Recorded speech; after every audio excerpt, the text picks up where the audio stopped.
Hi, everybody. Yeah, sorry, lost track of time and didn't realize we were I said do it at noon. We're like 40 minutes late. Sorry about that. We're gonna get started. Day 8, Daniel Howard. Axe saying it's a bloodbath. What is a bloodbath? Chris says, yep, happy Sunday. So, without further ado, though, guys, here we go.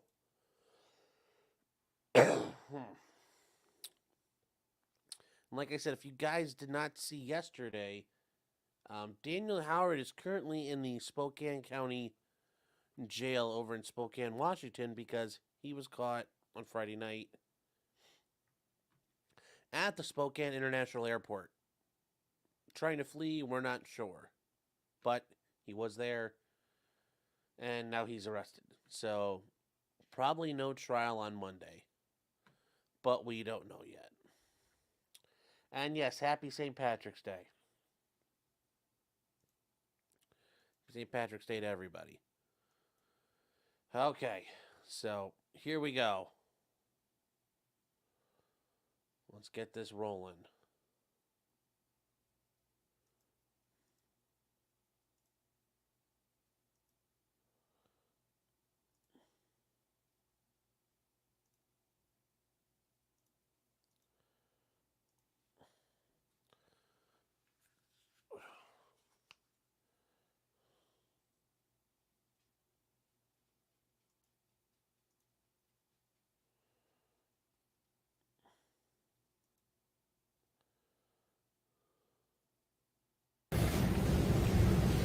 I'm going off our discussion in chambers. The council wanted to argue a motion, which I don't know what it is yet. You had the other motion to exclude. We were talking about, I thought I understood that Mr. Johnson's witnesses end today, and then we'll break and the defense will start tomorrow. Please. Okay, just so they kind of have an idea of the okay. Judge, there's one other thing here before the jury comes in. Inadvertently, we didn't move to admit 19A and B or 45A through G, so at this time I'm moving to admit those exhibits. Any objection? Have them over.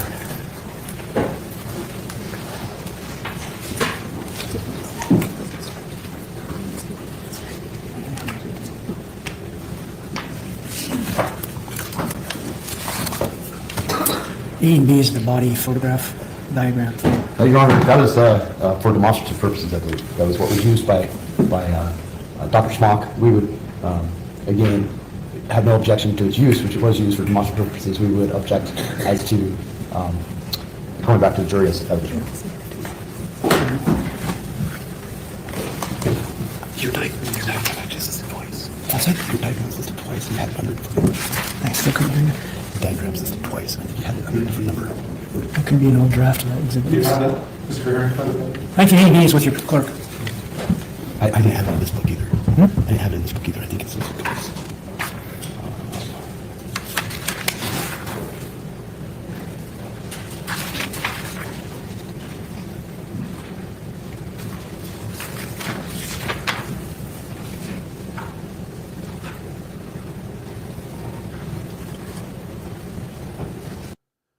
So this is just kind of some basic, this is just a little housekeeping here. Don't get too worried about this, guys.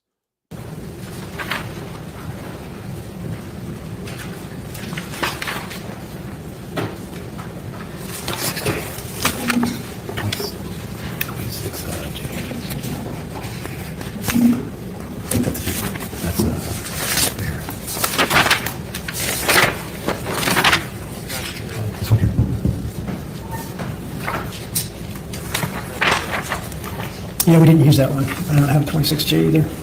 That's an old one. We used the grand jury. It was the book you were doing on Monday. The book you gave me on Monday. Right.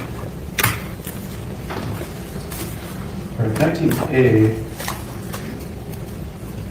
and admitting that, and that's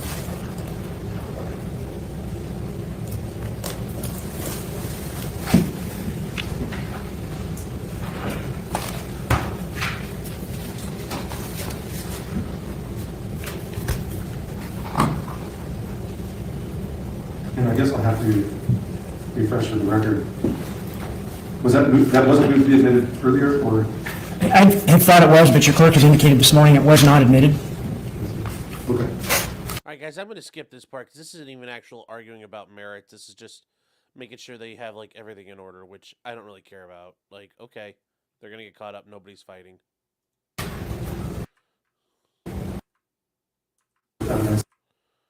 Together, the other various exhibits that have been admitted. So from our conversation, just in chambers yesterday, that state anticipated arresting me before lunch. We can have witnesses, Your Honor. I can have 3 witnesses today. Oh, okay. All right, great. Then I won't tell the jury one thing or the other. We'll just move forward. Okay. All right, thank you. We'll bring in the jury. For over 10 years now. For over 10 years now. Whole name is As best. Thank you, sir. Have a seat there with the stand. As best you can, if you speak in the microphone. Thank you. You may inquire. Thank you, Judge. Sir, can you say your whole name and spell your last name? Randolph Beasley, Beasley. Mr. Beasley, are you employed? Yes. Can you describe your employment in your company? I have a forensic consulting business. It's called Seek First Forensic Consulting, and I've had that for over 10 years now. Do you have any qualifications that enable you to have a company like that and a background like that? Yes, I worked for the San Bernardino County Sheriff's Department Crime Lab for 30 years. The last 19 of those 30 years was in the crime scene investigation unit. And so the experience and training investigating about 300 homicides, teaching classes and blessing pattern analysis. And so that training and education was hundreds of hours of specialized training in the forensic science field. So in terms of crime scene investigation, with the last 19 years being a part of that unit, did you actually go to crime scenes? Yes. All right. Did you actually take evidence of those crime scenes? Yes. Did you actually develop theories about what may have occurred at those crime scenes? Yes. During your career working for that department, did you eventually develop some expertise in terms of blood stain analysis? Yes. Can you walk us through that, please? Blessing pattern analysis is part of what is used to do crime scene reconstruction, to determine what happened at any particular incident. And so it can assist in positioning where a victim would be, where anybody who has had blood shed from their body, if they were moved, if they were not moved. So a sequence of events sometimes can be occurred, or determined rather. And so it's an important part of crime scene reconstruction. All right. And can you describe for us the sequence of trainings that you had throughout your career that allows you to opine about blood stain analysis? Yes, so in 1990, I believe was my first blood stain pattern analysis class. And at that time, the Sheriff's Crime Lab did their training in-house. So Cal State Long Beach was some of the basic training that covered a little bit of blood stain pattern analysis. But our particular crime lab used several different criminalists to train the forensic specialists and crime scene specialists, which was my position, in the field. And so we would do other training for other departments in our regional training center as well. And then part of my training was to attend conferences by the International Association for Identification, also just abbreviated IAI. And so I would attend conferences, specialized training with blood stain pattern analysis, and then certain 40-hour classes. So a lot of training, which then really kind of got nailed down or reinforced with a 2-year mentorship program by our crime lab director at the time, specifically in blood stain pattern analysis at actual crime scenes and then doing reports, et cetera. And did the end result of that mentorship, as well as this other training you've talked about, result in you becoming certified in some fashion with blood stain analysis? Yes, the IAI has a blood stain pattern examiner certification back, I think it was 93. So for 13 years of my 30 years at the crime lab, I was a certified blood stain pattern examiner through IAI. And did you use that knowledge in these 300 investigations of homicides that you've described to us? Yes. Have you also utilized that knowledge about blood stain analysis in terms of presentations? Yes, I do a lot of presentations. I've done presentations back when I was working at the crime lab. The crime lab director and I did a specialized training for San Diego County Sheriff's Crime Lab on blood stain pattern analysis and documentation. I've lectured at the IAI conferences now, and still do that even as I retired in 2007 as part of continuing education. Okay. Have you testified before on blood stain analysis? Yes. Whereabouts? I've testified San Bernardino County, Superior Court, Riverside County, Los Angeles County, here in Idaho, Ada County, and then here in, is it Kootenai? Kootenai. Kootenai, okay. So Kootenai County, as the locals say it, okay. And in Nebraska, I testified for the United States Air Force in South Korea, and as well on a blood stain pattern analysis case. So in these different jurisdictions you've described to us, has that been, at least in part, in blood stain analysis? Yes. And so you have testified before as an expert in that particular field? Yes. Okay. In terms of blood stain analysis, is there kind of a starting point when you're talking about directionality of blood flow? Yes. And can you just give us a summary of what that entails, please? Yes, there's a recommended list of terminology within the blood stain pattern analyst community, and that's been changed over the years, but directionality is pretty much agreed that it's the direction of travel for any particular blood stain. So when force is applied to blood, whether it's a blunt force trauma, whether it's a gunshot, that'll cause blood to be spattered into smaller stains as part of the overall pattern. And where you can determine, using directionality of small stains, you can determine where that area of origin occurred for the blood shedding event. And that's all using directionality. Okay. And I think this is going to become evident as you talk a little bit further, but can gravity also play a role in directionality? Yes. Okay. I have a number of exhibits here. I'd like to show them to you. May I approach, Judge? Good. You can label them as 55A through G. And let me just go through these a little fast and then ask a couple questions again. That was 55B, 55A, 55C, 55H, 55D, 55E, 55F, and then 55G. Do you recognize those exhibits? Yes. Now, some of those exhibits are exhibits that would be demonstrative, in other words, exhibits that help you with your testimony here today, is that accurate? Yes. And then others are demonstrative and of Kendy Howard, is that correct? Yes. Will these exhibits help you with your testimony here today? Yes. And are these exhibits accurate as it pertains to the evidence and the process you want to describe this today? Yes. Move to amend 55A through G. Yes, Your Honor, as to, no objection to demonstrative, but objection to amending into evidence. On all of them, or do you have specifics? Yes, may we approach? You ready?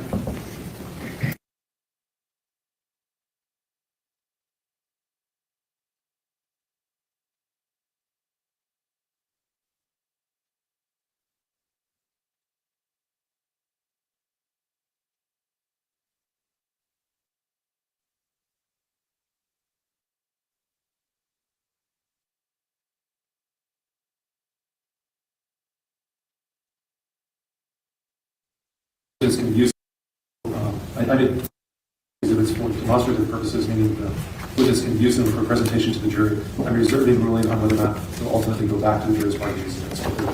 At this point, approved for demonstrative purposes, and publish them as seems appropriate as part of this testimony. Thank you, Judge. So, Mr. Beasley, in terms of directionality and your explanation of blood flow as it pertains to that, let me show you 55B. Take a look at that and explain for us what that image shows. Sir, while looking at that image up, I'll just tell you, if you need to step out into the well to look at it, please feel free to just speak up loudly because you won't be captured by the microphone. Or if you're able to see from right there, that's fine as well. You bet, thanks. I think the judge's suggestion would be a good thing for me to explain with, there's a pointer or something?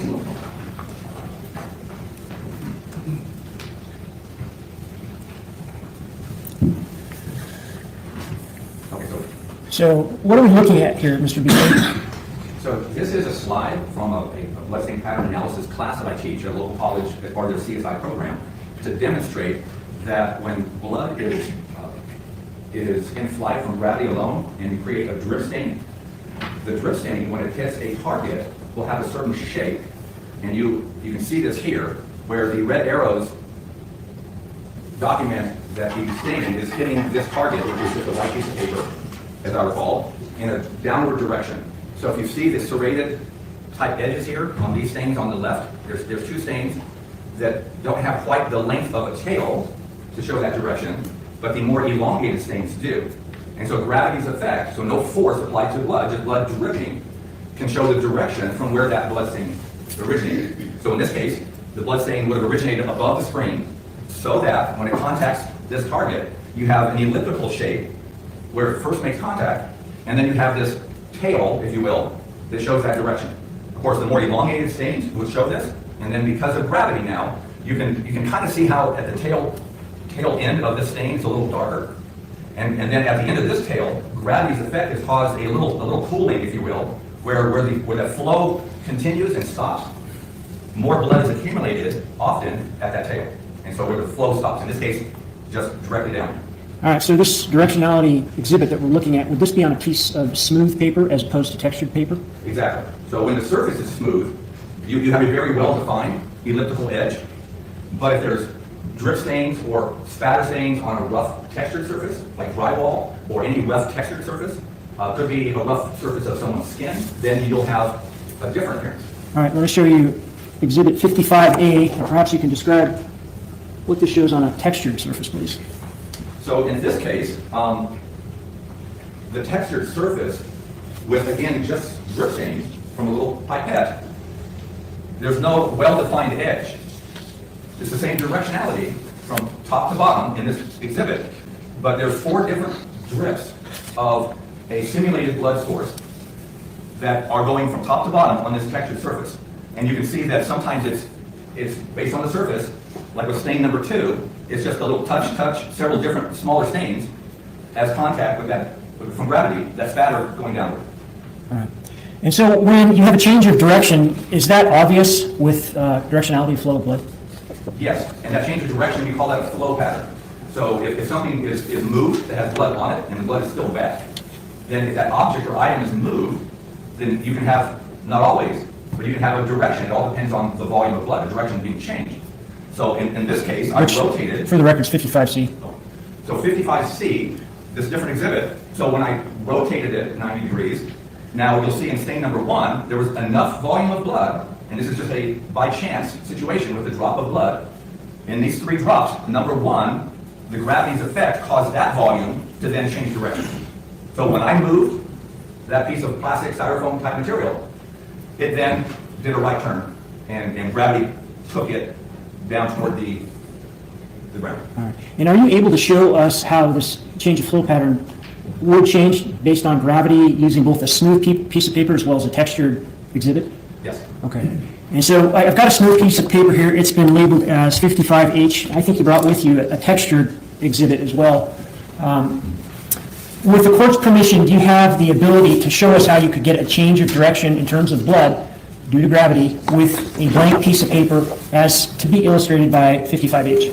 Yes.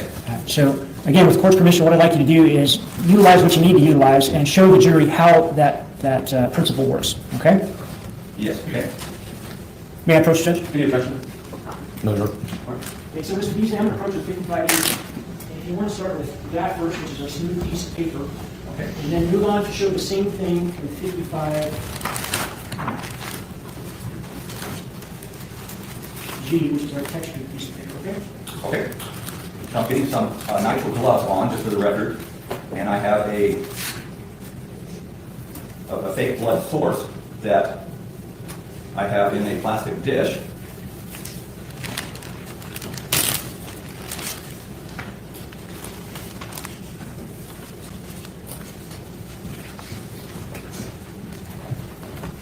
And I have a small plastic pipette that I use for experiment and demonstrations. And let's see, what would be the best spot? How about right here? Okay.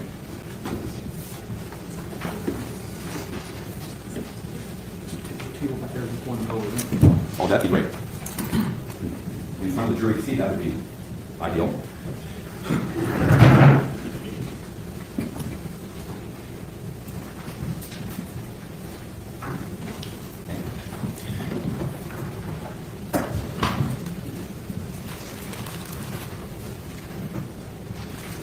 I'm going to get some paper towels to spread out here.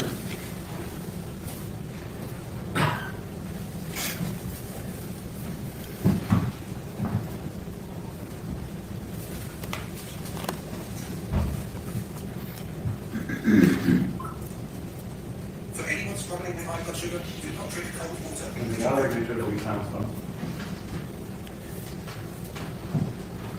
Okay, so exhibit 55H is labeled as flow pattern, a blood stain resulting from the movement of the volume of blood on a surface due to gravity or movement of the target. And so what I'll first do is I'm holding the pipette about 18 inches above the target so that I can create some drip stains to show that directionality. You can see with the smooth surface, that elongated stain. And then if I rotate it and we'll see if there's something that has enough volume. See how that is, there's not enough volume yet to make that flow? So I'll do another stain. So there's about, I think 5 drip stains, and you can notice, maybe before I do this, can I show the jury these little? You may. Okay. So just with a few stains, one missed, so we've got 5 here, but what I wanted you to observe is see the smaller stains. We call that satellite stain. These small stains have directionality as well. And again, I'm holding the target in an upward position. So when force is applied to blood, or if there's other issues, you'll have these smaller stains. So again, let me add a little more volume of blood with another stain. I'll make this one off to the right here. So I had another 5 stains, and as I rotate this, if I then move the target, rotate it clockwise, you'll notice that nothing's really flowing yet. So we get a little more volume. I think the paper's absorbing it a little bit. So if we do, well actually,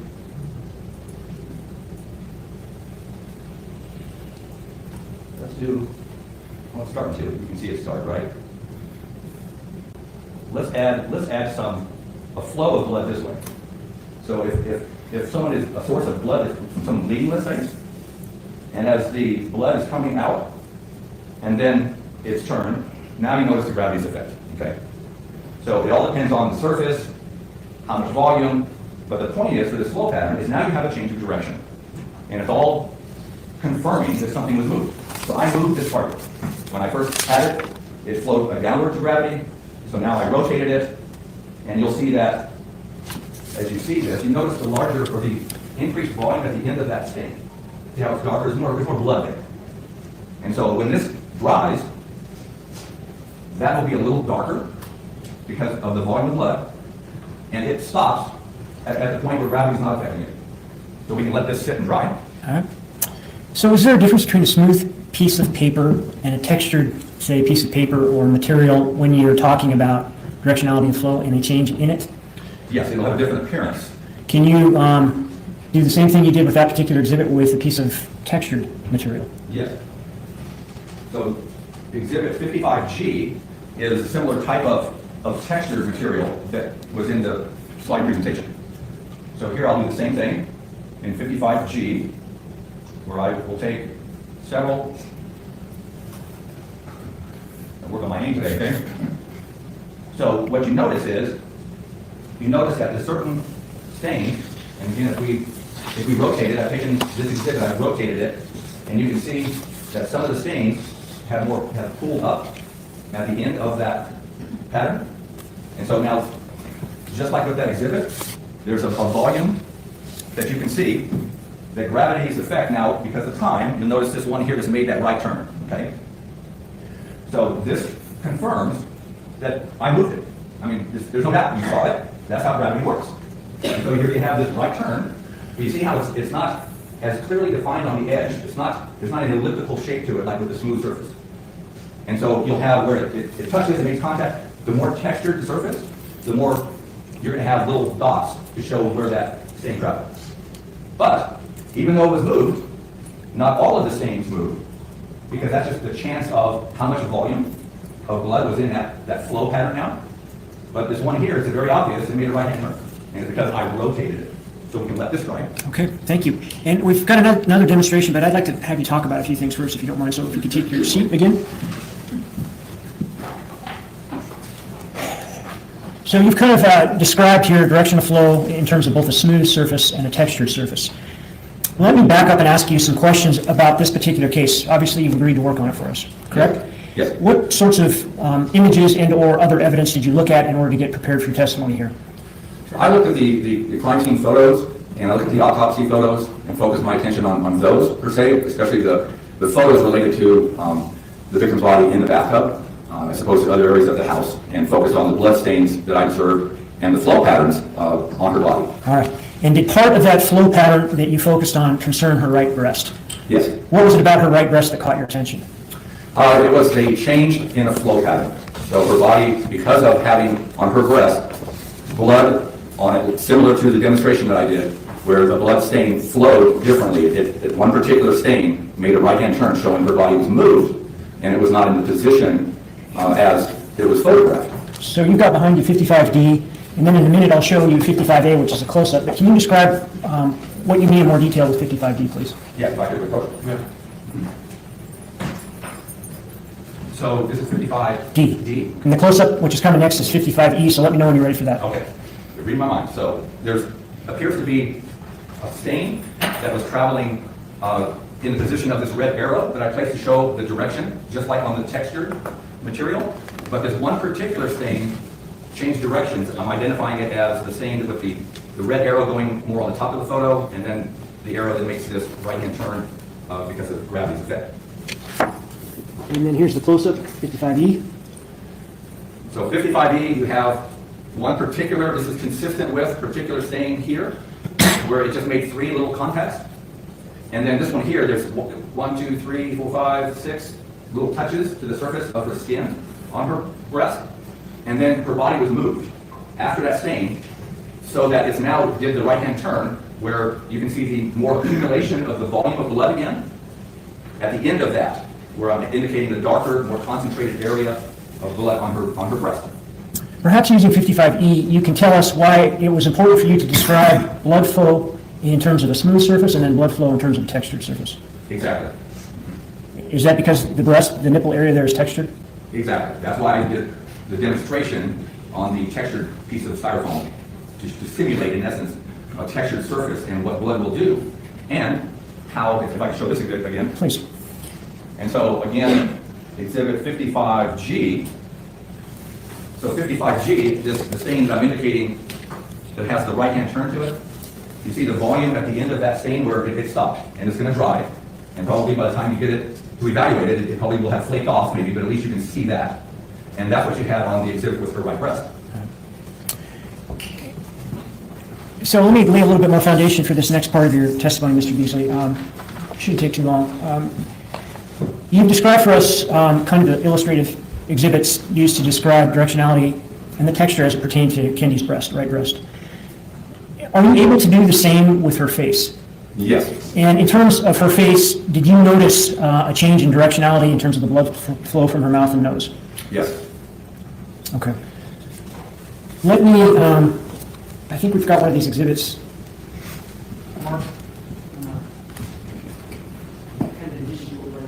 what I'd like to do is take what I already have marked 55G, 55I, and then for the record, Mr. Ned, 55I in addition to the leader of the district. So 55G is now, you're turning the head to 55I. Yeah, well, 55G is at least a start. 55I Oh. is a slow record.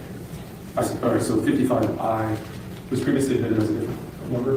What was it called before? 55G. I see, okay. So 55G will now be the demonstration exhibit. The photograph will now be 55I. Yep. All right, I'll admit 55I. It's previously been admitted. I'll just note the amendment Thank you, Judge. number of the record. Okay, so let me show you kind of the same thing that we did with the prior photographs. I'll show you one that's a little bit further away than one that's more of a close-up. The close-up, excuse me, the one that's further away would be 55I. Take a look at that, and if you can, describe what you saw in terms of a change of direction in blood flow. So what I observed on her face was 2 flow patterns of blood. One that I initially thought was coming from her right nostril is actually coming from her left nostril, and the blood flowed across the bottom of her nose and then went upward against gravity in the position that which she was found on the outside rim of her right nostril. The same thing from what appeared to have been blood originating from her mouth, that there was a flow pattern that flowed across from her mouth upward on her right cheek. And again, this would not be consistent with having been created in the position she was found. Her head would have been in a much different position, flopped backward, to create those 2 flow patterns, which again would be consistent with her body being moved for that flow pattern on her right breast as well. And then 55F. Same thing, just a little bit more close-up. Can you see the same identifiers in that photograph as the previous one? Yes. And what's observed here is the dilution of this flow pattern that went from her mouth here toward her right cheek, and then to where it ultimately ended at the darker dry blood area above the water line. So what's visible here is that the water from the bathtub has diluted some of the stains on her cheek area and has also started to dilute this heavier blood stain, the end of the flow pattern that you see here in between these red arrows. So the contact with water in the tub is starting to work this as well. And now you see gravity with the position that she's found is working so that that diluted blood is now going into the water. Okay, so you showed us with prior photographs of her breast how her body had to be moved in order to have that change of directionality of blood flow. Does this indicate to you or not whether or not her head had to be moved in order to create that change of flow? Absolutely, her head was moved to create that flow.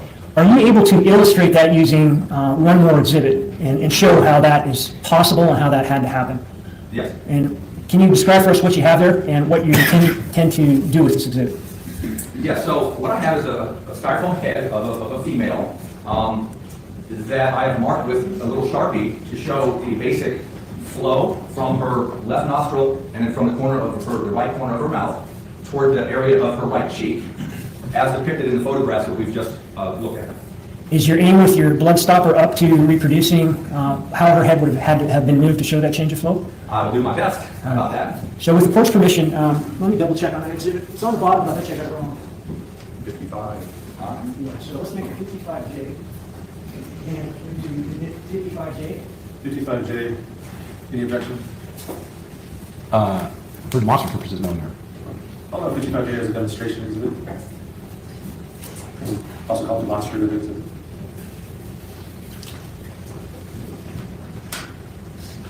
So Mr. Beasley, you've got 55J, which is a styrofoam head. You've got the other materials that you need. Can you show us how her head would have at least in a substantial fashion had to have been moved in order to recreate that change of flow? Yes, and in doing experiments in this type of situation, I will do the best to get it right the first time, to follow the actual trail to be as similar to the blood flow on her right cheek as possible. So I'm now taking the blood, my blood source in the pipette, and I am going to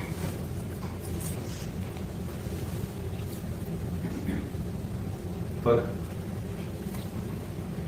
some of the blood onto, show where I start here, the jury.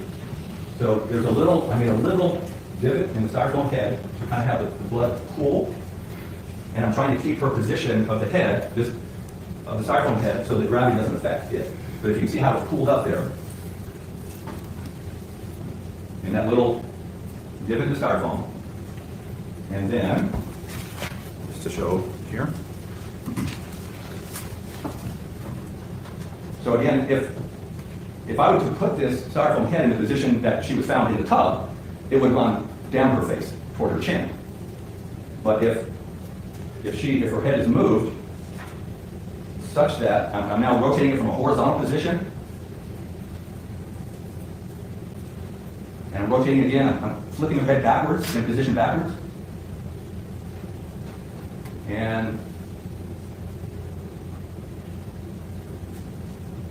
may have to add a little more blood, but we'll see what happens here. I can see gravity, the surface tension of is preventing it from moving, and we'll see.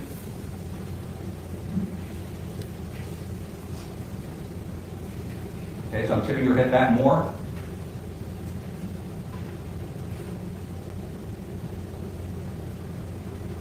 I'm rotating it clockwise.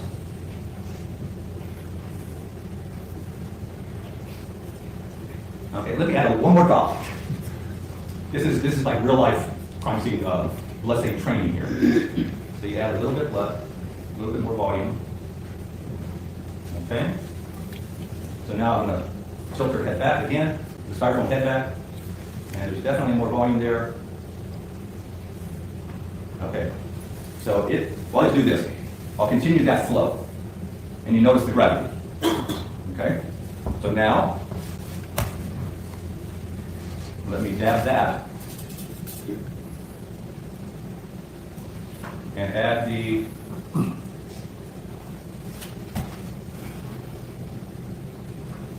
as the blood source again.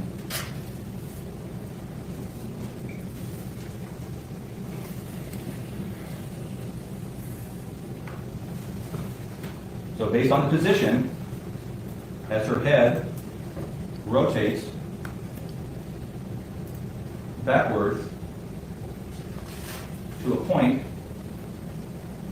where gravity's effect, it has to be rotated a little bit back. And then now, this is what I want you to see. As her head then tilts more backwards, more up, that's what documented the position of the Sharpie pen on the styrofoam head to be in that position as the blood flow on Kendy's face. So it was a change of direction to allow first rotating and counterclockwise, but then her head had to flip way back for that stain to make that little turn to the right. And so we'll let this dry. And again, it may flake off, but that's the position which would then... The only thing that makes this sketchy is he had to do so much manipulation to make that happen, which it's like they didn't practice this all the way, which they should have. I don't know what the deal is here. This was not the best presentation they could have done. be consistent with the evidence on her face. All right, thank you. I just have a few more questions for you. You could probably retake your seat while we let those things dry.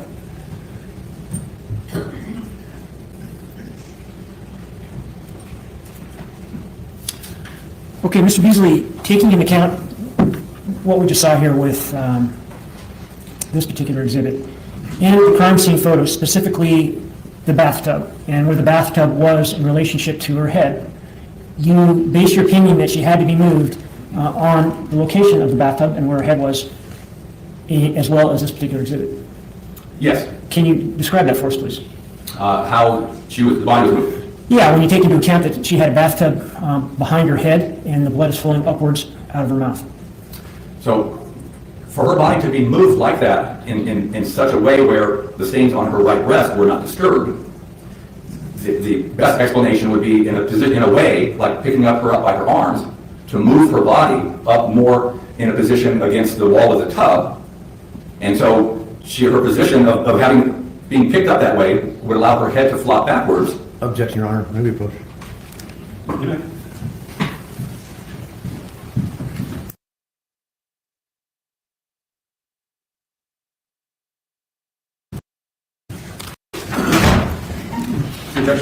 Your Honor, Foundation, and if I can explain, we have a list of what Mr. Beasley was provided. He was provided 2 photos from Officer Wheeler. That was taken roughly an hour or so after the 911 call. He was provided 5 photos from Northrop, which is what the basis of this opinion is on, which was 8 hours later when the tub has drained.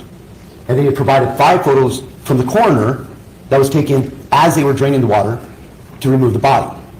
There has been no demonstration of the photos from Mr. Wheeler at the time that law enforcement arrived, from Deputy Wheeler, from the time law enforcement arrived, and explain the differences in water level and how that impact, which also shows, especially in Wheeler's photos, the interjection of the hair, to take photos as they're draining the tub and put them on and use an opinion to say this shows she must have been carried in this sort of way. There's not been foundation for that, and it's highly speculative and it should not be allowed without the proper foundation on what they relied on and comparing the photos from Wheeler to the coroner's photos. Response? Well, it seemed to me the objection was that her head flopped back. It wasn't based on anything that preceded that. What preceded that appeared to me to lay the foundation for the opinion that her head dropped. That was admitting photographs that have already been admitted in this photograph that simply had flow channels on them, on her face. And then using those photographs and the head exhibit to show how her head would have flopped in order to create that flow pattern. So when the objection here is to lack of foundation, and the foundation appears to have been put in front of the jury by means of photographs that have already been admitted, and then by showing a demonstration, it would appear to me to be unfounded. I think it's entirely reasonable for this witness to reach a conclusion that her head flopped when he had to do the same in front of the jury with that styrofoam head. And so I think the foundation was laid, and I think the court should overrule the objection.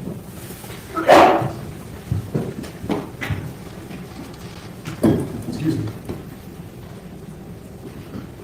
Mr. Johnson, anything further? Yes, to touch on that, certainly this will come up later, but there's going to be force applied to a gunshot, and there's going to be head movement, presumably possibly striking the back of the tub. The body's going to change positions. Additionally,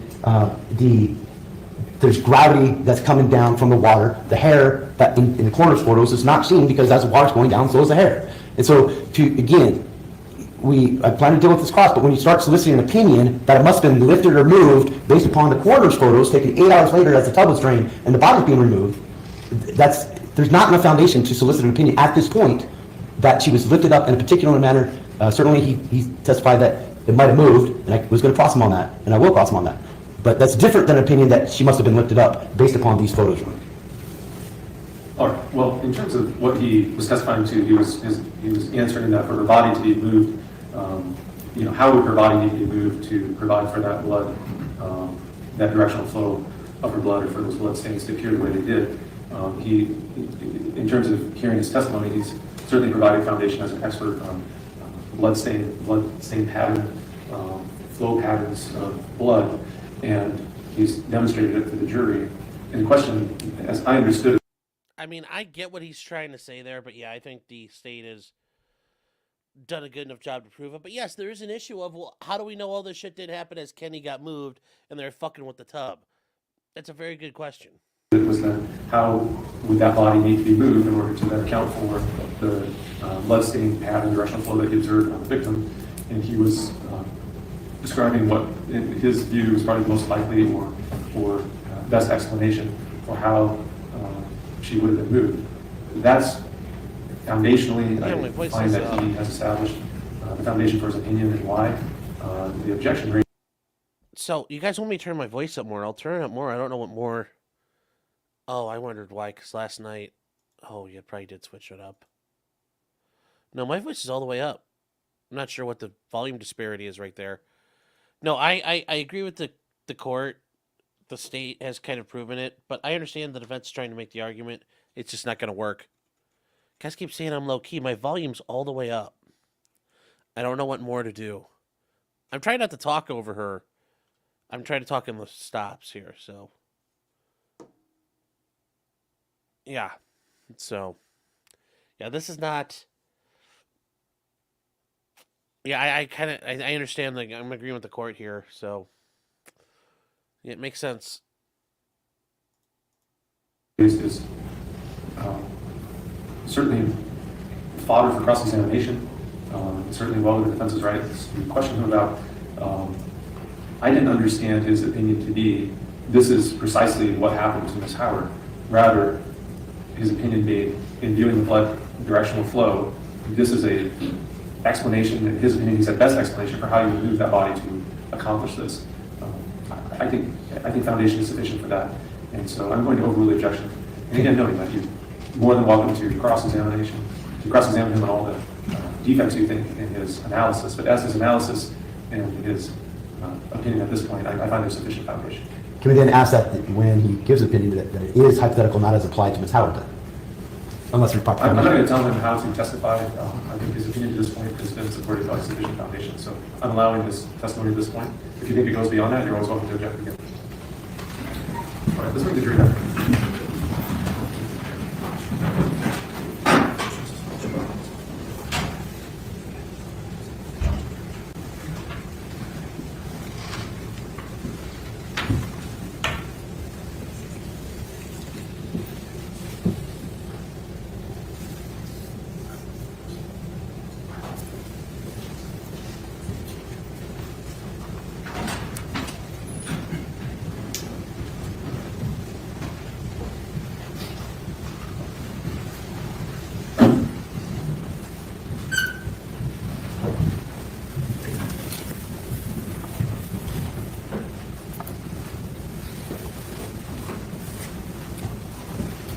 Can you see it?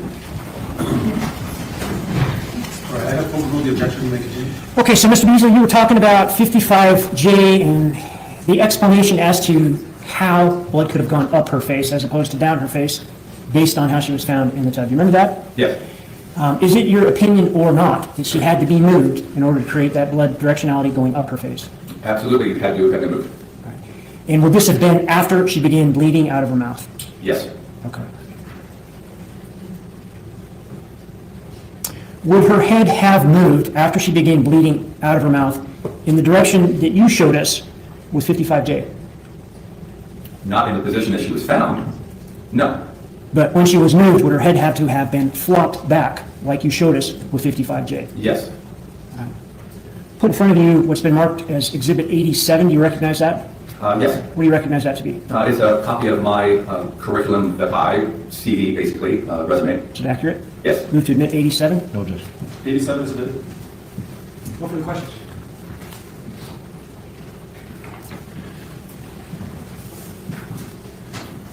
Your Honor, would you consider taking it's going to take me a few minutes to gather some exhibits and set up the Zoom. If we take our mid-morning a little early? Okay, sure, we can do that. So we'll take our mid-morning break at this time.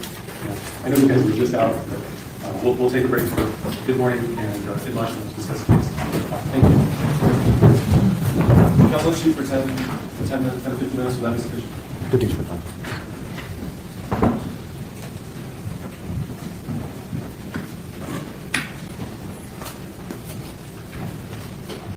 Suggestions for justice?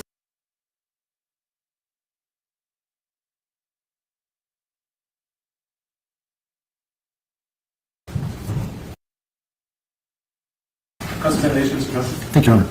Morning, sir. Good morning. Now, it's important, working with a criminal investigation for so many years, it's important to pay attention to the details surrounding what you're observing, correct? Yes. Okay. Permission to approach Madam Clerk, Your Honor. Ready?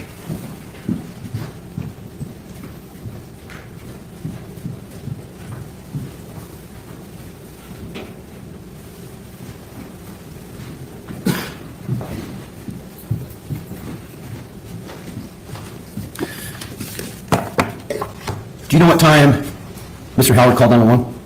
I don't recall what time that would be. Do you know what time law enforcement arrived?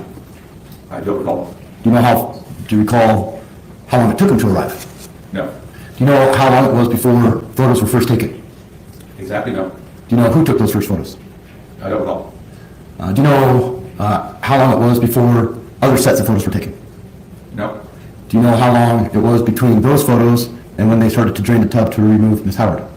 No. Do you know when the coroner took her photos? I don't recall. And when I refer to the coroner taking photos, I'm referring to the photos she took as Ms. Howard was being removed. Correct. Now, you would agree that some of what goes into blood flow is the consistency of blood, or the clotting level of blood, correct? Correct. And that's an individual aspect, correct? Individual aspect? Meaning different people can clot at different levels, correct? Correct.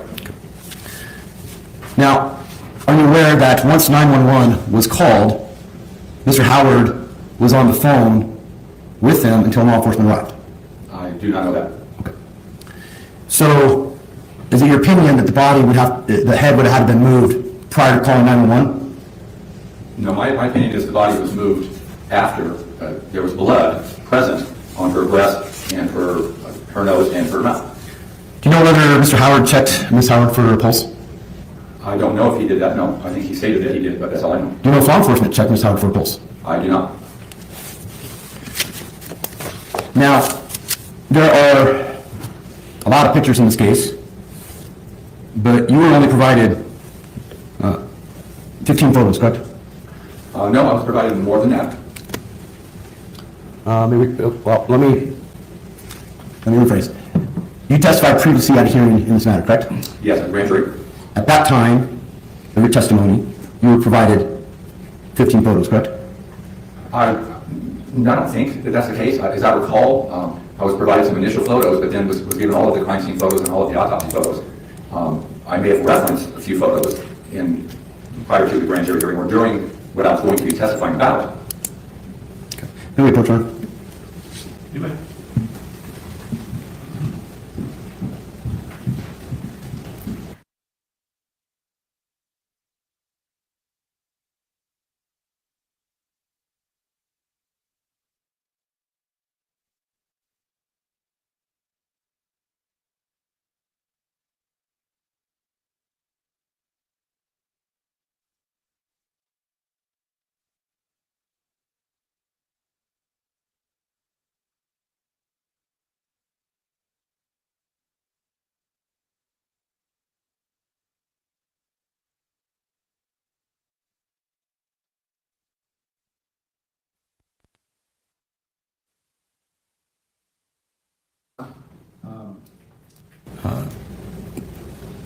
defense requested knowledge of what was provided. Did you assist in helping the state fill out any of those documents? I'm going to object to counsel's first statement because it wasn't a question, it was a statement from counsel. I'll rephrase. Did you assist in having the state respond to any discovery?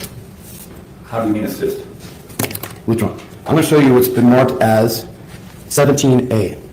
And I apologize in advance, Mr. Beasley, there is a little bit of a lag in the photos, or in the Zoom connection. You see this photo? Yes. Do you know when this is taken? Not specifically, prior to her being removed from the tub, of course. And when we look, I think we have another image that we'll examine earlier, but when we look into this area and this area, there's dark pools of blood, correct? Yes, there's areas you're referencing above her right shoulder, and then near her face, her mouth. Okay. I'm showing you what's been marked as 17D. You see that photo? Yes. You see, again, you see the dark pools of blood and or here, right here? Yes, a darker area of more concentrated blood, I would say, in the water itself. Okay. Now, is it true that in analyzing blood flow, objects can impact the directionality, correct? Well, blood flow and directionality, as far as objects affecting that, how do you mean? Meaning, if there's an object preventing gravity from going down, it's going to move a different direction, correct? If there's an object that could interrupt the flow of blood, yes. I'm going to come back to this one in a minute. I'm showing you what's been marked as 62D. You see that photo? Yes. You see that line around the leg? The line on her left thigh, it appears to be where the water recedes from. Is that about the same distance as that line? Again, sorry about the leg.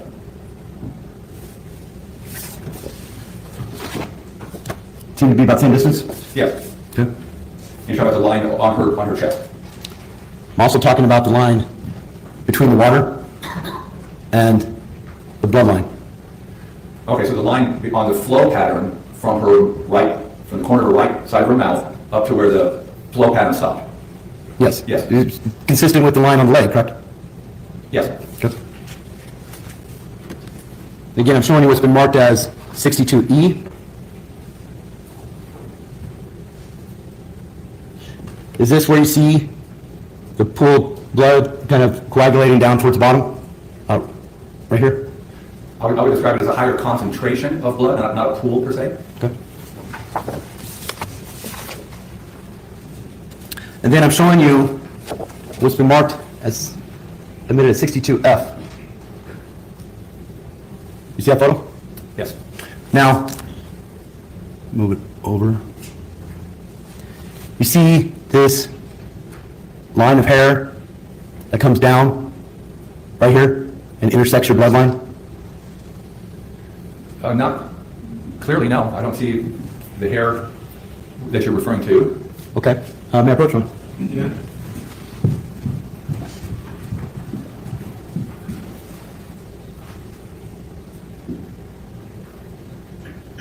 Okay. You want me to answer that question then, or? I'll ask it here in a second.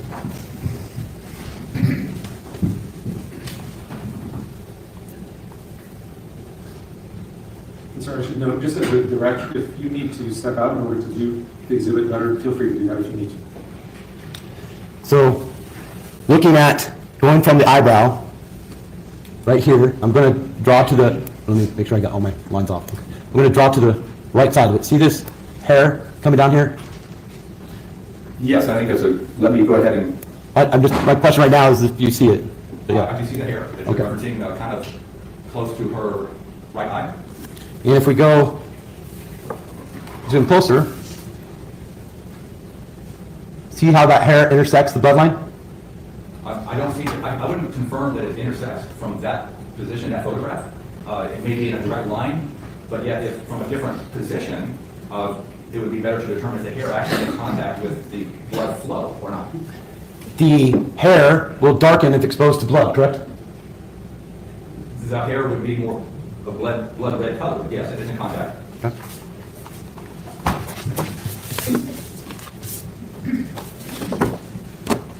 Now,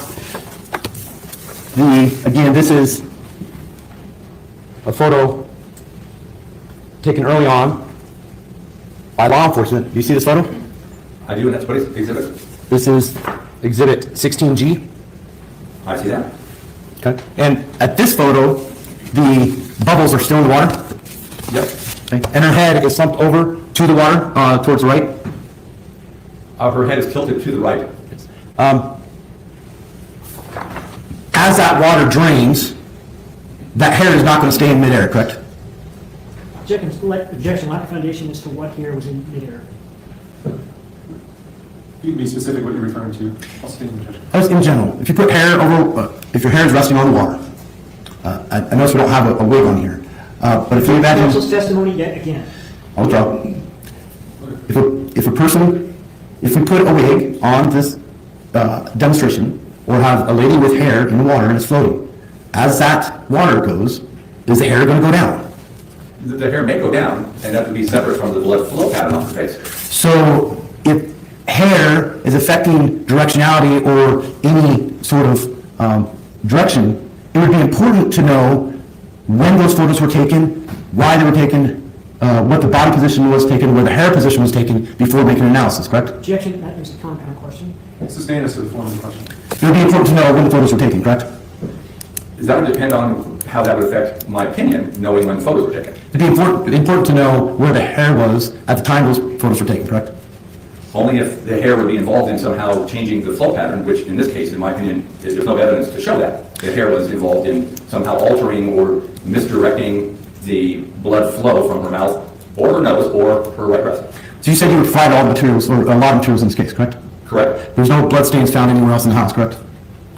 I'm not aware of that. There's no blood found on Mr. Howard, correct? I'm not aware if there was or not. Okay.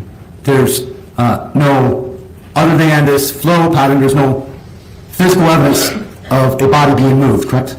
Well, actually, there's evidence of 3 different flow patterns, and they're all consistent. So the stain on her breast, her right breast, on the nipple, and then 2 separate flow patterns from her left nostril and from the corner of her right mouth, the side of her mouth. So there's 3 flow patterns, not 1, that are consistent with her body being moved in this case.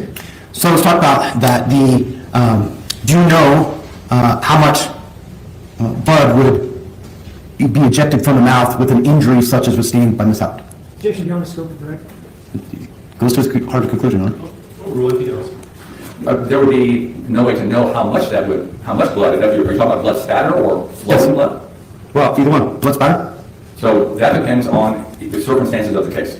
So in this case, there were signs of what appeared to be back spatter, little specks of blood on her chest, on her body, that would be consistent with a gunshot wound with her mouth in an open position to allow blood to be spattered after.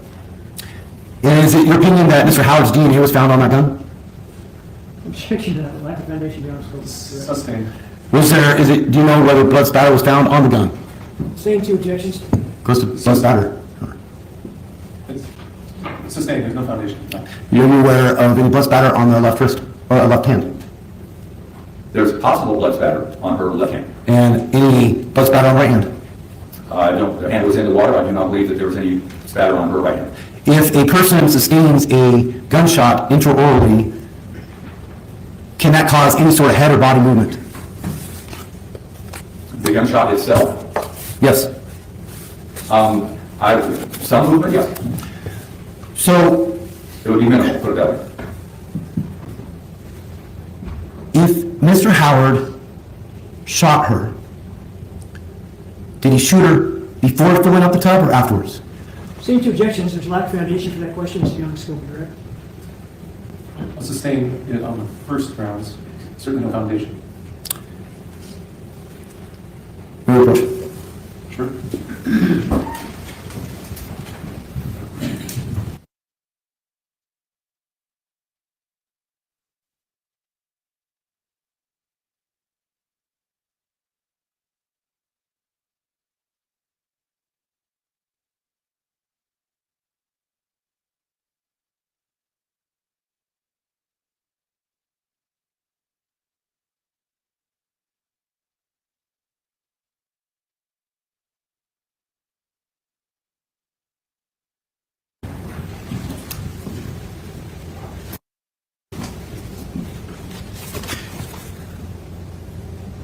I'll rephrase. Do you know if the body, your opinion is the body was moved, do you know if it was moved before water was put in the tub? No. Do you know if water was put in after the tub was filled? I don't know when the tub was filled. You don't have any evidence well, let me strike that. So you don't have an opinion as far as when it was moved? Now, it being, The head? okay. Well, my opinion would be that the head was moved in a position as demonstrated with the styrofoam head after blood was present in her nose and mouth. Do you have here with you the ability to model the same thing with a wig in a tub? As far as the Modeling for the jury? It wouldn't change the flow pattern if I had a wig on the styrofoam head. I have no further questions. Permission Thank to... you. I'm sorry, you can approach the news of the stuff.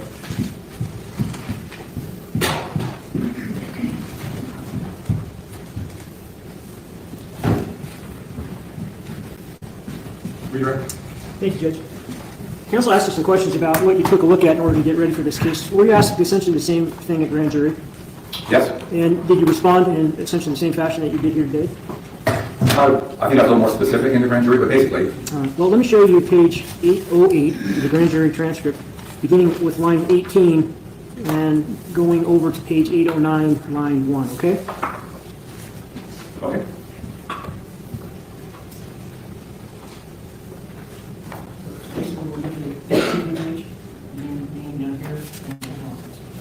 Okay.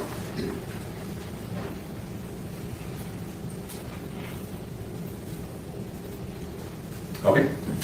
You remember what you provided with in terms of this particular case? Yes, so it was police reports, crime scene photographs, autopsy photographs, basically everything related to the incident specific to her in the bathtub. Okay. Essentially the same thing she testified to on direct jury today? Yes.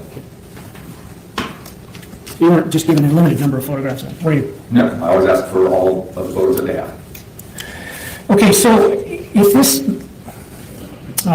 styrofoam head were wearing a wig, why wouldn't it change the direction of the flow pattern coming from her nose and mouth?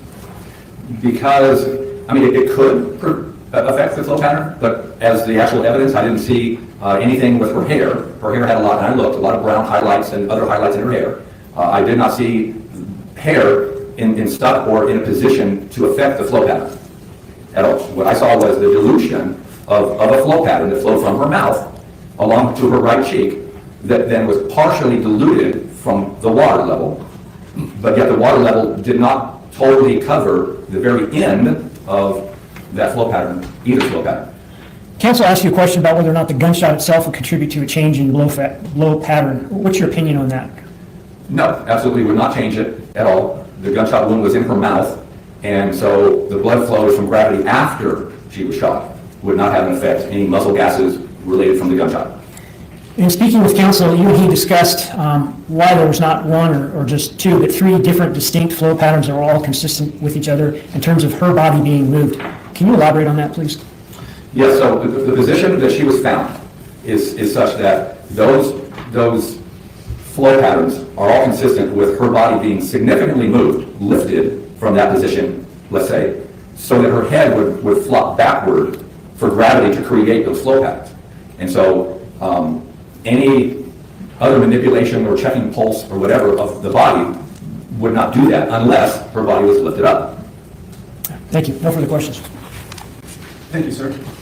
You may step down, and if you want to retrieve your things other than the head and the two, the paper and the styrofoam, I think those are demonstrative exhibits. They've been labeled as such, is that right? Yes, Judge, would you like me to leave them there or lodge them at the railing by your clerk? Why don't you lodge them a bit better? Okay, I can put this all in now. Sure. Okay.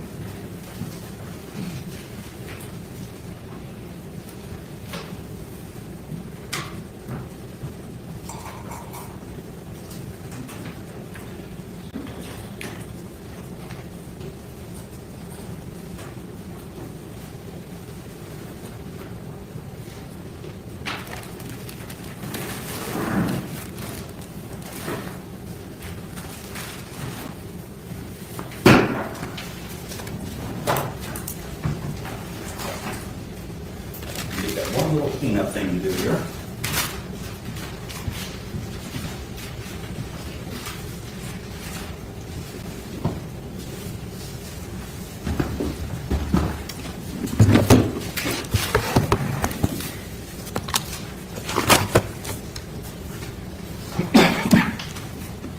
Thank you, sir. Thank you. Next witness. Phil Painter is our last witness.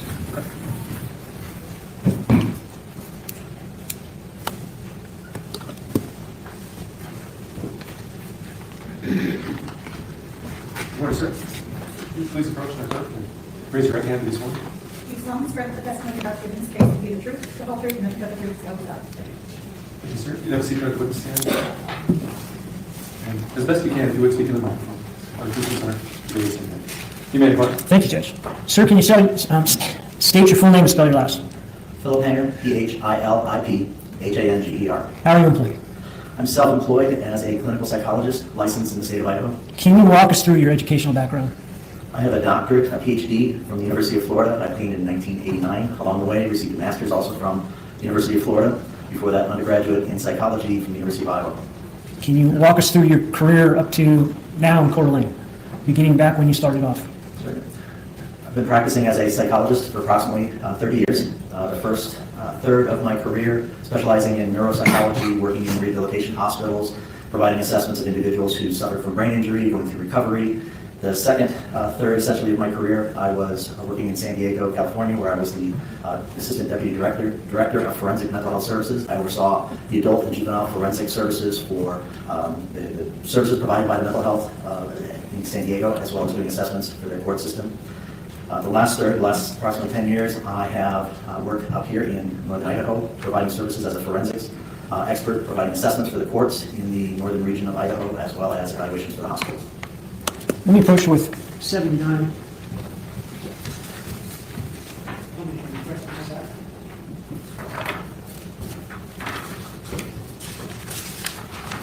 Yes, I do.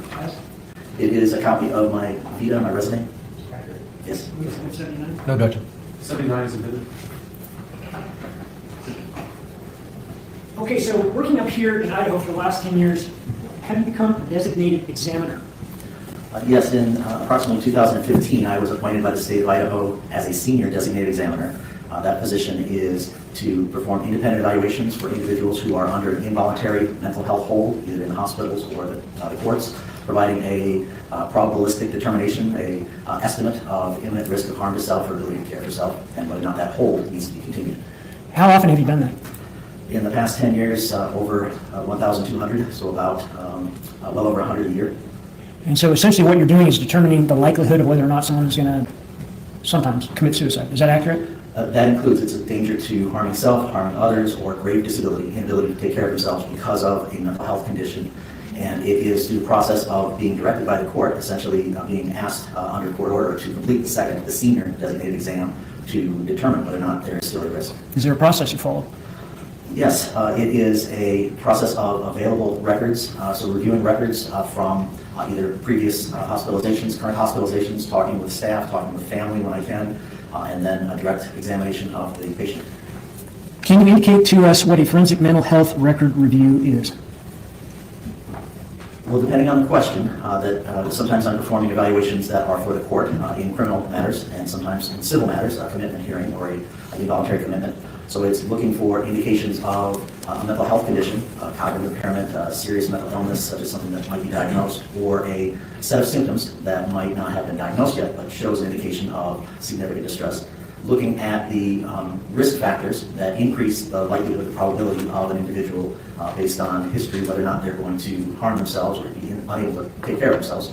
And looking at what's called mitigating factors, because an individual may have certain risk factors, but they're coping, they're adjusting. Mitigating factors, how does that lessen the likelihood?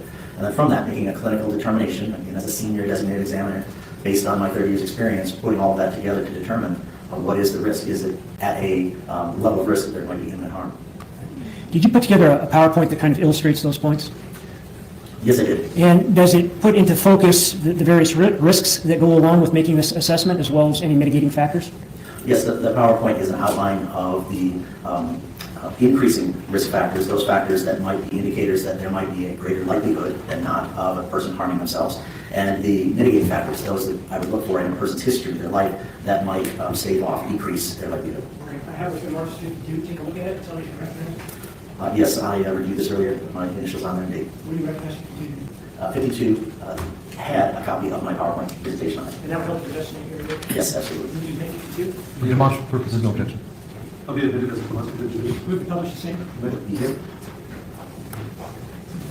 Dr. Hager, if you need to step around to see more clearly, you're welcome to do so. You can see from here, you're fine.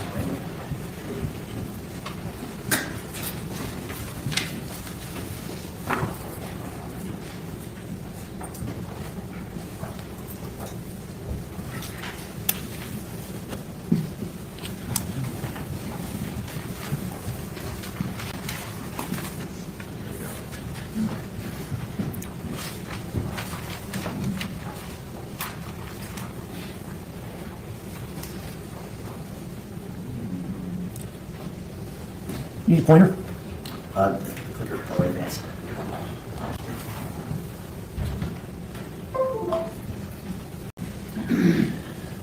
Okay, so Dr. Hannon, we're looking at a screen here. It's entitled on the left side, suicide, self-harm, and on the left it's got increased risk, on the right, decreased risk. Can you explain your thoughts on this in terms of your assessment about risks of self-inflicted harm as well as decreased risks of the same? So when considering either in a situation where I'm examining a patient directly for risk, and in this case risk of self-harm, or posthumously after the fact reviewing records to determine if a person had exhibited a risk, I'll look at those that increase, those factors which may contribute, may be causally, be correlated, not necessarily causally, these are increased factors, and then the decreased risk factors or mitigating factors. So go ahead, please.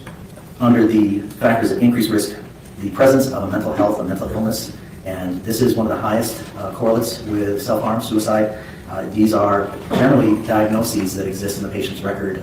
Depression, a mood instability, bipolar disorder, could be indications of a reactive response, a post-traumatic stress disorder, then lower risk, so it's going down in gradient of risk. The psychosis, schizophrenia, more likely to have problems in self-care, great disability than suicide, and then personality disorders. So some personality styles that are maladaptive, the individual may not be able to regulate their emotions and behavior.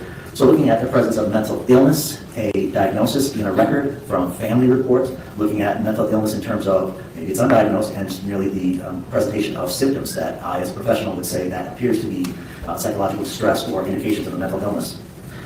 So in Other increased risks? next one. The next factor is substance abuse, and this has two factors. One is the acute or intoxication that very often an individual may, because of the disinhibition of substance use, alcohol, methamphetamine, not be able to regulate. Quite often interviewing individuals who have made a gesture and attempt that when they sober, when they abstain from use, they no longer are extremely agitated or having a risk for harming themselves.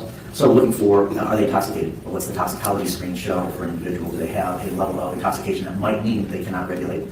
Also at risk are individuals who have had a chronic history of abuse, individuals who for a long time have been told this is a problem, this is something that needs to be addressed, and now they're beginning to abstain. They're going through withdrawals, heroin withdrawals, alcohol, methamphetamine, and that it's after a prolonged use that has caused problems that now they are decreasing, and there can be an increased risk of agitation that can lead to increased risk of suicide.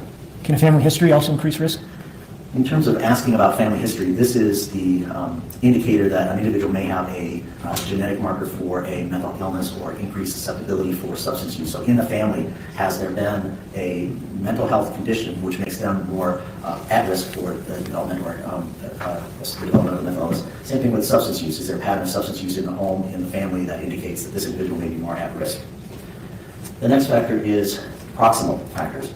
These are a large category and much broader focus on the individual's stressors, their life stressors. What are the crisis, immediate stressors that the person is experiencing, or the chronic, long-term stressors? We all have stressors, so it's not a matter of discovering are there any stressors, it's which ones. So there may be various ways that we're asking my family, looking at records, and doing a tabulation of what is this individual experiencing in terms of stressors. And of course, stressors don't mean a risk of suicide. They just mean a person may have to adapt, cope, to have a functional lifestyle, to be able to continue living.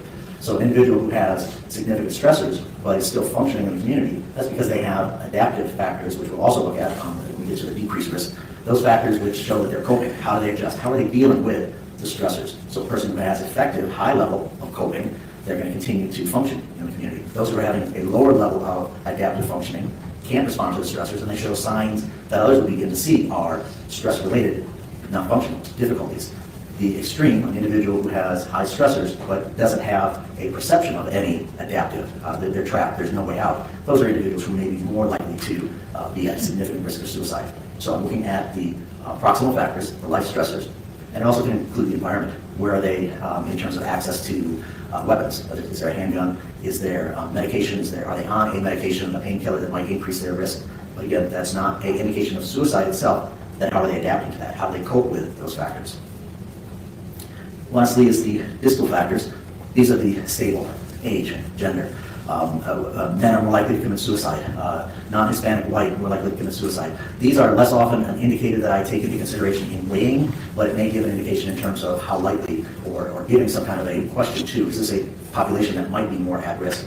These are not changeable, whereas the adaptive, the coping to the proximal factors, your stress, that is changeable. That is how somebody can take control of their life. That is how friends and family can do something to help them. That's how mental health professionals address the suicide risk. How are you coping with these? The distal factors, your age, not so much, but it may be an indication of, well, as a person's getting older, increased risk of suicide in terms of the probability, the statistical probability, that might be something that family begin to look for or look at in that population. So, as I mentioned, that the coping abilities, those are what decrease the risk factors. The strongest is social contact. How involved, how connected a person is. Do they maintain regular contact with family, with friends? How engaged are they? How open are they to express themselves? The expression often heard is that, well, I think it came out of the blue. We didn't expect this self-harm, this suicide comes from, and that's an indication that there was diminished contact. They socially isolated, they pulled back. So you didn't hear from them, or that person was not expressing themselves. So yeah, it was something that came out of the blue. But that, again, is an indication that as the person is decreasing and expressing themselves, family, friends can step in, hey, let's talk, let's visit with you. Or if the person is open and is an open book, then it certainly is not going to be a concern that this is a person who family, friends can read this person, they're in regular contact, it diminishes the risk of their having difficulty coping with those life stressors. The next is a significant category. We look at their future focus, their hopefulness. How much are they able to look to the future, plan for the future? Are they still seeing there's a possibility? Are they seeing the light at the end of the tunnel? As opposed to feeling that they're trapped, there's no option, that the only option is self-harm. So someone who is telling me that here's my plans for the future, immediate, a few days, few weeks, long-term, here's what I'd like to do next year. Somebody who is expressing their future focus in positive terms. I'm looking forward to, I have plans, this is what I want to do. That decreases the risk of the rate of how much do these increased factors give me concern that this individual might commit suicide. They're hopeful. They're seeing that there might be still some options, that they have things to look forward to. They have plans and they've made plans. The next is similar to social contact. That's their community engagement. So in isolation, a person may still take phone calls, may still be reaching out. Community engagement is a person's involvement, as it says, in the community. They're still traveling to work, they're still going shopping, they're still leaving the house, they're not secluding themselves. So a person who is still going about that, functioning in the community successfully, they're coping with the stressors. So they've got significant stressors, but they get out in the community and they continue to meet their needs, which demonstrates they are adjusting, they are coping with those stressors. The last question, or the last focus, is on self-care. An individual who is at greater risk for harm is one who decreases their focus on their self-care. May not be bathing, grooming, may not care how they look. They're isolating, they're withdrawn from the community, they're not hopeful, and you can see the physical signs in terms of their grooming, in terms of their interest in grooming and future grooming activities. Are there imminent risks of suicide or self-harm? Well, we generally look at the likelihood of self-harm as being increased when a person is in acute distress. Depression, most common, but it can be other forms of agitation, extreme distress. The individuals who are at imminent risk, meaning without intervention, without us maintaining an involuntary hold, they are likely to commit suicide. So this is one of the significant red flags or the concerns that I would have. If somebody presents with an acute depression or a significant acute serious mental illness. The next is of course, there have to be stressors. There is always factors which push the person over, unless it's extreme intoxication, but even then there could be some indication, some factor that the person perceived. But there are stressors. It's not a completely undetectable. Oftentimes it is, moving forward, difficult to see through what is the person experiencing, but looking for what are the major factors, major stressors in their lives, those we can then begin to add up and look for. What is the reason, what is the difficulty this person is having in adjusting that led them to say, I'm trapped, there's nowhere out, I cannot cope. Most significant is hopefulness, that future focus. When a person has attempted suicide, I have the opportunity oftentimes to interview them afterwards, and it's a misunderstanding to say that completed suicide is different from attempted suicide. It's really a distinction of those who are talking, contemplating it, versus those who take action. So if you take action, if you attempt suicide, you expect it, and quite often when I'm interviewing these people who have attempted but did not complete an incomplete suicide, they still give that expression of, I did that because I felt there was no other option. I was trapped. I had no hopes, no plans. I couldn't see this was the best option. So we as psychologists quite often get to talk to individuals that have had that level of distress where they literally have seen individuals who shot themselves and then survived, hanging, poisoned, overdoses. And they expected, as I'm interviewing afterwards, I wasn't expecting I would be alive, and now I can tell you what led to that. Let's go through the major stressors. I can talk with family members what are the major stressors.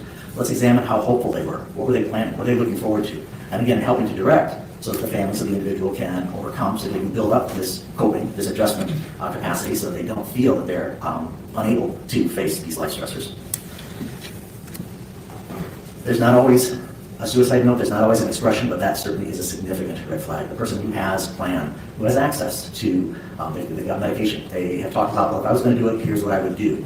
Or literally have gone out and purchased some lethal device that might likely end their life. So having that targeted, specific plan, that's something that I'm looking for as well.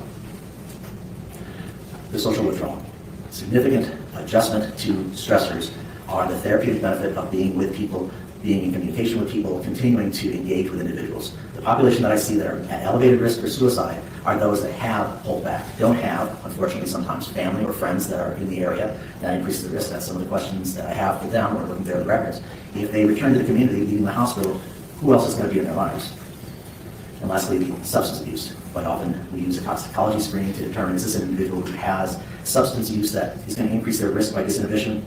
Or is this somebody who, in the record, or by family report, or the history that I've seen this person, and they do struggle with substance use, methamphetamine use, continual alcohol use, to causing problems in their lives?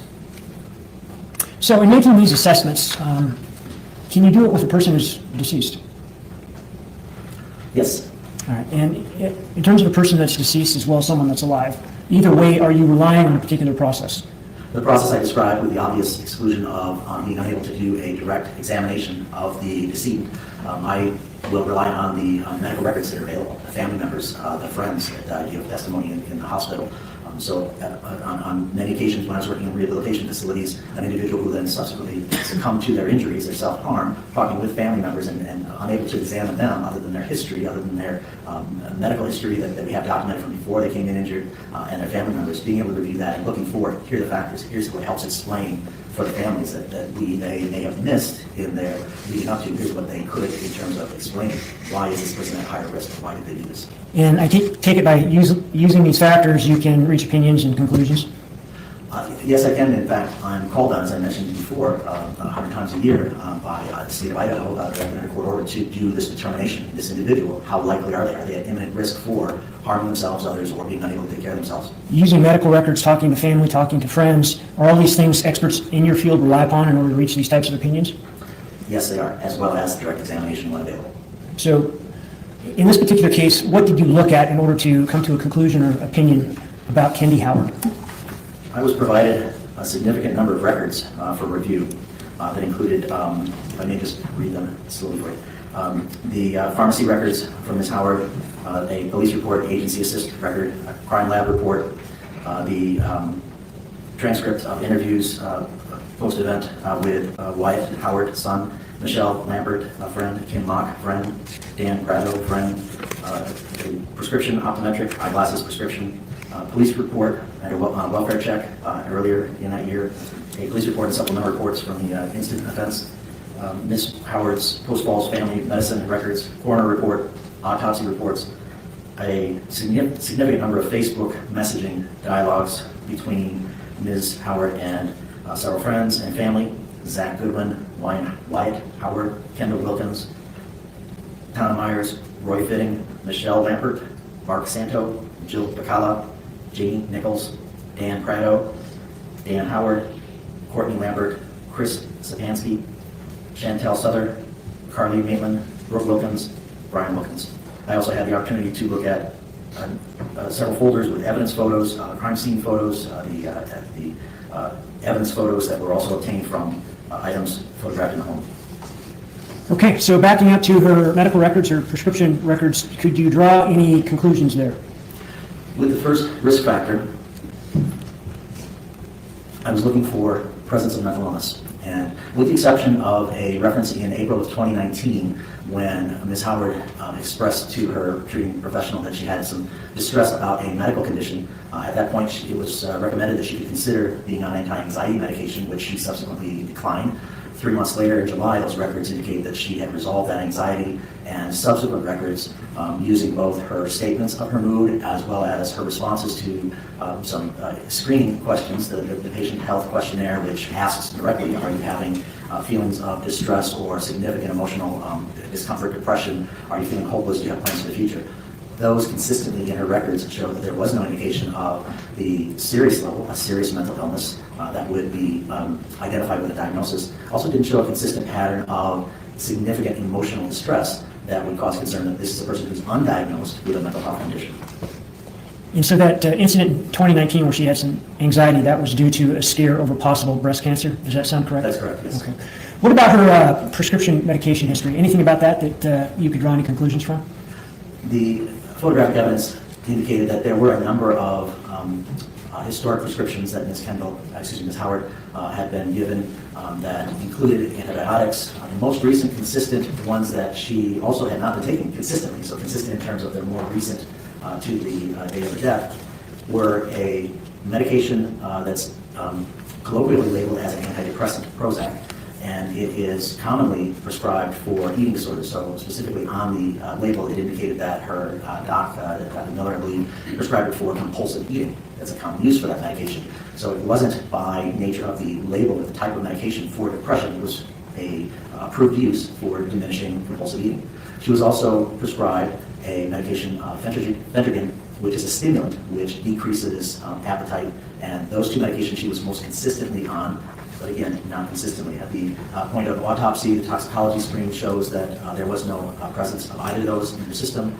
The review, the pill counting they did and photographed indicated that she had a number of her prescriptions that she had not been maintaining taking. So there's a risk with those two medications. There's what's called a black box warning. They can increase suicide risk. Prozac and Phentergan can or have been found to increase suicide risk, but that's in the presence of a mental illness. And so when prescribed these medications, it's common practice for the prescribing professional to do a significant screen, continual screen. Is there mental illness? So that again supports the first issue that I was looking for. The first factor is that if this individual had a mental health risk, had the presence of significant depression, and the prescribing professional was using that medication for something other than treating the depression, it would have been inappropriately prescribed. So having that evidence that this is a person who did not have an underlying mental health condition, those two medications which activate, stimulate, wouldn't be increasing that level of despair or suicidality. It's not that these medications cause suicide. They increase activation. So an individual with an underlying mental illness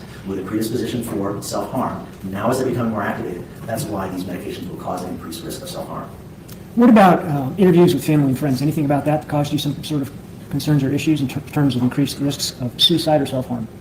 The interviews, with the exception of that offered by her husband, Dan Howard, did not provide an indication of concern for risk of self-harm. In fact, they described her as showing a bright, happy, excited, looking forward to the future. So her affect was in its general statements that they make in their interviews, as well as in the Facebook messaging posts, indicating an indication that that Ms. Howard was exhibiting the continued positive affect, bright affect, and not suffering from significant or even reactive despondence, with the exception of her interactions with her husband, where those Facebook posts reflect the distress of arguing, the reference from her husband that he felt that she had a mental health condition and should be seeking treatment for it. Otherwise, no family members, in fact, family members specifically said that they did not see a mental illness, were not concerned about that, did not see a negative affect with the exception of her being apprehensive, scared about the divorce, about the separation, about having that expected apprehensive response after decades of marriage, where the individual is now facing life changes. What about those components of substance abuse and family history? Did either of those raise their head in terms of concern for you here? In the medical records, consistently, there was no report of any family that had developed mental illness or had shown signs of substance use. The substance use for Ms. Howard, she was described by friends as using alcohol. She consumed alcohol, that there was not a consistent report where there was significant concern that she was using alcohol or that they were addressing. The Facebook posting was oftentimes a continual back and forth where there was descriptions of upcoming social events. Let's get together for parties, for fishing, for social gatherings of vacationing, and no expression of concern about alcohol or any other drug use. Proximal factors? There were a moderate to high level of stressors in Ms. Howard's life. At the time of her death, she was going through divorce, which is a significant stressor, a significant life event that requires change. She was contemplating, not in the act of, but she was contemplating a change of job by her statements on Facebook, posting, family, friends, acknowledging, yes, we were aware she was contemplating that. So apprehensive stress and stressors are positive and negative. A wedding is both. I mean, planning a wedding, getting married, having a new child is both positive and negative. So divorce can be positive and negative. Stressors are change, a change from routine. So anytime there's a change that's stressful, we have to adapt to it. The temperature changes, we have to adapt to that. That's a stressor. So in her life, divorce, her anticipated change of job, her anticipated change of residence, finding a new house, looking forward to being in that new residence, again, a positive and negative. There's the hassles of moving, shopping. And lastly, the discord between her and her husband, so arguing with a spouse. So those four major categories represent significant stressors. And as I said before, it's not just that the stressors then cause suicide. How is the person adapting, coping?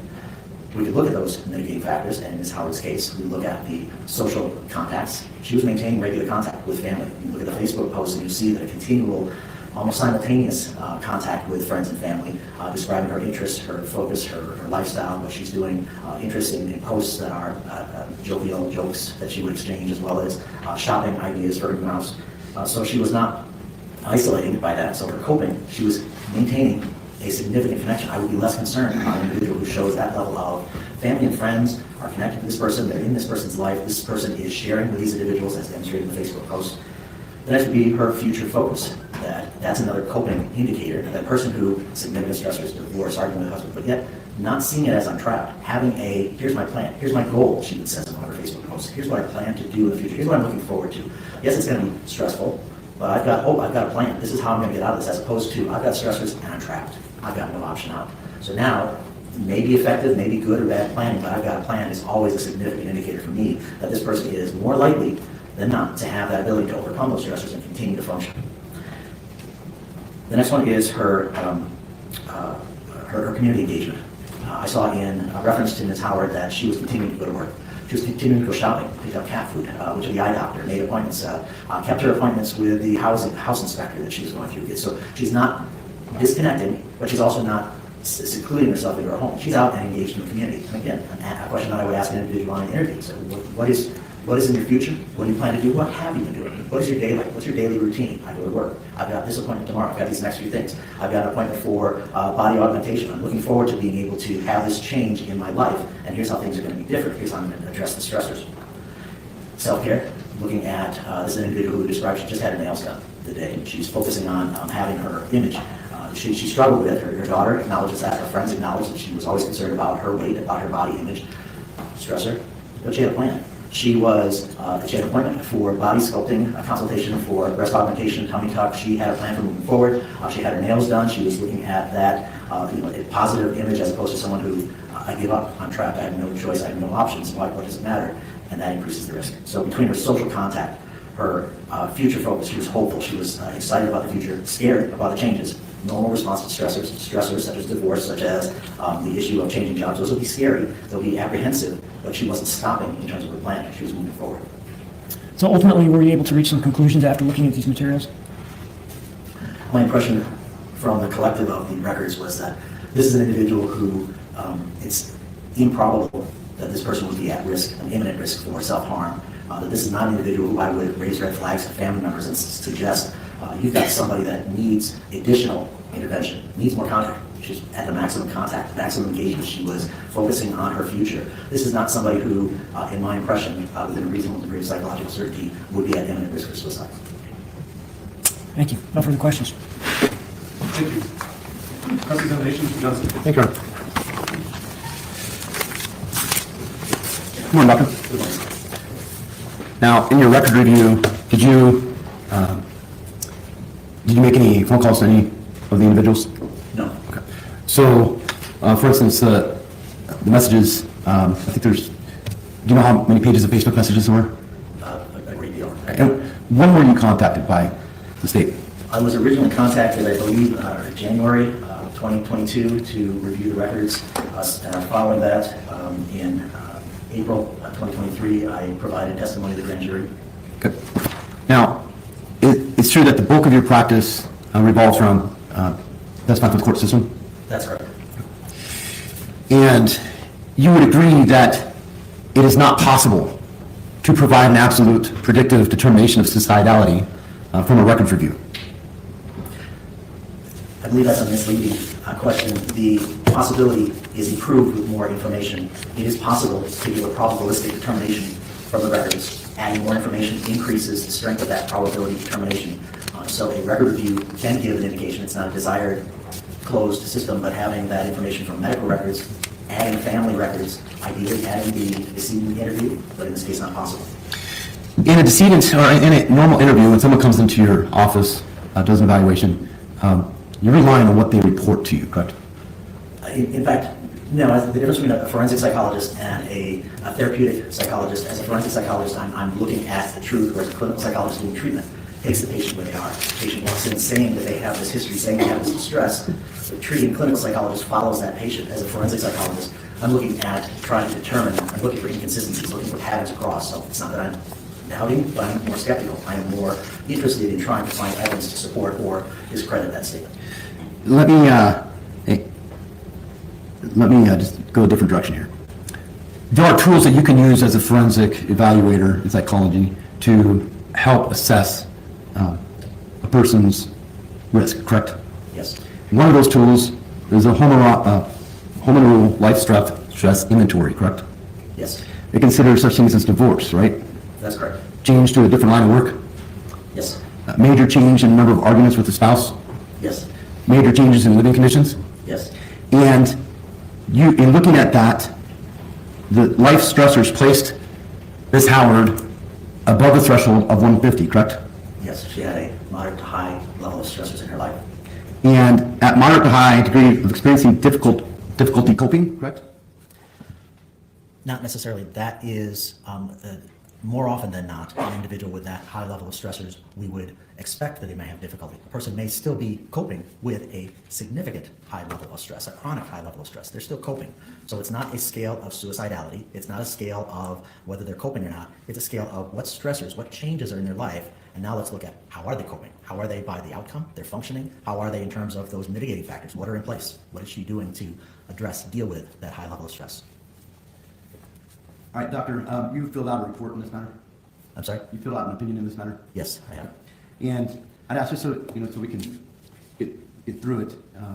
You just, if I need an explanation, I'll ask you, and if council wants to get an explanation, we'll ask. But if you can just answer the questions, we'll try to move through this here. In your report, you indicated that above the threshold of 150, identified her as being a moderate high degree of experiencing difficulty coping, correct?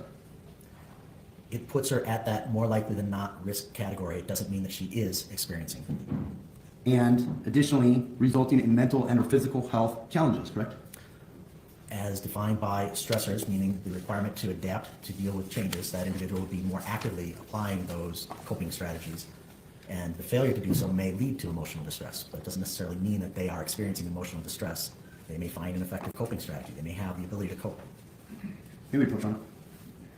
Sure.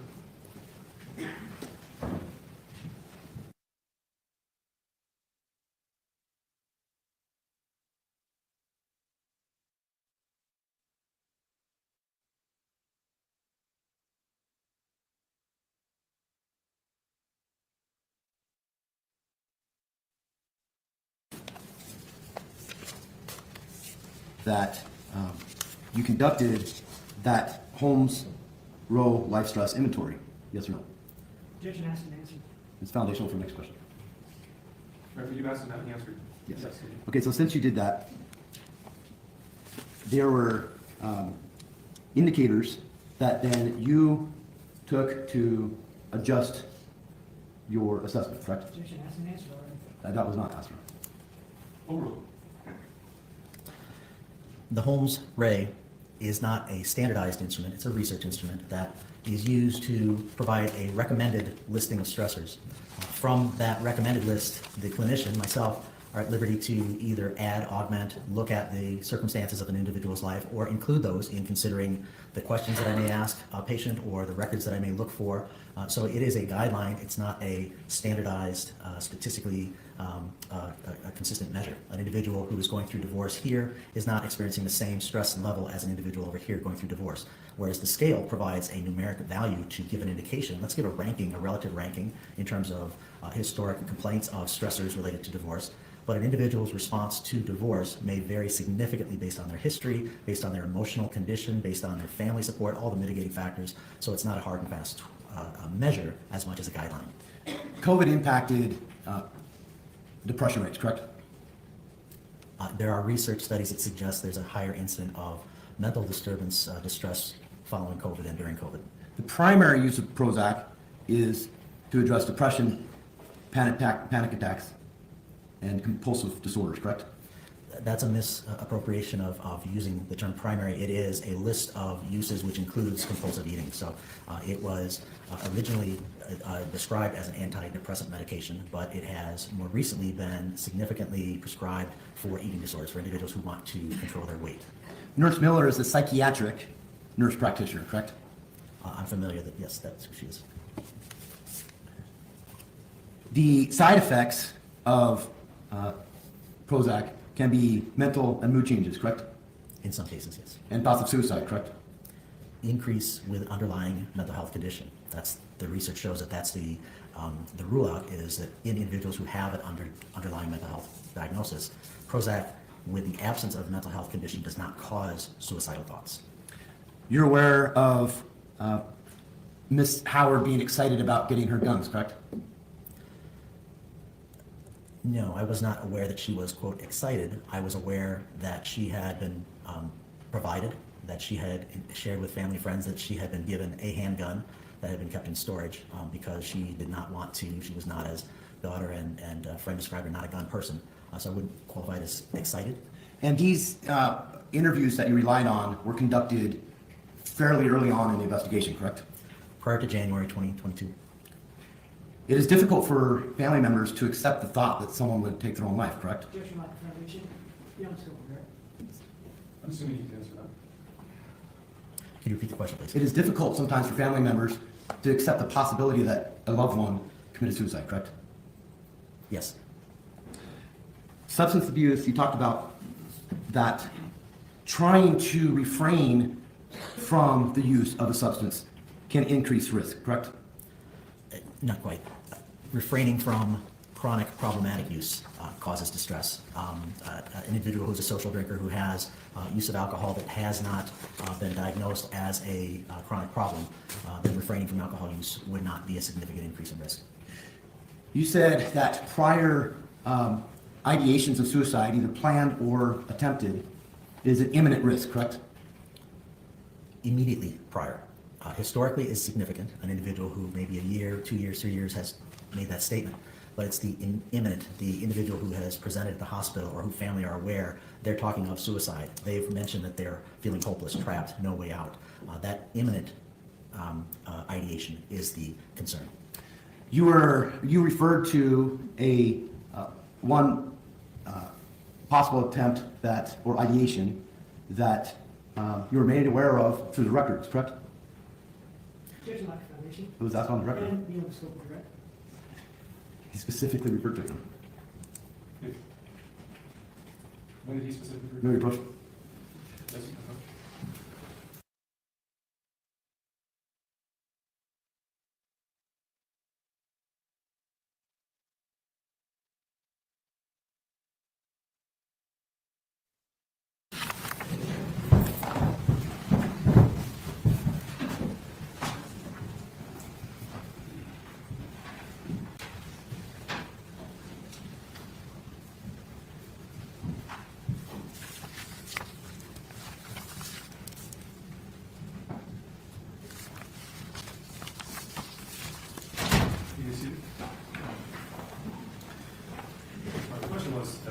there's a lack of foundation beyond the scope of direct. You said it was asked on direct, and he specifically referred to it. What are you referring to, Mr. Miller? Dr. Hanger specifically made reference, and I think the exact words are, other than a one attempt referred to by her husband or Mr. Howard, I don't know which one he said, I did not find any other evidence. So he specifically referred to that.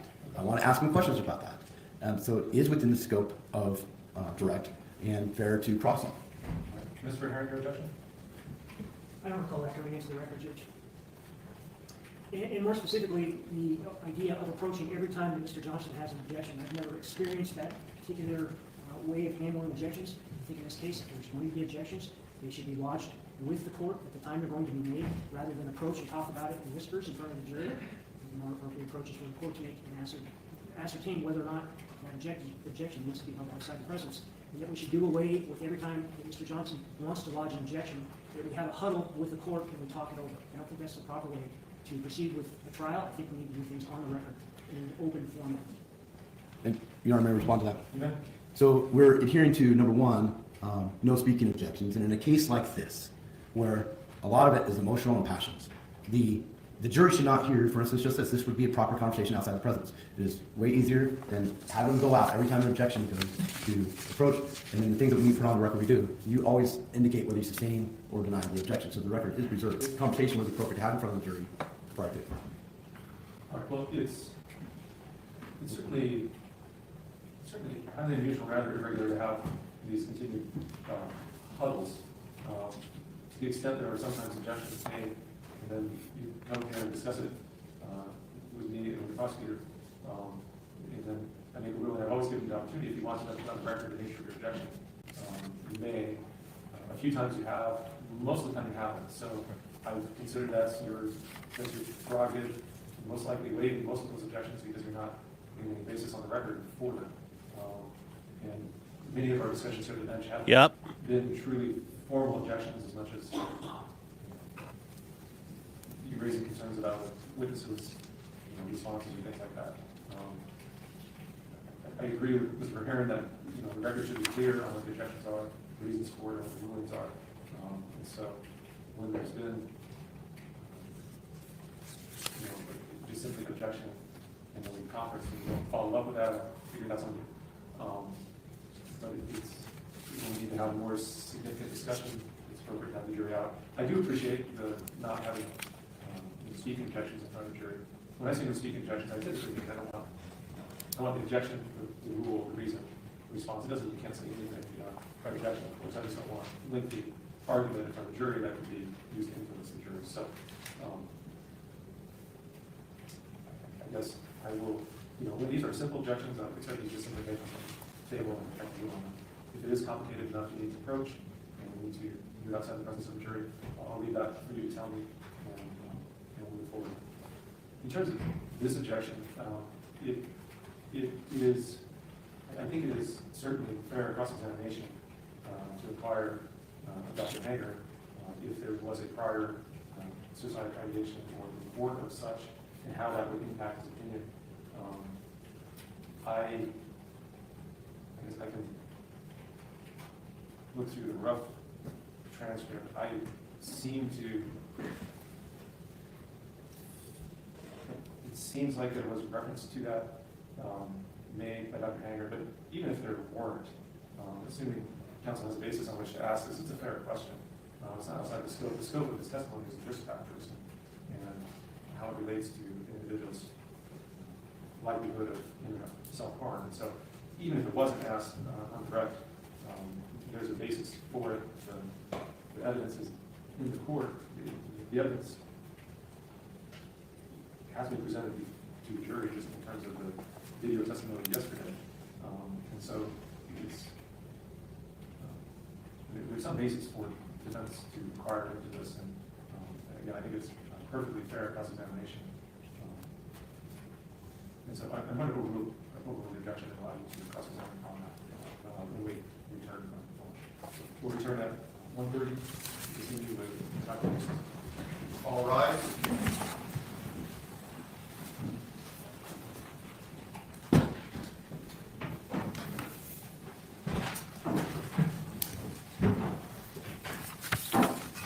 All right, guys, lunchtime, no breaks.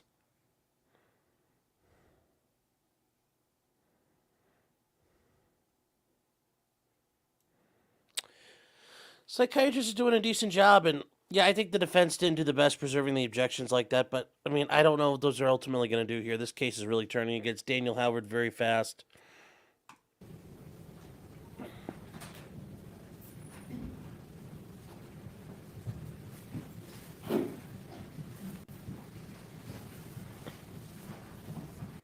Fine, I'll do 5 minutes for a pee. I'll rewind it. 5 minutes to here.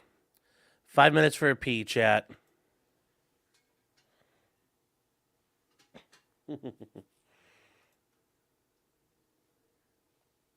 I'll give you guys 5 minutes.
Okay, let's bring in the jury.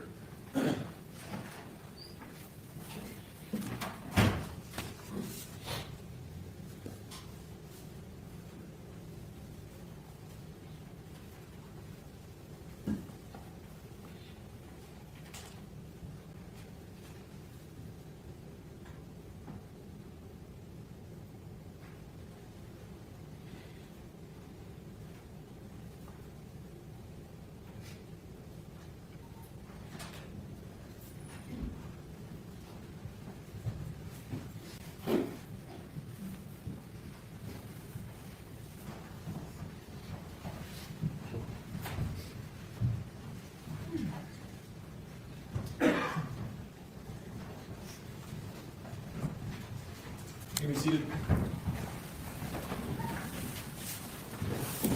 Sorry, go back to record. Overrule the objection and continue the cross-examination of the counsel. Thank you. Good afternoon, Doctor. Good afternoon. Where we left off, we were talking about how a previous experience of suicide ideation can be a factor in a person's suicidality, correct? It's something I take into consideration, yes. And you mentioned that in your review of the materials, there was a reference of a possible previous incident of suicide ideations that was discussed in the initial interview with Mr. Howard, correct? That's correct.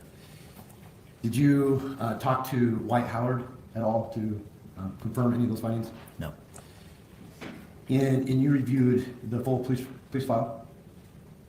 I can't be certain what you mean, full police file. I've had a police report. Just one report? I have an incident report of, excuse me, police report 21-04578, and then a second police report that included supplements. Okay. So you had some supplements? Yes. Were you aware of the second search warrant on February 17th, 2021? The date doesn't come to mind. Location? Were you aware of the second search warrant? I can't say it comes to mind, no, sir. Were you aware if law enforcement obtained anything to give credence to that potential suicidal ideation? I have a recollection of examination of one of the rooms, looking for damage done, potentially. And that was where law enforcement picked up a portion of carpet and confirmed whether a bullet hole went through where Mr. Howard had said it would, I only know that it was confirming that there was a bullet hole. in the location they searched. Correct. Now, divorce has an impact, as you mentioned, in a person's emotions, correct? It can, absolutely. Particularly if one is waffling or going back and forth on whether they want a divorce or not. When you indicate that it can have an impact on emotions, the waffling is an indication of the person's adjustment, good, bad days, information that may sway them. So the waffling of emotions, as you refer to, is an indication of how they're adjusting. The waffling of the divorce settlement, I don't have information about that. She was having a secret affair, correct? There is reference in the witness statements that there was a relationship, yes, with Mr. Prado. Her best friend didn't even know about the affair, correct? One of them did not, that's correct. Her parents didn't know about the affair, correct? I read the mother's, Janie Wilkins' reference to imply that she was aware there was a closer relationship, and that in the Facebook messaging there wasn't a direct reference to a romantic relationship, but a stronger relationship than just friends. That affair was exposed the day before her passing, correct? To whom? There was an argument between her brother Brian and Kendy regarding the affair, correct? There was a Facebook exchange where she, the victim, expressed her concern that her brother may have shared information with the defendant about her having a relationship with Mr. Prado. And in that conversation, Brian blocked Kendy, correct? She had stated that as her belief. I can't tell for certain if he did. In fact, the last text message she sent that night, around just before 9 o'clock on the 2nd, was about her brother blocking her, correct? One of the last, yes. She did not have a job lined up in Camden, did she? Not to my knowledge, no. She had considered, as I understood, asking for, she'd been given some resources, so asking about jobs, but she was not set on her employment yet. She talked to Mr. Prado specifically about not being able to get the job at the healthcare center down in Camden, correct? I recall that she did not have a job set up. I don't know that she said that she failed to secure that one. She would not be able to close on a house without a steady stream of income, correct? Jason Hack Foundation, no scope direct. It's the same. You mentioned in your report, is it correct that 31.4% of females that commit suicide use violent means, correct? Do you have a page number? 7? Thank you.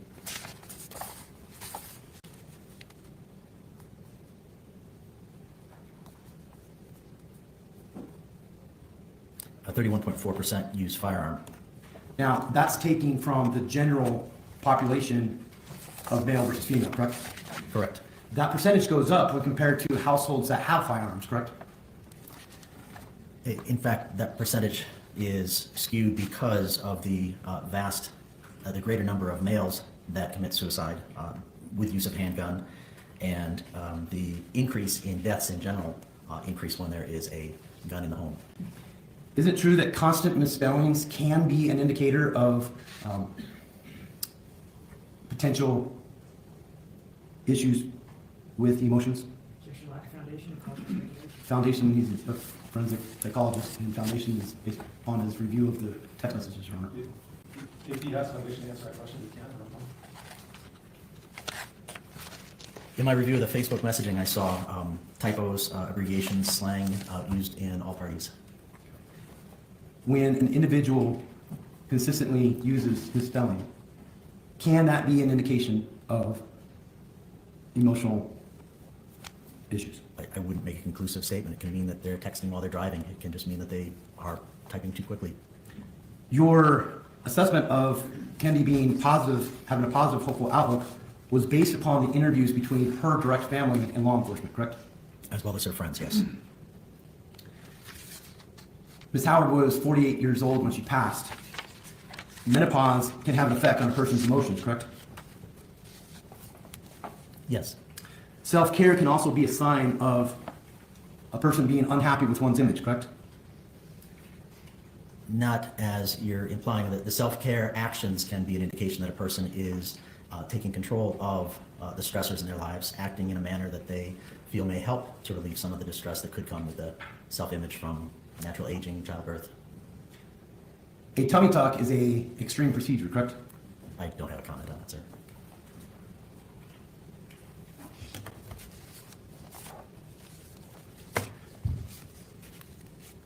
Her secret life was falling apart, correct? Objection, argument made. That's a foundation. Sustained. You would agree that your information was based upon the information provided to you, correct? Yes. And while it may be difficult to predict suicidality, increased confidence of self-harm can be obtained from the direct evaluation of an individual, correct? Yes. No direct evaluation of Ms. Howard was conducted, correct? None was available, no. It is not possible to provide an absolute predictive determination of suicidality from a records review, correct? The process is never to determine an absolute predictive. There's medicine. Mental health is not an exact science. So our process is to determine probability, increased probability. So I am, in fact, tasked, called upon by the court in my profession to make the best prediction based on probabilistic information from records, from the direct interview if available, from friends, family. You specifically put in your report that it is not possible to provide an absolute predictive determination of suicidality from a records review, correct? Yes, correct. No further questions.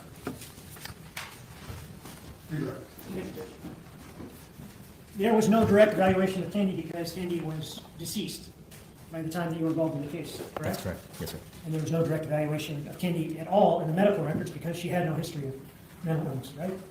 She was on an ongoing basis being screened by her medical providers. There was a constant request for her to answer questions that give an indication. I did have an objection. I'm sorry. I apologize. No, I thought I heard you say objection, but I wasn't sure. Yes, Your Honor. Objection, mischaracterization of the evidence.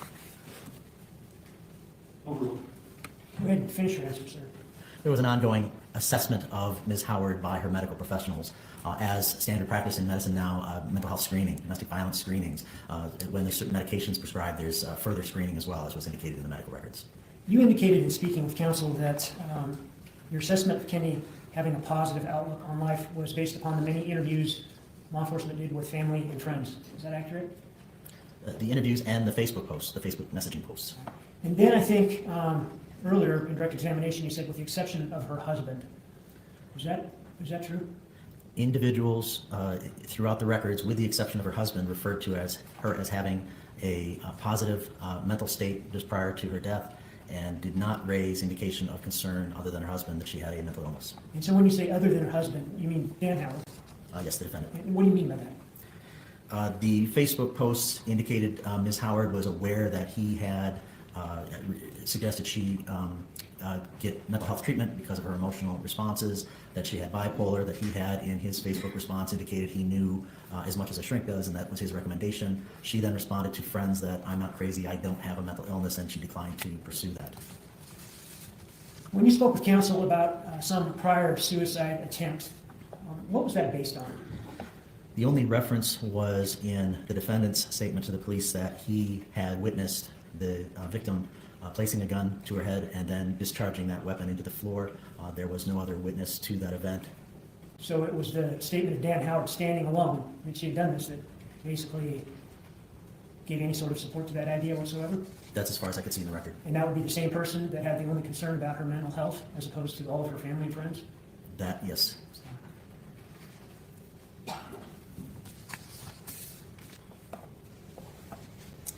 Counsel named a number of life stressors that Kendy was going through. Leaving her job, perhaps finding a new one, getting divorced, moving, things like that. Did you take these things into account when you came to the conclusion that she was at minimal risk for suicide or no risk?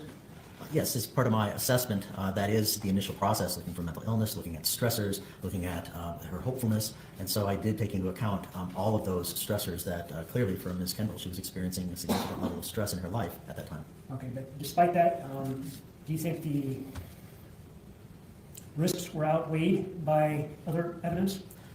I would use the term mitigated, reduced, addressed, and it's not a matter of does it remove that? She was still likely going to go through a divorce. It appears that she was in the process of closing on a house, so it's not the control of the stressors, but it's how she copes with those. So what her mitigating factors, her social contact, her outward activities in life, the socialization she had, her ability to adapt to those stressors, that was what helped me to reduce the consideration that, okay, with these stressors, because not everyone who has stresses in their lives, not everyone going through a divorce, buying a new house, is going to contemplate suicide. But if an individual is forward-focused, looking at what is in my future, is still functioning, then these stressors don't have that negative outcome. Like she was. Exactly. No further questions. Thank you, sir. For the second.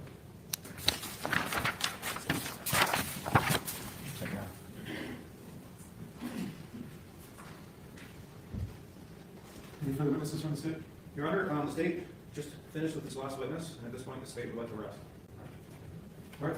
State having rested, I need to take up some matters outside the presence of the jury. I can't tell you how long or short this could be. I anticipate it's been a little bit of a longer break, just so you know. We'll be back to you as soon as we're ready. I'll excuse the jury at this time.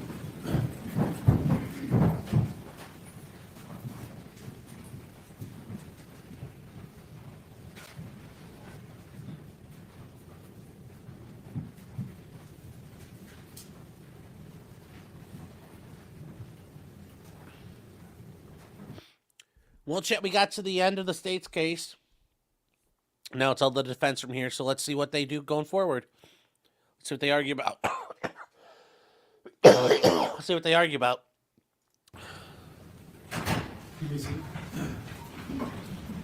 Also, in the meantime, let me know what you guys think of the state's case. Like, how good is it so far? Like, how screwed is Daniel Howard, in your opinion? Mr. Johnson, you indicated you have a motion for the court? I guess, Your Honor, just would the court want to take up Dr. Howard's issue? I want to take your motions first. Okay. Your Honor, I'll keep this brief, but we would ask for a directed verdict at this time. In summary, short summary, the state's case relies solely on what they quote-unquote call lack of blood. However, there's ample evidence in the record and exhibits to show that there is blood pooled, coagulated, down in the tub, matted in the hair, caked on the back, and not one witness has addressed the differences between, one witness, Dr. Ramron, his only explanation for the blood there was that, basically if you go, and this was how he held his hand, if you go transport to the medical center through the Rockies, then liquids might or fluids might escape the body. The whole theory of the case relies specifically on the lack of blood.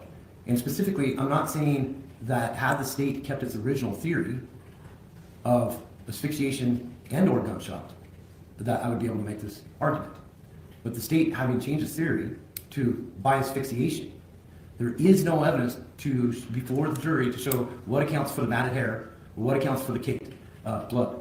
The alleged domestic violence, whether it's lividity, and Dr. Smock talked about that, that's not related to the cause of death. The cause of death is by asphyxiation, according to the state, according to the charge. They have not met the burden of death by asphyxiation, and I believe that a court would find that if they had kept their original theory, it's probably more likely than not that their stronger theory would have been death by gunshot. But based upon that, we would ask for a director. Response? Yes, Your Honor. First, I interpret the defense's motion as only applying to count 2, not Correct. count 1. So I won't make any argument in support of count 1, other than I believe there's sufficient evidence to support the charge. Regarding count 2, Your Honor, this court and the jury has heard competent and credible evidence supporting the charge that Dan Howard murdered Kendy Howard in the first degree. Your Honor, that evidence is that on February 2nd, in Kootenai County, Idaho, Dan Howard caused the death of Kendy. Evidence showed that this was not a suicide. Kendy had future plans. Kendy was leaving Dan. Medical and expert testimony demonstrated to the jury that this was not a suicide. Among the many things the jury heard was the fact that there was an extreme lack of blood at the crime scene. And that lack of blood was explained to a degree of medical certainty by more than one doctor that the gunshot that Kendy suffered happened post-mortem. So therefore, this was not a suicide. The jury also heard competent and credible evidence that this was a homicide. A lot of testimony was given, evidence of asphyxiation. And that is the state's theory, Your Honor. The state's theory, and the evidence shows, that Dan Howard, the only person in the house when Kendy died, had the knowledge, opportunity, and ability to strangle his wife. And he had the motive. She had just told him days before that she wanted a divorce. Mr. Howard's premeditation happened on January 29th, or even before that. After telling Dan Howard that she wanted a divorce, Kendy went to bed. She woke up in the early morning hours to Mr. Howard standing over her. And Kendy was convinced that Dan was about to kill her. And so between the 29th of January and the 2nd of February, Mr. Howard is planning and plotting her death. And finally, on February 2nd, his plan is executed. He caused Kendy Howard's death. Her body was riddled from head to toe in bruises and some lacerations. Competent and credible evidence, Your Honor, that this was with malice, that it was a forethought, that it was a premeditation. Mr. and Mrs. Howard were married. They were household members. They had a child in common. This is, again, sufficient, more than sufficient evidence upon every element of the state's charges, Your Honor. This was not a suicide. This was a murder. The jury has more than enough evidence to make that decision for themselves. This is not a case where the jury should be deprived of the ability to consider the evidence that was given. And so I can't object any stronger than that to the defense's motion, Your Honor. Thank you. Tom, words or nothing? Thank you, Your Honor. Your Honor, to be clear, this isn't about alleged batteries or bruises, or whether the bruises were lividity or not. This is about asphyxiation. Dr. Smock specifically testified that the only way you can be asphyxiated and not show signs of petechia is to do a chokehold in a manner that officers are not trained on. That's assuming that there is a lack of blood. Because the issue is, where's the blood? There's evidence. The state submitted the evidence in the photos of again, the body coming onto the gurney table, hair matted with blood, which is consistent with the photos showing the blood pooling in dark pools above the shoulders going to the hair. The state has not posited a theory on where that blood went, why there's so much blood, and why there's no petechiae from the carotid restraint that law enforcement is trained on. Because the testimony from Dr. Smock is the carotid restraint would cut off 80% of the blood flow. But you need 100% cut off. You need to do like a rear naked choke to asphyxiate without petechiae. Again, this is technical as far as the state just chose at the last minute to do what they did and just do asphyxiation. They have not met their burden that there isn't enough blood and that Mr. Howard did a stranglehold that he wasn't trained on, and we don't have any training records at all, that he even learned it. So, again, I do think that while technical, certainly it doesn't address the first charge, but I do think it addresses the state's. I don't think it addresses, we can take it up later, but I don't think it addresses the alternative of second degree murder as well. Thank you. Well, under the Rule 29 motion for acquittal, the courts to independently evaluate the evidence and testimony and determine whether or not a reasonable juror could find the defendant's guilty beyond a reasonable doubt. I do find that to be the case. While this is a circumstantial case, the evidence presented by the state is substantial, and I certainly think a reasonable juror could come to the conclusion that Mr. Howard was guilty beyond a reasonable doubt. And so I'm denying the Rule 29 motion this time. Did you have any other motions, Mr. Johnson? Not at this time. All right. Then the state had a motion to exclude Dr. Howard. I'll hear you on that motion.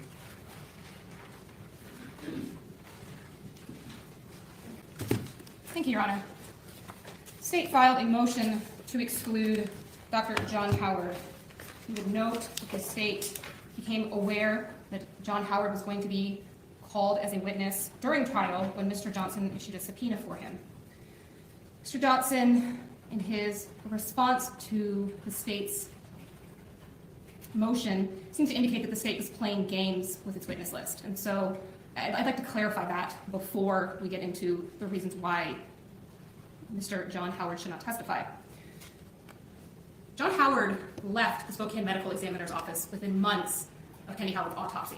He canceled his medical license in the state of Idaho, and he let it lapse in the state of Washington. Before he left, he communicated to coworkers that he was done. He did not want to do this job anymore, he didn't want to respond to subpoenas anymore, and he wanted to retire. And frankly, Judge, that's what he did. The state did not know where John Howard was. And so when the state's witness list, first, second, third, all said to be provided, that was because the state did not have contact information for John Howard. Now, if the state were playing games, as Mr. Johnson seems to be alleging, the state could have dropped John Howard from its witness list. But the state believed that there was a potential foundational factual need to keep John Howard on the witness list and engaged in ethical actions in attempting to locate John Howard. That's a tip that he'd moved to be closer to his grandkids, whether that was Idaho, Washington, Connecticut, or Georgia. The state didn't know, and there certainly are a lot of John Howards in the world. So the state did take efforts, using its internal investigators, to locate John Howard, get an address, and provide that.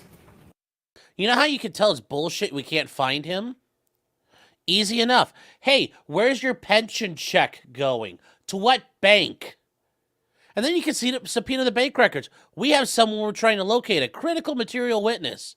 It wouldn't be that fucking hard to look if you guys really wanted to fucking look. That's a bullshit argument.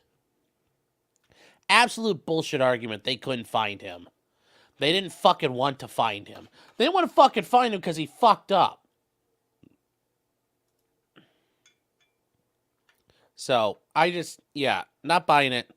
Not buying it, prosecutor lady. But what wasn't happening while the state was making those efforts is that Mr. Johnson was not complying with the basic principles of ICR 16. ICR 16 requires that expert witnesses, their reports, their curriculum vitae, and the information used that they rely upon to create those reports be provided to the opposing party.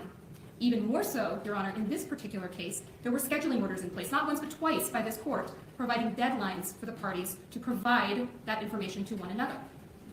At no point did the state provide to Mr. Johnson a CV for John Howard. At no point did the state indicate that it was going to call John Howard as an expert witness with a notice, as it typically does. John Howard was not called at the grand jury, and there was nothing in the record to indicate that the state was going to be utilizing him as an expert. Likewise, Mr. Johnson filed a witness list in, I believe it was June of 23.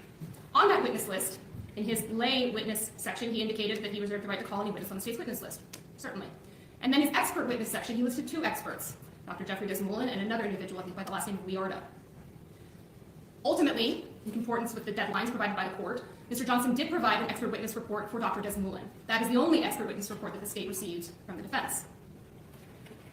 John Howard cannot come into this court and make expert conclusions. John Howard cannot come into this court and make expert opinions. John Howard authored a report one day after Kendy Howard's death.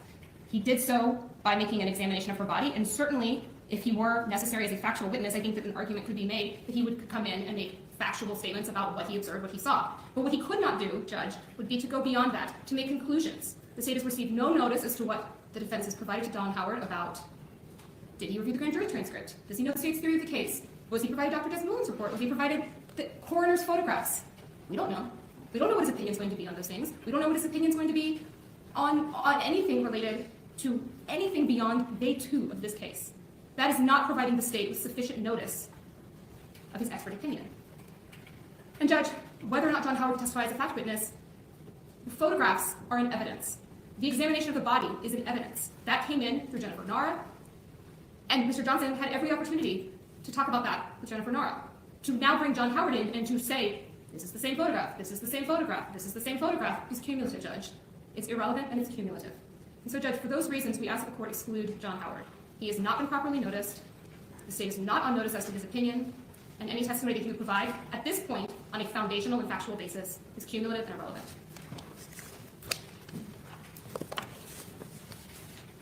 Thank you, Mr. Johnson. Thank you, Your Honor. Again, you have my briefing here, but I think it's a little, I don't know necessarily disingenuous, but from day 1, since receiving discovery, we've known about Dr. Howard. From day 1 of receiving grand jury transcripts, almost every single oral argument in this case has referenced John Howard. He is a necessary witness. He is the only one to have physically, freshly, professionally examined the body. The state, even though they didn't put him on the grand jury, the state elected to put him on their witness list. Again, grand juries, you don't put all your witnesses in a grand jury. You put on enough to make a case, to convince them on a more likely than not basis or probable cause basis that a crime was committed. So we understood that Mr. Howard or Dr. Howard would not be in the grand jury, but it was on their witness list, and there was 5 different witness lists. In the fall, after we started realizing that the state, based upon their arguments and motions, might not call Dr. Howard, which we still believe is a necessary witness, it took my investigator probably 15 minutes to look up his phone number. I have not provided Dr. Howard with any expert opinion. His opinion would be limited to the report that he conducted that was provided to defense. I don't know why I would have to provide the state their own report. As far as him retiring, he has testified since retiring in over 7 cases where he has performed the... State. He's such a bad man, but we used him anyway. Homie's finally scoring some points with some evidence here. Now we got it.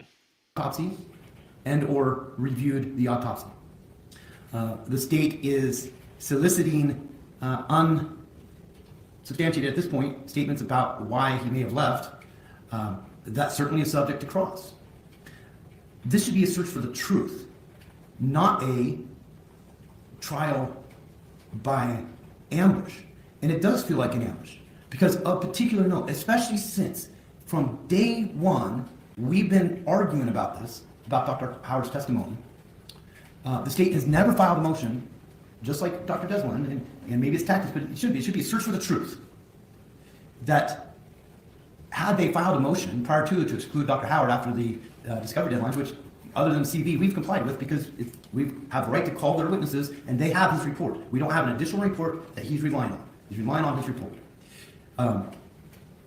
He was the subject of 2 motion eliminates in this matter, number 9 and number 14. And specifically, number 14, the state requests that we can't bootstrap our opinion on, not our opinion, Dr. Howard's opinion on another expert. Your Honor knows we've had multiple conversations with that. Never in there it's like, well, he wasn't disclosed.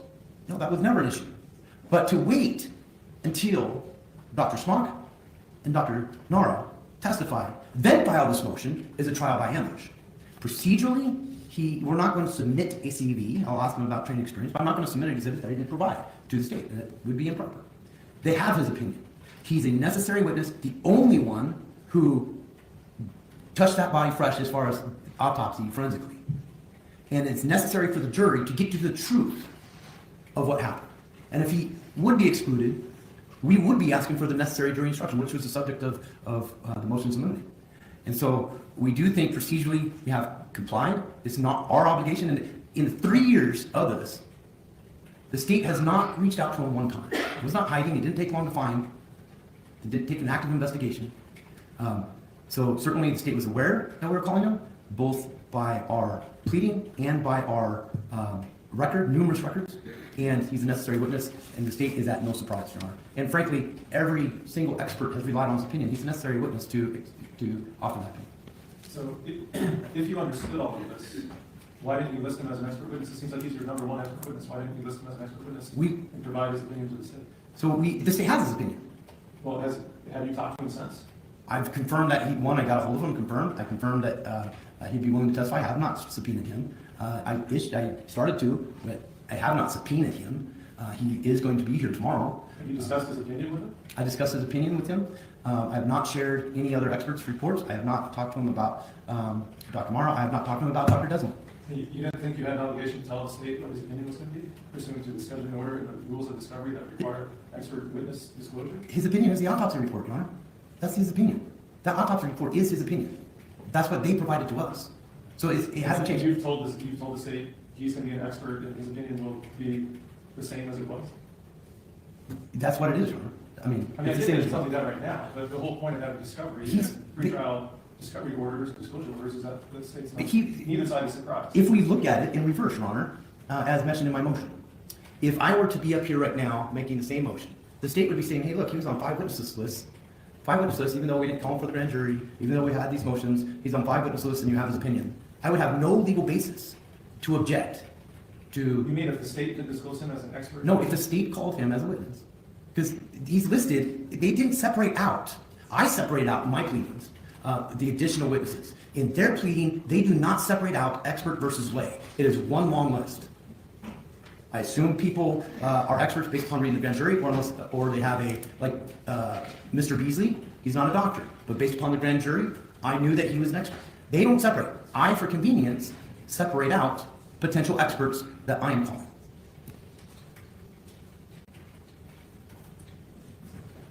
So what do you think Rule 16 requires of you as relates to expert witnesses? When it says on written request of the prosecuting attorney, the defendant must provide a written summary or report of any testimony that the defense intends to introduce pursuant to Rule 702, 703, or 705 of the Idaho Rules of Evidence. The summary provided must describe the witness's opinions and have some data for those opinions and the witnesses called. Okay, yeah, if he didn't fucking say anything to the state, that's actually poor form. It's poor form he didn't say anything. If he figured it out, though, and found the guy and knew about the guy for a while, that's a problem. That's a problem. So I agree, this is a bit of an issue here. He kind of fucked that up. There's ways he could have fixed this, but, this might not go well. Vacations. If you think of it this way, Your Honor, and answer the question, the state, had they called him, complied with that. We are calling their expert. We put them on notice of calling anyone. This is their expert, not our expert. It was listed in their disclosures. We were provided his opinion. His opinion we're not offering a different opinion. We're seeking the opinion that we were provided by the state in their disclosures. And we made that known, not only in our reply to our witness list, but also, frankly, I think the state should have called him. But that's neither here nor there. If their pleadings conformed with Rule 16, and it's their expert, their opinion that was provided to us, it'd be like if I were to provide them Desmond's opinion, and for some reason they got wind that I wasn't going to call him, and they put me on notice that they have the right to call any of my witnesses, they certainly could call him and use the opinion that was provided. I said, that's what we're doing, Your Honor. I doubt that, but okay. Anything else you want to say? Even if he's not allowed to give an opinion as to overall cause of death, I think that's the issue that the state has. He is a necessary fact witness, having done the autopsy. All right, thank you. Ms. Shostel? Thank you, Judge. I would refer the court to the I-Court's record, wherein the state filed 18 separate supplemental responses to discovery regarding expert witness for each and every one of our expert witnesses. That would be separate and distinct from our witness lists, So expert witness Bryant Gunderson, expert witness Dean Livingston, Morgan Ford, Dr. Nara, Philip Hanger, Dr. Raber, who was not used, Dr. Rambaran, Dr. Smock, Dr. Stewart, Gary Tollison, Janet Ayers. I can go on, Judge. The point is that the state absolutely complied with Rule 16. The witness list is not intended as an expert disclosure. The witness list does not comply with Rule 16. The state filed 18 separate notices of intent to use expert opinions, which all included a curriculum vitae and either a separate written opinion or a reference to the grand jury transcript for those witnesses that testified at grand jury. Again, nowhere in those 18 separate filings did the state indicate Dr. Howard. Judge, my concern with John Howard coming in to testify as a, quote, foundational witness is that Mr. Johnson is not going to stop short of the cause of death. Mr. Johnson repeatedly attempted to get John Howard's opinion as to cause of death in through other witnesses throughout this trial, and ultimately the state acquiesced to that as a tactical decision.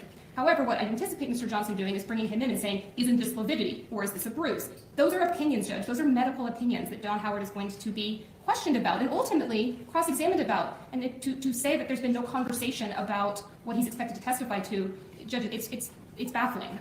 And so, Judge, the risk of Dr. Howard coming in testifying, it's going to go into expert opinions that he should not be allowed to testify to. It's going to go into areas that the state is not on notice about, and it is beyond that cumulative. Thank you. Thank you. Well, in considering this issue, case law is clear that a criminal defendant's right, and I'm quoting from State v. Siegel, the criminal defendant's right to offer testimony is derived from the Sixth Amendment's compulsory process clause, and that right can be violated by the imposition of a discovery sanction that excludes the material defense witness. However, the right to present exculpatory evidence is not without limitation, and it goes on to say the adversary process cannot function effectively without adherence to rules of procedure that govern the orderly presentation of facts and arguments to provide each party with a fair opportunity to assemble and submit evidence to contradict or explain the opponent's case. Thus, the determination whether the excluded defense witness for late disclosure is committed to the trial court's discretion. In exercising its discretion, the trial court must consider whether the state would be prejudiced from the late disclosure if the evidence were admitted and weigh that prejudice against the defendant's right to a fair trial. Case law goes on to talk about whether it's defense counsel's failure to disclose or the defendant is essentially part of that willful failure to disclose. In this case, it's clear to me that defense counsel has failed to disclose Dr. Howard as an expert witness. I don't see any involvement from the defendant himself with regards to this. So I see this solely as defense counsel's failure to disclose. And I do know that I disagree with counsel's version of how the rules of discovery work. And I believe that counsel was under an obligation under Rule 16 to disclose Dr. Howard as an expert witness, and in the requirements under that discovery rule, he did not. And so sanctions may or may not be appropriate. The ultimate sanction is exclusion of a witness. And that's what the state's asking me to do here. In excluding a witness, I have to consider the state's prejudice. In this case, I don't find any significant prejudice to the state. Dr. Howard has been known to the state from the very beginning as the medical examiner who conducted the autopsy the day after Ms. Howard's death. His report has been available to the state for around 3 years now. There's never been any surprise here that Dr. Howard determined the cause of death to be by a gunshot. That's not. The state has known that from the very, very beginning. At the time Dr. Howard made that finding, he was in fact maybe not an employee of the state, but a contractor of the state, of the county, for doing autopsies and medical examinations as a pathologist. And so it is somewhat fair to characterize him as a state's witness. The state has argued in motions in limine that Dr. Howard's opinion should not come in unless and until such time as he testified and gave that opinion in court, which I did rule. There was significant question pre-trial about whether or not Dr. Howard would even testify. Even Mr. Johnson indicated he didn't know if it would happen here, but if he did, he was hoping to have him testify. It was that uncertainty of whether or not he would even be available for trial to testify, which is why I sustained that objection in the opening statement to referencing his opinion, because it was even unclear if he would testify. But if he did, there was never any surprise about what his testimony would be. And to to the extent, and as an officer of the court, Mr. Johnson, I'll accept your representation that he hasn't reviewed other experts' reports, testimony, etc., that he has developed no new opinions. He's simply being called to testify consistent with his opinion in his initial report some 3 years ago. Given that, I don't find sufficient prejudice to the state that would permit the exclusion of what is possibly one of the defendant's most important witnesses, which is almost his only witness to contradict the state's medical witnesses. I'm not saying he's going to successfully do that one way or the other, but the defendant has a right, a due process right to present his defense. And to exclude that, I think, would be an abuse of discretion and extremely harmful to the defendant's right to a fair trial, where I don't find the defendant himself having any role in this late disclosure. In Idaho, one of the cases I reviewed, they approved a monetary sanction on defense counsel to impress counsel with the importance of following the rules of procedure and discovery. And I may do that. I may impose a monetary sanction on defense counsel for not complying with discovery, but I'm going to reserve my judgment on that right for this moment. But ultimately, I'm not going to exclude as the ultimate sanction Dr. Howard. Now, should the state allow the state to continue to, if they can demonstrate some prejudice after his testimony that would require a short continuance or a short delay in the trial for them to respond, I would consider that. As this, I do think this is a surprise to the state, given that Dr. Howard was not listed as an expert witness by defense, and I think the state anticipated him not being called, which wouldn't be the case had defense counsel just simply taken the very easy step of listing him as an expert witness. We wouldn't be in this situation. So should the state need extra time to respond, I would consider that request down the line. But I think exclusion would be an extreme remedy, and it's not warranted in the circumstances. Also, as to being cumulative, I don't find this to be, it's not that cumulative alone is the issue, it's unduly cumulative to the point where it's unnecessary, distracting, or confusing to the jury. It's certainly not. I don't think his opinion is, I have not allowed much discussion of his opinion for the very reason that I ordered and ruled in motions in limine that his opinion can't be bootstrapped by other experts. And so his opinion has been very, very limited, any discussion of it before the jury. I think it may be just almost solely in the death certificate that was admitted. And so the defendant's ability to present Dr. Howard's observations, performance of the autopsy, and his conclusion, I don't find that to be unduly cumulative or unnecessary, but rather I think it falls squarely within his due process right to present defense. I'm not further limiting his testimony other than it has to be within the confines of his report. So with that, I'm going to deny the motion to exclude. All right, are you prepared to call your first witness? Yes, sir. So that's like I said, it sounds like, yeah, the defense attorney did get in trouble for playing fast and loose and fucking with the rules to an extent. But ultimately, yes, the idea of this is your witness, you already knew he existed, you've used him before, all of that I think would be those are great things. And had he just said, I'm using the guy, that probably would have been enough. But to not, and to argue, oh, well, the expert reports and all that, the thing that hurts him, I think, though, too, is he's like, well, my private investigator did 15 minutes and I found him. It's like, that on one hand makes the state look bad, but that also makes you look bad like you're sandbagging.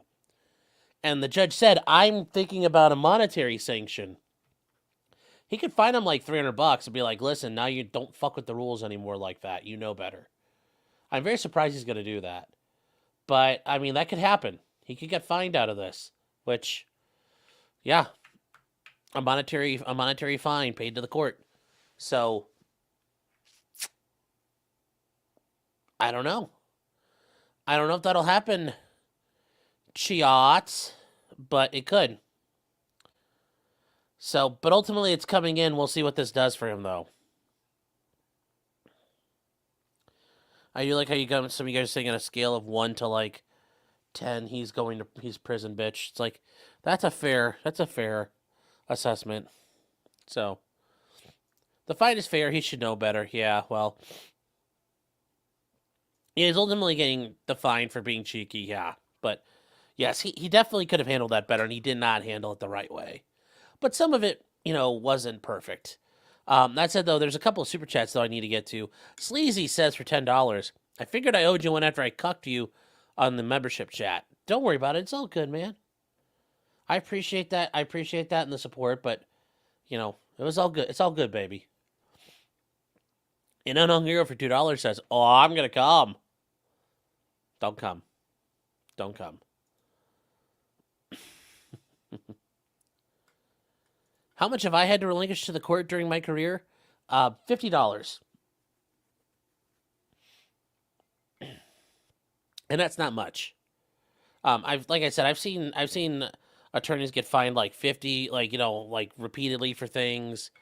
But, it's yeah, that's not really anything anybody, like I said, I saw one time a judge, he was an old school judge, and he was late to come out for the hearing, and he held himself in contempt and fined himself like $150 and went downstairs and paid it.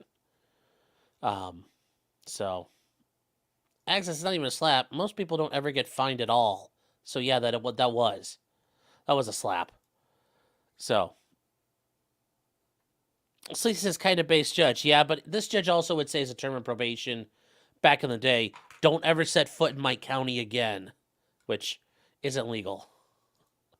Otto says 5 memberships. Thank you, Otto. Whoever gets those, I know is going to be very appreciative, and thank you for your generosity.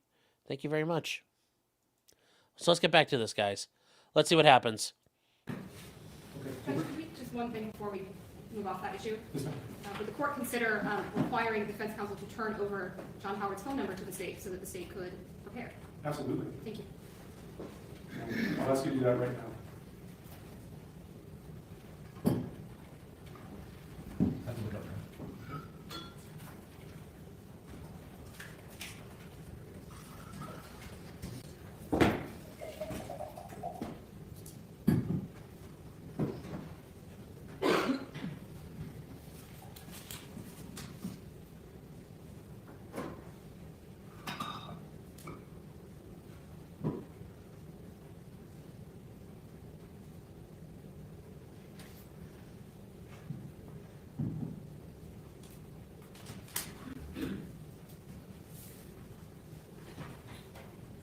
All right, bring the jury back in.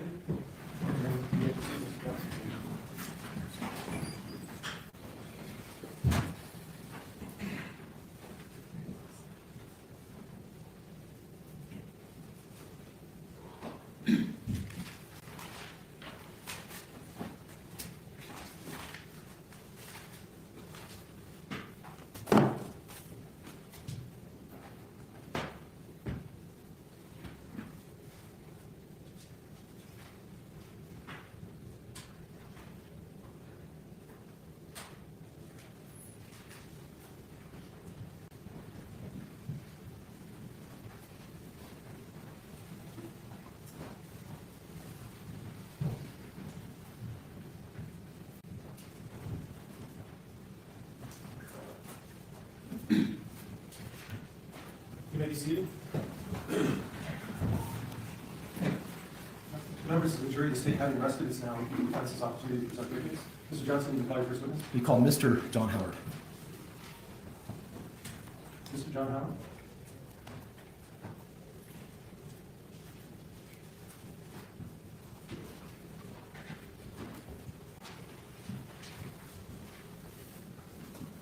Good afternoon, sir. If you come forward, please. I'll have you face my clerk, and please raise your right hand and be sworn in. Do you solemnly swear that the testimony you're about to give in this case will be the truth, the whole truth, and nothing but the truth? So help you God. I do. Thank you, sir. If you have a seat right there at the witness stand.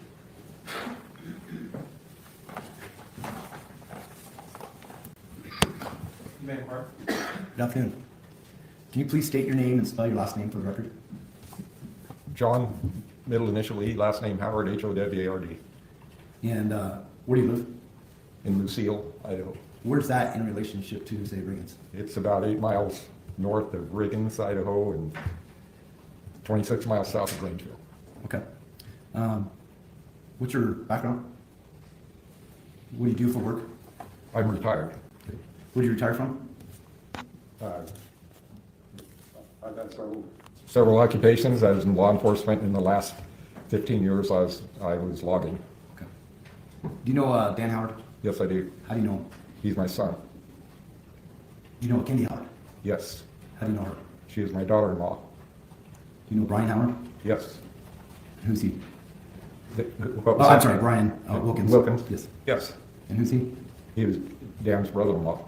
And then finally, Wendell Wilkins. Do you know him? Yes. Wendell was Kendy's dad. Can you just briefly explain where you were living when Dan was growing up? When Dan was growing up, Yes. and when Dan was growing up, we were living in Hayfork, California. And I worked for the sheriff's office. He went to school. Hayfork's a little logging town. Objection, It was all supported from the logging. Okay. At some point, did you move up to Idaho? Yes. And when was that? That was when I was 40 years old, and about 40 years old.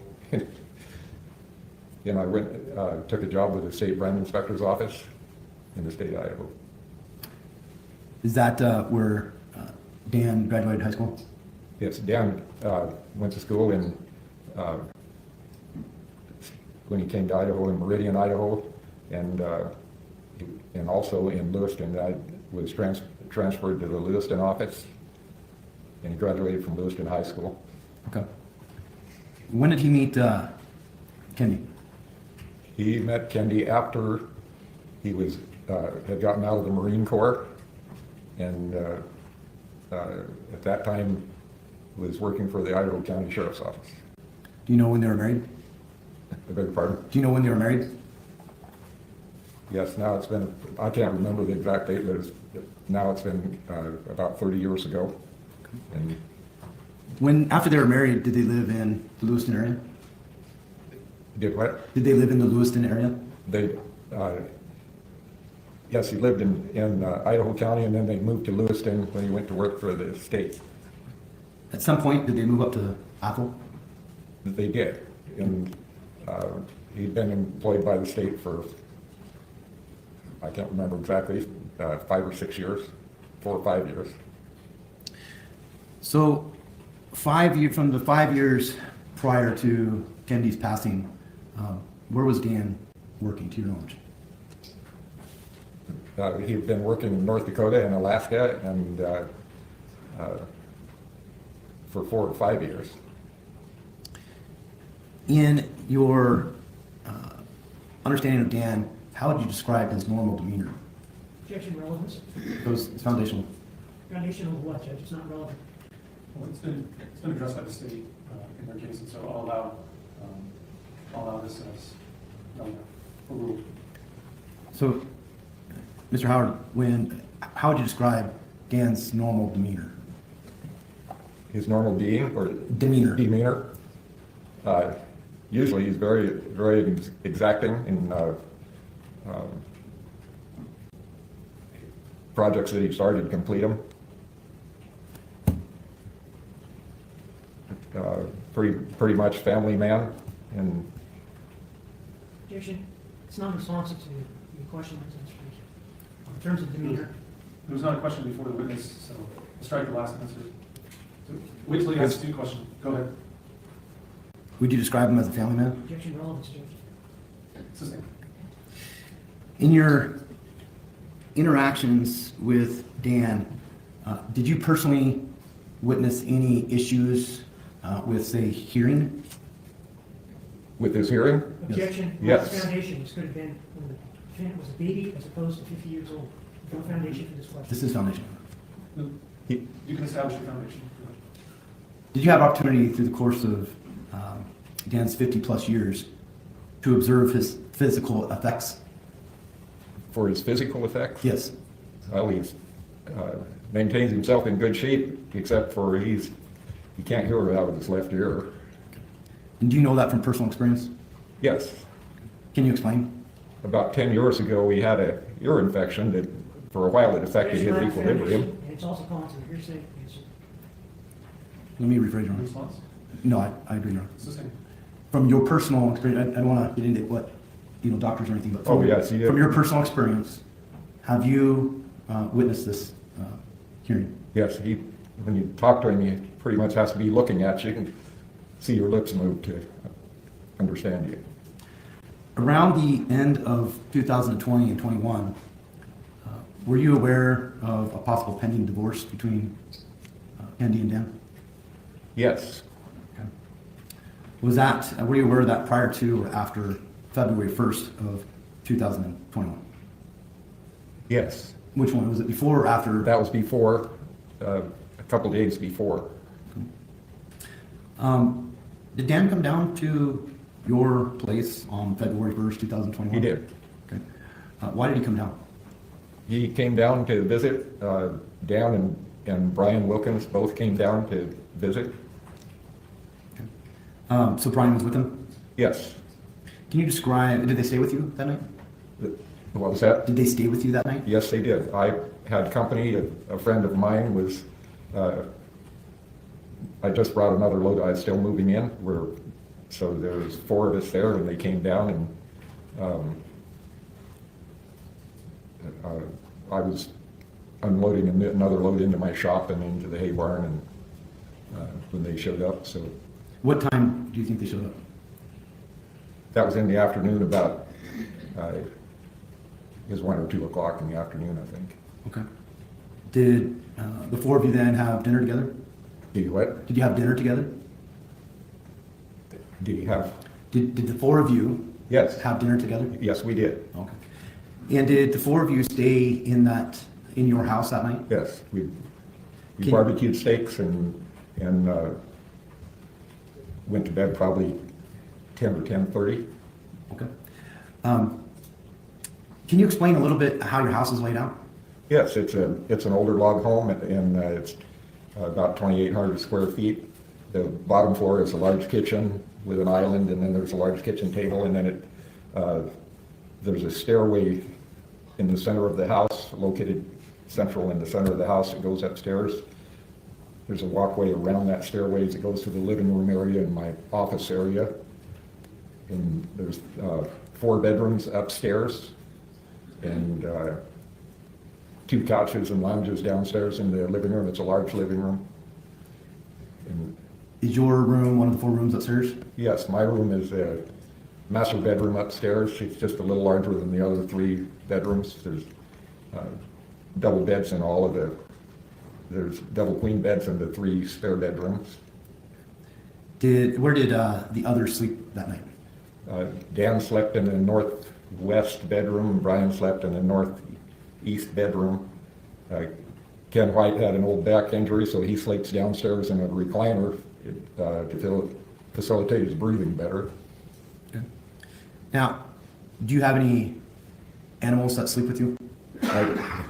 I do. She doesn't sleep with me. I have a well-trained cow dog, sleeps in a little dog bed that's next to the foot of my bed. As you can tell, I'm hearing impaired. I lost my hearing in combat, but I have that dog for a reason. She's trained. If she hears anything outside, she'll wake me up. She'll stand up on the side of the bed and grab my hand and let me know that there's something moving around. Okay. What time did everyone go to bed around the same time that night? It was around 10 or 10:30, and we all went up and went to bed, and the doors were, I leave my door open into a hallway. There's a short hallway, 2 bedrooms on each end of the hallway. The hallway runs central, north and south, and Brian was in the east side of the bedroom and northeast. Dan was in the northwest. The doors were, Dan's door was open, Brian's was closed, and all the lights, there's a night light in the hall. Okay. And so, to your knowledge, did Dan get up and pace at all that night? No, that dog would have been up and getting me up if that would have taken place. And the dog didn't get you up? It did not. What time did everyone wake up in the morning? It was after daylight, and I don't recall the time. It's winter time, so it was well after daylight, and we all had coffee. Okay. So in February, do you know what time ballpark daylight would have been there? The ballpark that we what? What time ballpark? Oh, Okay. it had to be after 8 o'clock because it was winter time and it doesn't get light until after that time. So, and it was well daylight. Okay. After you all got up and had coffee, what did you guys then do? We all decided to go to Riggins and eat breakfast. Okay. Is there anything, a particular place that you went to? Yeah, some people had opened up a breakfast and lunch business in the old pizza place building, as it's referred to by the Riggins residents. And they served quite large breakfasts and good, and so we're all kind of big guys, so that's where we went to eat. How long do you think you were at the restaurant? How long? Yes. Well, they're not very fast at serving breakfast. It takes quite a while to get their orders. They fix them one meal at a time and keep them warm and then bring them out to you. And we were there at least an hour and a half before we got paid and out of there. And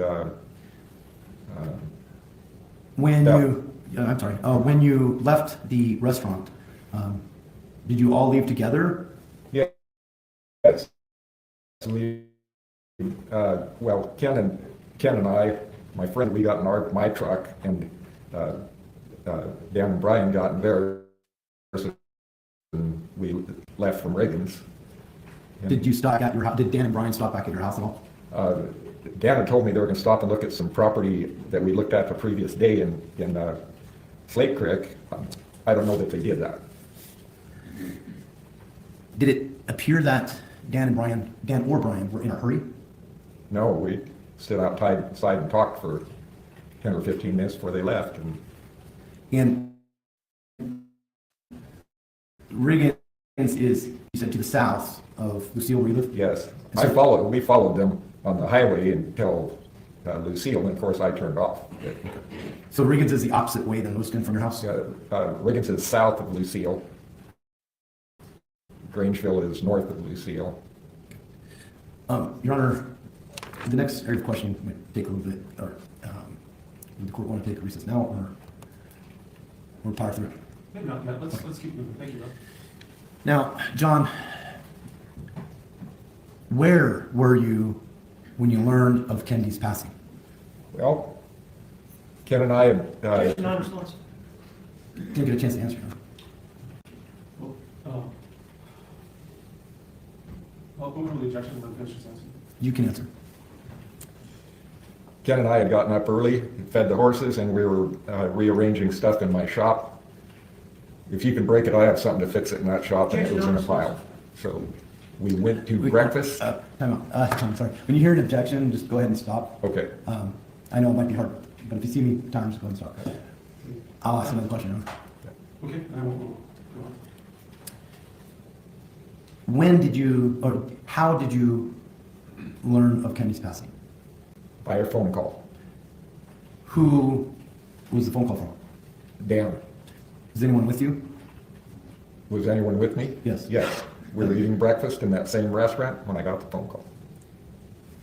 Could you, can you describe that process of what you did when you received that phone call? Yes. Relevance. In order, it goes to foundational to another question.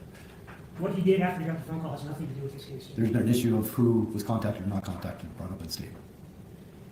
Well, maybe you could make it a little more specific rather than just describe the process of what you did when you received that phone call. If you could direct the witness more specifically, I'll allow the question. What did you hear, what was said when you got that phone call? What was what? What was said when you got that phone call? Objection here, sir. It's the same. Did you understand what was going on when you got that phone call? I had a very hard time understanding Dan because he was crying and bawling, and finally he squeezed out what had happened. And I could barely understand it, so I got up from the table, went outside, and attempted to call him back. Overruled. You went outside and what? I went outside and attempted to call him back. Were you able to get a hold of him again? Yes, but I couldn't understand him. Okay. He was quite upset. without telling me anything that your friend said, did your friend assist you in trying to understand that phone call? Objection. It's going to be hearsay. It's also not relevant. Uh, Maybe what someone else heard the phone call to be and explained it to this witness? The question was, did your friend assist you in trying to understand the phone call? That's a yes or no question, so overruled.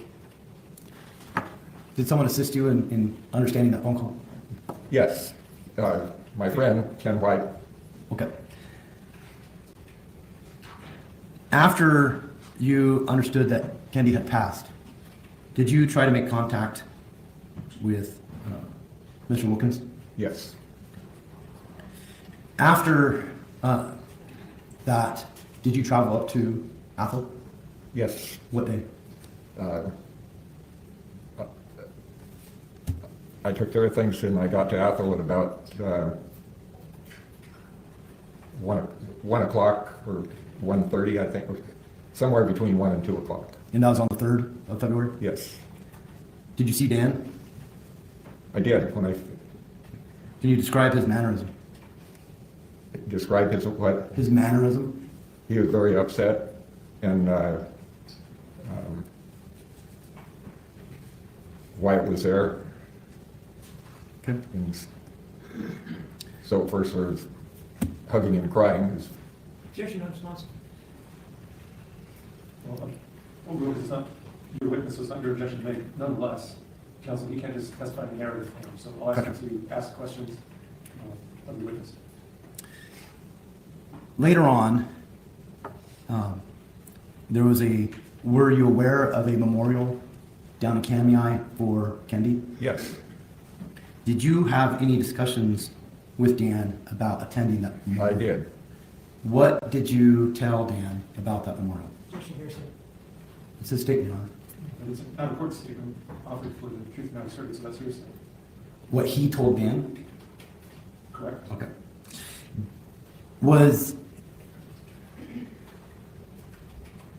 Did you want Dan to attend the funeral? Objection, No, relevance. Overruled. Why? Objection, There- relevance. The state's made an admission. Overruled. Overruled the objection.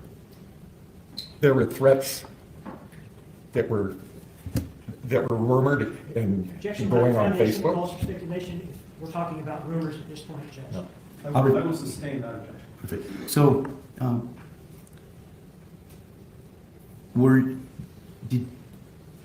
you didn't want him to go? Objection, leading. Overruled. I told Dan, don't go with it. It is not worth the confrontation. He wanted to go very bad. Judge, I'm going to object again to the narrative form of the answer. Understood. Mr. Howard, I need you to wait until Mr. Johnson asks you a question and just answer that question alone. Yes, sir. Okay, thank you. I don't have any further questions, but I'm sure this gentleman does. Okay. Thank you, Mr. Johnson. Any cross-examination? Thank you, Judge.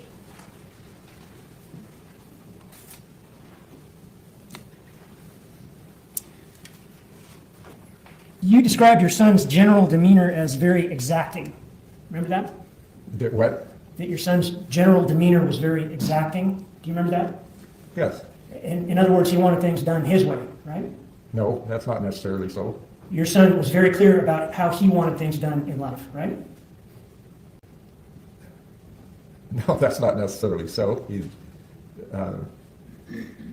just a forthright person that doesn't act, he didn't operate in a helter-skelter way. He planned ahead, didn't he? He what? He planned ahead when he wanted to accomplish something, didn't he? If he had a project, sometimes he would do that, yes. And you told us he would go through and finish those projects, wouldn't he? The what? He would finish the projects that he wanted to get done, wouldn't he? Well, yes, I didn't live there, but the few that I saw him work on, like the boat or the projects with the animals on the place, he'd finish those. Once your son had a goal in mind, he would see it through, right? I would expect that. He was that kind of man, right? Like I said, I didn't live there. I didn't see it all the time. The few times that I visit, I was pleased to see the shape the place was in. And he would go forward with a plan and put it into effect, even if he didn't really want to go through the details of that plan, but he would do it to get to the end result, wouldn't he? Calls for speculation. Overruled. Did he go through the details of the plan? He never did that with me, but Okay. Your son was quick to anger, wasn't he? he was what? He was quick to anger, right? I don't really know that. Well, he was your son for a great many years, correct? He was what? He was your son, he's your son, and he's been your son for many years, right? Yeah, he accomplished many things on his place. It was a nice place and But your son is quick to anger, right? quick at what? Quick to get angry. He's quick to lose his temper. No, I don't right? think that. I never thought that. He was quick to tell Kendy what to do and how to do it, right? I never witnessed that. You knew that Kendy wanted a divorce, right? Dan had told me that they were getting a divorce. Dan didn't want to get a divorce, did he? What, I don't know. When I heard about it, I was told that they had both agreed to it and were making a list. Dan likes his money, doesn't he? What? Dan likes his money, doesn't he? I've never asked him about that. But you've known him quite some time, right? His normal what? You've known your son his entire life, right? No, Besides liking his money, Dan also likes his property, right? you're telling me how I view my son? I don't view him like that anyway. Does Dan like his material possessions? Does he like his what? Material possessions. I couldn't say that. Okay. Dan didn't want to lose half his possessions to Kendy, did he? Objection calls for speculation. If he knows. That would be something I know nothing about.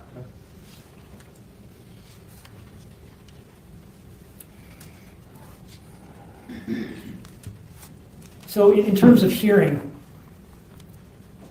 you've told us that Dan can't hear out of one ear, right? He can't what? Hear out of one ear, right? That's correct. But he can hear out of the other ear? Yes, Okay, so you can talk to Dan and he can hear what you have to say, right? yes. I usually make sure I'm close enough so we don't have a problem. He hears me quite well. Dan can hear loud noises, right? I would think. Dan knows what the sound of a gunshot is like, right? I would think. And Dan can recognize the sound of a gunshot even though he doesn't have hearing in one ear, correct? Well, I guess that would depend how far away the gunshot is and which side he's turned to it. So the closer the better. Would that be accurate? It's what? The closer the shot was, the more he could hear it? It would be to me, the closer it was, the louder it'd be. I think that's with anybody.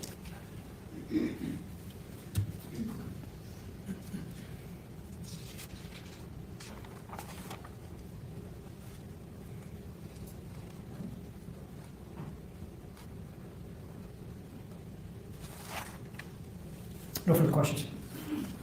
Thank you. Redirect, Mr. Johnson.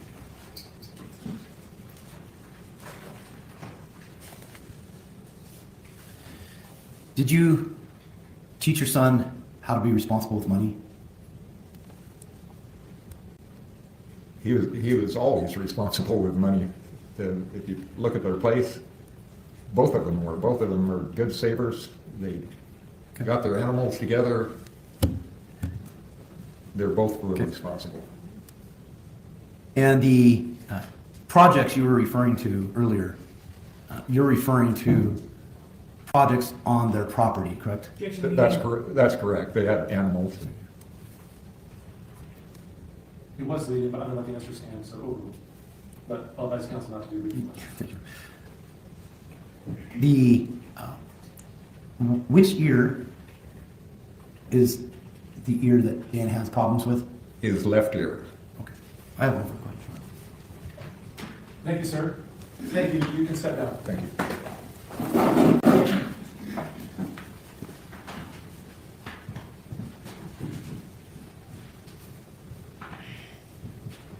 Holy cow, is that guy hard of hearing? That made it difficult. Wow, but holy cow, deafer than a doornail. Let's see how the next one goes. Call Brett Gunderson, Your Honor.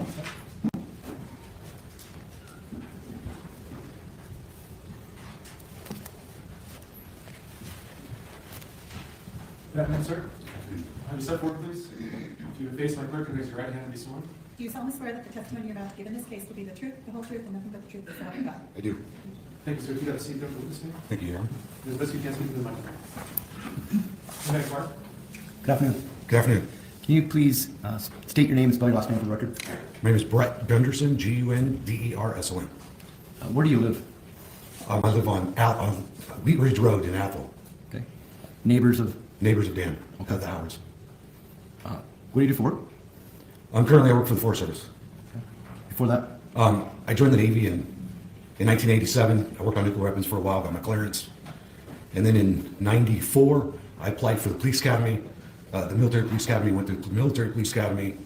In 2001, I was commissioned as a naval officer, and then with a law enforcement designator, and I retired in 2011. Worked for the DOD for a while, and now I work for the Forest Service. How long have you been Dan's neighbor? I moved in, I believe it was February of 2014. Do you know Kendy Howard? I did. Now, explain your interactions with Dan and Kendy prior to February 2021. Well, I moved there when I first moved there. I just retired from the military not too far before that. Objection to the narrative form of the answer. We'll talk about that. Also, stand, and if you could try to focus of your question. We'll talk What kind about of things this did too. you, how would you interact with Dan and Kendy? We'd have bonfires. We'd go on motorcycle rides together. He taught me a lot about, like when I first got there, I didn't know how to raise pigs. First thing he did was offer me a piglet, but I had nothing, I had no buildings or any way to do it. He came over and taught me how to build the buildings and how to raise them and I mean, help him. I did sheep and he kind of helped me with, some of those things. Okay. Do you know Carrie Maitland? Yes, I do. She's my girlfriend. You have a couple there? I do. Yes, I do. She's my neighbor. Okay. And she's also your girlfriend? And my girlfriend is. Was she your girlfriend at the time of February 2021? Yes, she was. And did you guys do things together as a couple with the Howards? Yes, we did. Went on motorcycle rides together, and like I said, we did. We would have cookouts, bonfires, their house, my house. We'd watch sporting events, stuff like that. How often or frequently would the barbecues be? With the what? Excuse me? Barbecues? Well, it wasn't always a barbecue. It could be just a bonfire. I would hate to try to guess the frequency, but mostly in the summer, obviously, and I don't know, at least maybe once a month. Who all would attend these bonfires? Wyatt, Dan's son, my girlfriend and I, and then Dan, Kendy, and then some of their friends, sometimes my friends from up north in Naples. And there was a lot of people there that I didn't know that were Dan's friends. You ever see, do you know who Dean Lampert is? And I know the name. I think I maybe met him once, twice at the most. You ever see him there? I believe I saw him there. That's where I would have met him. That would have been the only place I would have seen him. Was there a typical, or how these bonfires normally end? Usually ends, seeing as how there's a gate going to my property through Dan's property. I'd be there. We'd help clean up or whatever, and put out the fire, and we'd go home. We'd usually the last couple of people to go home. Okay. A couple people being you and Carrie? Carrie, yes. Okay. Now, in the summer of 2020, did you ever observe the Howards getting ready for any sort of trip?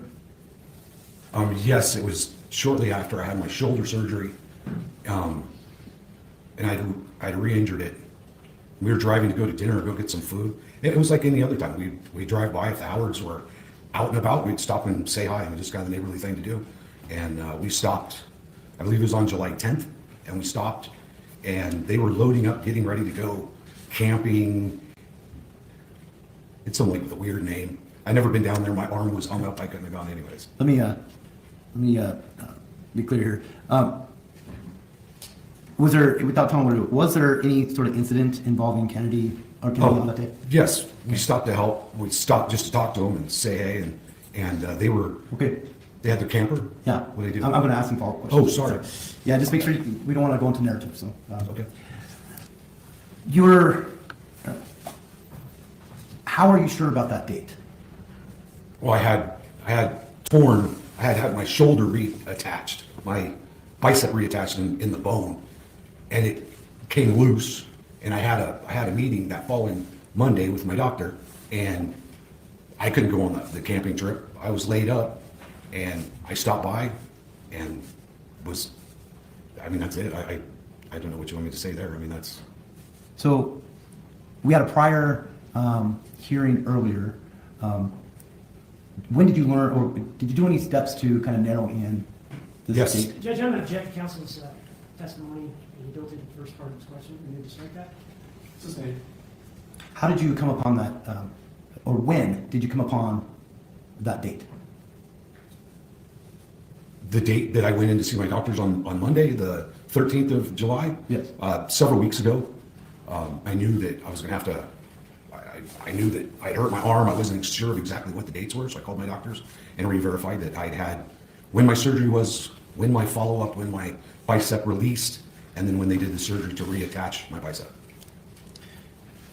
What happened of note while you guys were there on that date? I was helping Dan with my one arm. I think I handed him a couple of fishing poles or something.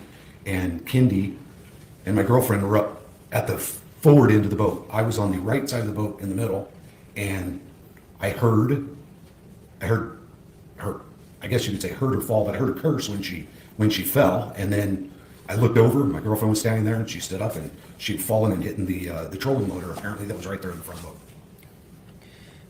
Have you ever been asked by law enforcement about this event in the summer of 2020? No, the first time anything was when we testified the last time. Law enforcement never contacted me ever anything about this incident. In the 3 years? Yes, yes, sir. Now, is it fair to say, well, let me back. How did you learn of Kendy's passing?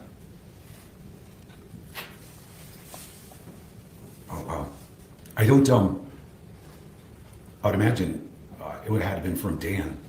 I don't, I'm I going to remember object. and- we were driving. He obviously doesn't know how he learned. we were, Hang on a second. sorry. Based on the answer, it's speculative, so I'll sustain the objection. How would you describe Kendy and Dan's demeanors when they were together, when you spent time together? Well, they've been married for, I think, over 25 years, and they got along fine. I didn't see anything out of the regular. They had fun together. We all enjoyed going out and enjoying events, and they had a good marriage as far as I'm concerned. Did you have opportunity to talk to Dan after Kendy passed? Yes, I did. How would you describe his demeanor? He was distraught. He was broken. Dan's not the type that usually wears his emotions on his sleeve, and I've seen him tear up a few times, and he was devastated. Thank you. I don't have any further questions. Good Council Mike. Thank you.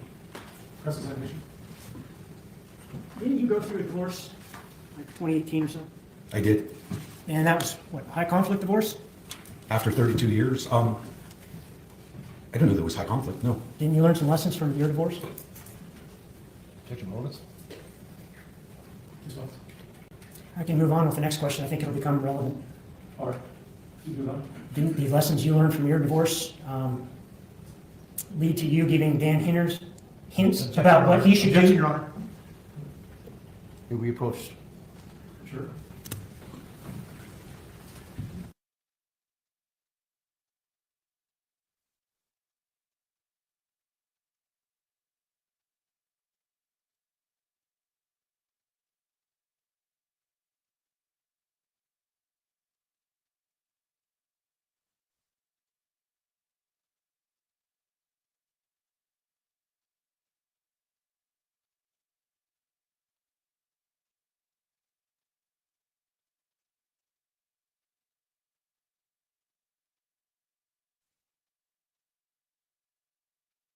Can you repeat the question, please? Certainly. Did you give Dan pointers about what he should do in his divorce from Kendy based upon your own bad experiences? If you're talking about in jest, I talked to him about it, and I said it's better to get it's better to agree on things and not have to go through, I forget what it's called, you pay somebody and you sit in two different rooms and you agree and disagree on different things. Sorry, I can't remember what the name of it was. But you would come to agreements that way, and I was saying that I would have much rather come to agreements with my now ex-wife, and said everything, agreed to everything without having to have the courts so much involved. So when you go to the court, everything's already agreed to, and then you move forward from there. Dan and Kendy had a number of high-dollar personal property items, right? I believe so, yes. They had a camper, They did have a camper. they had a boat, Yes, they had a tractor, yes, they had a motorcycle. yes. And these are things that you advised Dan that he should sell them to you cheap, so they wouldn't be part of the divorce split, correct? Was that said? Yes, that was said in jest. So you did tell Dan that? It was in jest, yes. You told Dan to sell the camper to you cheap, so Kenny wouldn't get half of it, right? In jest, I stated, you can always say that. You can always sell me your stuff for cheap. I even, because it was in jest, it was brought up to my girlfriend, and supposedly Kendy responded back to her, but it was in jest. There's no, it would have been illegal. You told Dan to sell you his motorcycle, so Kenny would not get half of it, right? No, I did not. You told Dan to sell the camper, so Kenny wouldn't get half of it, right? No, sir, I did not. I did not mention any specific thing. It was in jest. It was surely in jest. So you were referring to all of their personal property when you made this joke, is that it? It was in jest, and there was nothing specifically identified. What were you referring to if it wasn't the personal property? It was in jest. I wasn't referring to, I was referring to what I had gone through, and somebody else had said that to me, and looking back now, sure, I shouldn't have said it even in jest. Dan is your friend, right? Yes. And that's why you made the offer to him, correct? Again, it was in jest. It wasn't an offer. It was, we were speaking about the whole process. I'd been married for 32 years. I had a significant amount of stuff, and somebody had mentioned it to me. Hey, they knew somebody that sold this stuff for $500. So in jest, I said that to Dan, and that was it. It was not serious. It was not meant as anything real, and there was nothing identified, or even, I didn't even think about any of his property. You and Dan have gotten a lot closer since Kenny's died, haven't you? Yes. You spend more time with him now? As a neighbor, yes. He's your close friend now, isn't he? He is a friend, yes. He's your close friend now. Yes, he's a isn't close he? friend, yes, sir. So back to this July 2010 incident that you remember because you hurt your shoulder. And it sounds like you went back and refreshed your memory with some medical documentation. Is that what you're telling us? Well, I knew it was in June, July, or August, I believe. I knew that my arm was, I was having my issue with my arm, and I'd had my surgery. And so it had to be during that time frame. So all I did was recheck with my doctors when the dates were, when I had my surgery. They didn't have the date when my bicep popped out, but they had the 13th when I went in to get it checked out, and then they had me, I went back into surgery. Because it's the VA, it took 8 days for me to get back in. But 8 days later, I had to reattach my bicep. And that gave you the date of July 10th? That gave me 2020?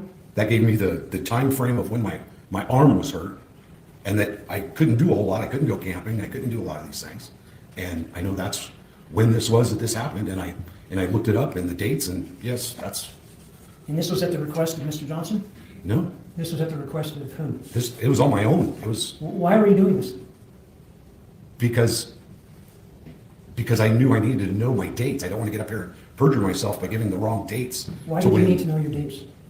Because it was, again, when my arm was hurt during that summer, was when when all this stuff happened. There's a lot of other things that happened that summer. But during this portion of it, that's when this happened. And why is July 10th of 2020 important? Why did you need to remember it? It's my mother's birthday, and on the 13th was the day that I went in. I had pulled, my bicep had detached from the bone and was running along the side of my arm. I get that, but why are you testifying about that in Dan Howard's trial? Because you asked me. No. What This was date? brought up by Mr. Johnson. Why? Why are we talking about that? Because it happened around the time frame that Kendy fell and hit her chest on the trolling motor. Okay, so this is a attempt on your part to show how she got some injuries back in July 2020? Is that accurate? I'm not. Your arm is good position. You didn't ask the questions. It's a fair question. I'm not attempting to do anything. The prosecution ordered me to come here to testify. I'm here to testify to the truth of what I saw and what happened, and that's it. You understand you're testifying for your friend, Dan Howard. Do you understand that? No, I understand I understand that I was asked to come here by the prosecution. I was told. I wasn't asked. I was told to be here today by the prosecution and to come here, and I'm here to testify to the truth of what I've seen, what I've heard, and what I've been asked. I'm not testifying for either side. It sounds like you're familiar with the Howard's boat back in 2020. You've seen it before. Yes, I've seen it before. All right.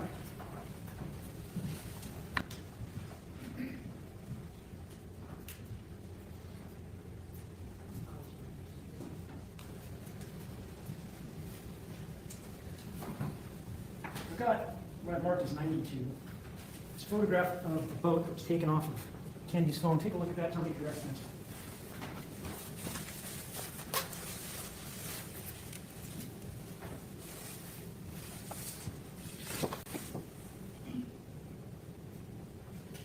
That appears to be it. I don't know I did never memorize the numbers off the boat or anything, but to the best of my recollection, it is. Anybody objection? Would you publish the same? It's admitted in the motion.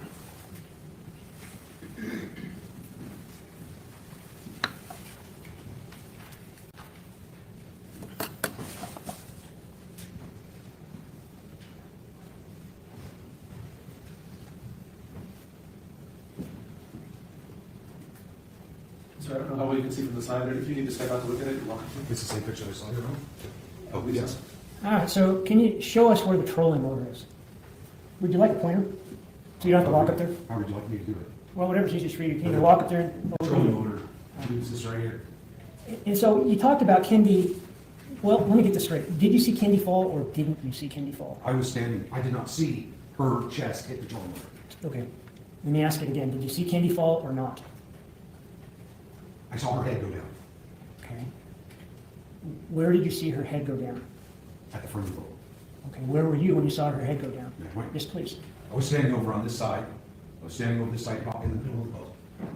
And to my recollection, I handed up a couple of fishing poles a day and he was standing inside the boat. Carrie and Kendy were up here somewhere, heard motion. It was like same time I looked, head went down and came back up, there was hers. What do you mean they were up there somewhere? Well, my girlfriend and Kendy were up forward, apparently putting stuff up in the front of the boat. So- I wasn't watching them, I was helping Dan. So you couldn't see them? Out of my periphery, yeah, I wasn't watching them, yes. Okay, could you see them or not? I could see them out of my peripheral, that they were doing something as I was handing up stuff to Dan, and then saw the motion, and then looked, and there was cursing, and then they got up, and it was like, hey, Okay, I just so hit, let's I just just break- hit the motor. Let's break this down a little. So you're back by the wheels, Of the Yes, trailer? talking about in the middle of the and two. you're facing Dan. Yes, And then up by the trolling motor are the two women. affirmative, yes. But you're not looking their way, you're facing a different way. Is that accurate? I wouldn't say I'm facing, I would say I was more quartering, I was handing Dan stuff. I mean, you always watch stuff in your peripheral, I mean, that's, When you, I didn't see it directly, if that's what you're asking. let me figure that out, okay? So when you were handing Dan things, were you looking at what you were handing him? No, because it was in my hand, I was looking up and handing, Were you looking in the direction of Dan and the things that you were handing to him when whatever happened happened? I would imagine yes. You don't remember? I remember handing him stuff. Okay. And looking up at him, and then, I'm looking up at him, and just like I'm looking up at this, I can still see you. And out of the peripheral, there was a commotion, and then it was ouch. I just hit my blah, blah, blah, after whatever, and then we were there, and then they were done Okay, for so the day. you and- heard an ouch. I don't know if Where this- did the ouch come from? I heard Kendy say something about something to the effect of, like a curse word or something, and then I think my girlfriend went over there to her, and I probably just grabbed another handful of poles or whatever, and handed them to Dana. I don't. Did you hear an ouch or not? You told us you heard an ouch first of all, then you said you heard a curse word. Was it both or either one? I believe it was both. I heard Okay. an ouch and a curse word. So you never saw anything, you just heard something? Out of the peripheral of my vision, I could see going down, coming up, and then the cursing as I was handing poles off this way. I could see out of my peripheral. Going down what? What was going down? Her head. Her head Going down where? at the front of the boat. Okay, so you told us she was at the front of the boat on her feet. What happened to her? I don't know. I don't know exactly what she was standing on. How do you know she went down? Because out of my peripheral, I saw movement. I saw movement, and then I heard whatever it was that I heard, ouch, and the F word or whatever it was, and then we went on from there. How do you know she just didn't dip her head? Because of the follow-on curse words that I heard, that she didn't just dip her head. So you never saw her fall down, you just saw her head dip. Is that accurate? It is accurate to say that I did not physically see her body hit the front of the boat. Okay, did you see her fall down or not? Yes, out of my peripheral, I saw movement out of the right side, her dip down and come back up, cursing, saying, just in front of the boat. And then, I mean, it was almost 3 years ago. I don't remember all the words and everything that was said. Okay, so she dipped down and what part of her body hit what? Could you see that? I couldn't see that part. Okay, so you don't know what she hit or what part of her body hit, whatever it is she hit. Is that accurate? It's accurate, that she was up in front of the boat, and then she dipped down, hit something, came back up, and ouch, something to that effect in the first word. When you started us out here, you said that your girlfriend and Kendy were at the front of the boat. Are you talking about in the boat? No, Okay, they were on the ground. or standing on somewhere on the chair. There's a big difference there. Do you know which one it was? I believe they were standing on the chair. I believe my girlfriend was standing, or she could have been standing on the ground. Again, it was out of my peripheral. I'm halfway down the boat, so my view of what they could be standing on, I would have to stand there on that boat and look again to see if I could see their feet. I don't remember anything about the feet or whose feet were where. Well, it sounds like you don't know where they were standing. Is that accurate? Specifically, no, I don't know where. You don't know if they're on the ground or on the trailer, right? From my vantage view, yes. And you don't know what Kendy hit, if she hit anything, or what part of her body hit, if it hit anything. Is that accurate? Yes, that is accurate, but there was the boat motor up there was the only thing that was logical. She either hit the boat motor or the front of the boat. I don't know, she hit something and then she came back up again. How did she hit the boat motor if she was on her feet in front of the boat? Well, she was elevated. If she was standing on the ground, I wouldn't be able to see her. So she had to be standing on something. She could have had a step ladder. She could have been standing on the frame of the trailer. That I'm saying that I can't. I didn't see that part of it. I don't know. I don't know what. I know the trailer, the camper was there. They loaded the camper. They were just stopping by and say hi and helping load the trailer. And that's. Well, this whole stepladder business. Did you see a stepladder? No, I didn't. Well, where did you come up with a stepladder? I'm just saying I don't know what she was standing on. Is what I'm saying. Well, then, if you don't know what she was standing on, how do you know what she hit? Because of where she was located on the boat. Because she was all the way up at the very front of the boat. If I had, well, I'm not going to guess. We're going to go. I would assume that she was standing. You can't assume, sir. You have to tell us what you saw, okay? Yes, You have to tell us what you saw, okay? Yes, sir. All right. And it sounds like you didn't see anything, did you? I had my peripheral, I saw her head come down and her fall. Well, he answered the question. Overrule the objection. You don't know whether she injured herself or not, do you? She always bruised really easy. She got some bruise. Did you hear the question, sir? Say, would You don't know whether she injured herself or not, do you? I know she ended up with a bruise from that because she talked about it with my girlfriend and they went on a trip and she was. Do you not understand the question, sir? You didn't see her injure herself, did you? I'm guessing. You can't the answer to guess. that is that I can't say that I definitely saw her injure herself. Well, you just got done telling us you didn't see anything. Do you remember that? No, I didn't say I didn't see anything. You saw her head dip. I saw that she was elevated. I could see the top of her. She was my girlfriend swimming with her. I was on the side of the boat. She went down. There was an ouch or something to that effect, some cursing, and then she like, ow, that hurt. And then we went on. I don't remember what else was said after that. I think you can take your seat again, sir. Thank you.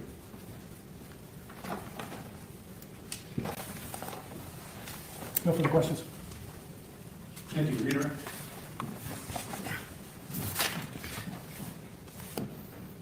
Council will ask you a lot of rapid fire questions. You saw something? Yes, I did. And, well, let me back up. Did you, in answering council's questions, did you have try to interject a script or a narrative that you previously had worked out? No. No. Okay. So he's asking a lot of questions, but you saw something. Yes. Did you hear something? Objection. I'm leading 2 times in a row now. The second one wasn't leading. I'll overrule the last question is okay. Did you hear something? Yes. What was that? I heard something to the effect of ouch and a curse word, and it wasn't a boom, but there was a loud, I guess not a loud, but a noise up front, a disturbance up front with where my girlfriend and Kendy were at. How tall would you say Kendy was? No, I would guess she was 5'3", 5'4". I don't know. If you were to stand up, how tall would she be compared to you? You think? I believe she was about here. Okay. And so what you saw, would it be consistent with her standing on the ground or not? I don't believe I could have seen her if she was standing on the ground, and that's why. And there was no lying on the ground in agony. Objection. Or, I'll rephrase. You, the council asked you about the date. You remember that? Yes. And how do you know the date? Yes. Did you have to go through rapid fire questions in a previous hearing before?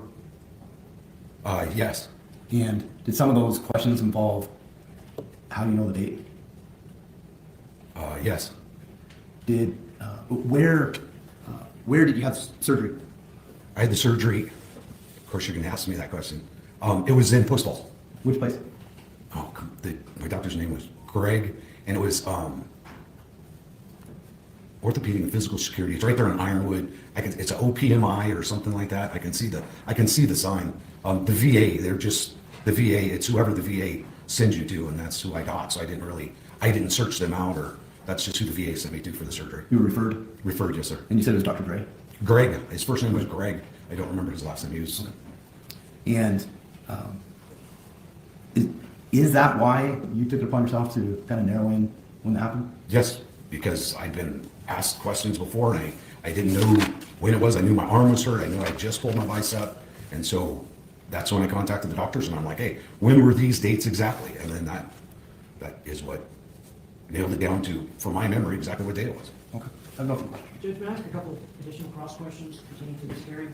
Mr. Johnson brought up on the I'll allow it to be sent. That was new information. Thank you, Judge. Counsel, I'm going to approach with his hearing testimony on page 11, lines 1 and 2. Yes. Excuse me, it's page 12, lines 1 and 2. So I just want to ask you some specific questions about that hearing we testified to before, okay? Yes, sir. Since that issue came up. And I'd like to direct your attention here to page 12, line 1. Line 1, Mr. Johnson is asking you some questions. Is that accurate? By Mr. Johnson. By Mr. Johnson. Did you see her fall? Yes. Yeah, so then he asked you on line 2, did you see her fall? What did you say there on line 3? May I move it so I can read it? Did you see Mr. Hunt get into an altercation at that time? And it says no. Oh, I did not physically see her fall. And what question were you answering from Mr. Johnson? So did you see her fall? I did not physically see her fall. So the contact with the chest. I did not physically see that. Thank you. No further questions. Maybe you're right on that. But you did see her head move. Objection, leading.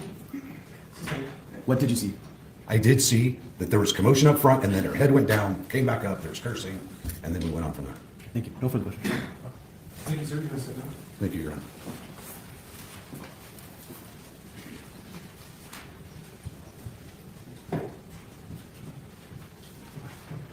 Sorry, I could have better took that brief. We're going to take about a 10-minute afternoon break. We'll be in recess. Please rise for the jury.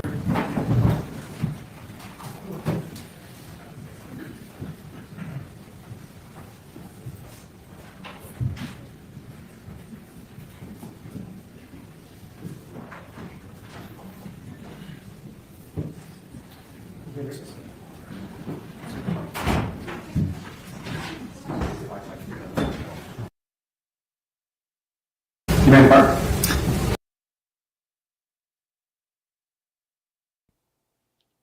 So that was an interesting witness, the guy and the neighbor. Very interesting witness. Brett was a very, I don't know. What do you guys think about him?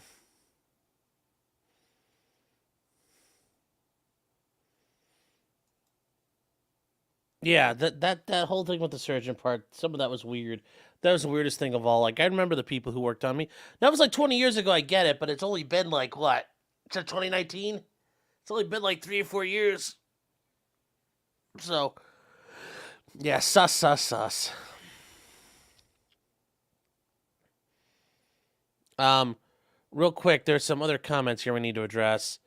Duncan Idaho for $2 says it's Will Sasso playing Kenny Rogers. Yes. Then Rob Ford 7777777777777 says in jest. Thank you, Rob. Thank you, Duncan, for your super chats. I appreciate it. Then Kimbo says, I hate how court makes them dox themselves. Well, he gave up the answer of like where he lived. He could have said, I'm the defendant's neighbor. And Kate Patrick, this is actually a good question. When it comes to a court reporter, how when a witness is testifying who is deaf, not hard of hearing, just deaf, they're literally deaf and they can only sign. That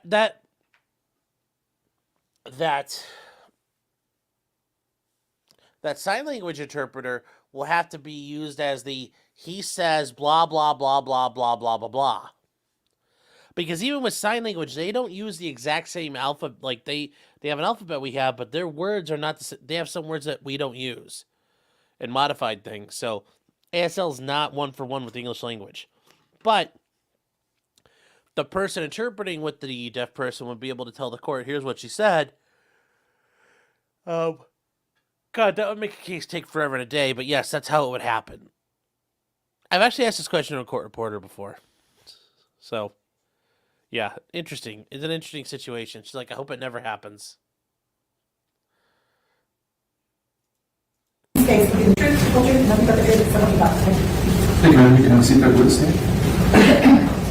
And as best you can, speak with them. You may depart. Definitely. Can you please state your name and spell your last name for the record? My name is Carrie Maitland, M-A-I-T-L-A-N-D. And where do you live?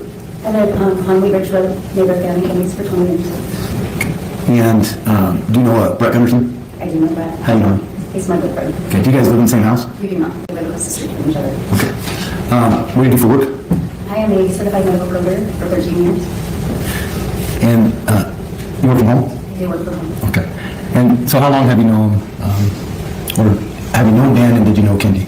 Yes, I knew both of them for 20 years. Our kids hung out together. Okay. So prior to you moving to that area? Prior to that, moving up there, no, I did not know them. We moved in about the same time. Okay. Do you have many interactions with the family? Yes, many. Can you explain in general what kind of types of interactions you had? Well, they would have barbecues and we would go over, or the boys would hang out together, so I would have Wyatt over at my house, or Nicholas would go over with the Howards. He went camping with them or fishing with Grandpa Howard and all of them. I watched Kenny's granddaughter Kenley when Dan was up on the slope. I would make sure Kenley made it to the bus stop, and then I'd pick her up from the bus stop on those days, and so Kenny or Brooke would pick her up. I interacted with Kendy a lot. We communicated most often personally. Okay. Okay. She ordered back bombs from me and that kind of thing. So. When, before she passed, would you say that you were closer to Dan or Kendy? I was closer to Kendy. How would you describe your friendship? We were fairly close. Kendy would come over and we would hang out periodically, and many times we would, have a beer, or we would just sit on the front porch and watch. I have a daughter that's 10 years younger than Wyatt, so we'd watch a movie play in the front yard and that kind of thing. We're just friends. Okay. And did you say that, what was the primary form of your communication?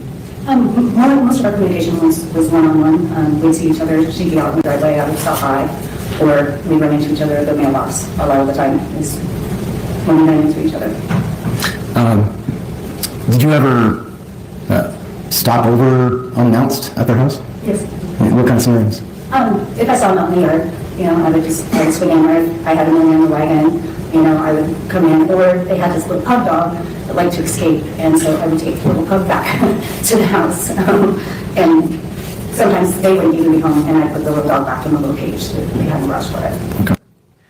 So back in the summer of 2020, did you ever see Dan and Kendy in their shop area?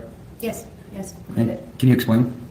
They would be out in the yard, or out doing things, summertime. Kendy sometimes would be offloading something out of her car, or groceries, or whatever. And so if we were driving by, we'd stop if I was with Brett, or we'd stop individually. So.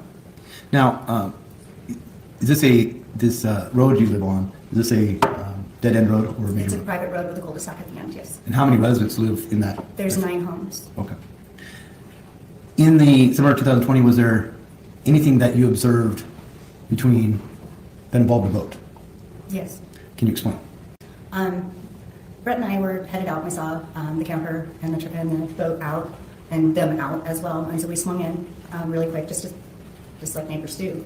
And we pulled in, we got out. Kendy she had a basket or a crate or whatever, I can't even describe it, and put it up into the camper and slammed the camper door shut. She was kind of in a, can I say, pissy mood. She wasn't exactly happy. So I was like, hey, what you doing? And just, trying to distract her a little bit that way. And she had something down here on the ground, and she had something up here on the boat, on the front of the boat. Brett went back, of course, and talked to Dan, because that's what we did. We divided, male, female. And when we went our separate ways, I was kind of standing towards the front of the boat with Kendy right there. And she was, like I said, she was grumpy. And she was at the front of the boat, and she was reaching out with this. It wasn't a large thing, but it was just reaching out with it, and she slipped, and she fell down, like boom, like that. There's a lot of foul language that was involved, like, oh, that hurt, those kind of things. And I was like, oh my God, Kenny, are you okay? And then she's like, yeah, I'm fine. And that was kind of the end of it. Were you ever asked by law enforcement about that event? No. Did you ever spend time with just you and Kenny? Yes. Okay. Now, is there an experience that stands out that's significant sometime in the fall involving you and Kendy? Yes, sir. Judging relevance, and I think a specific instance of conduct would not be permissible at this point. May we approach it? Okay.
Sorry, guys, I had to step away for a second.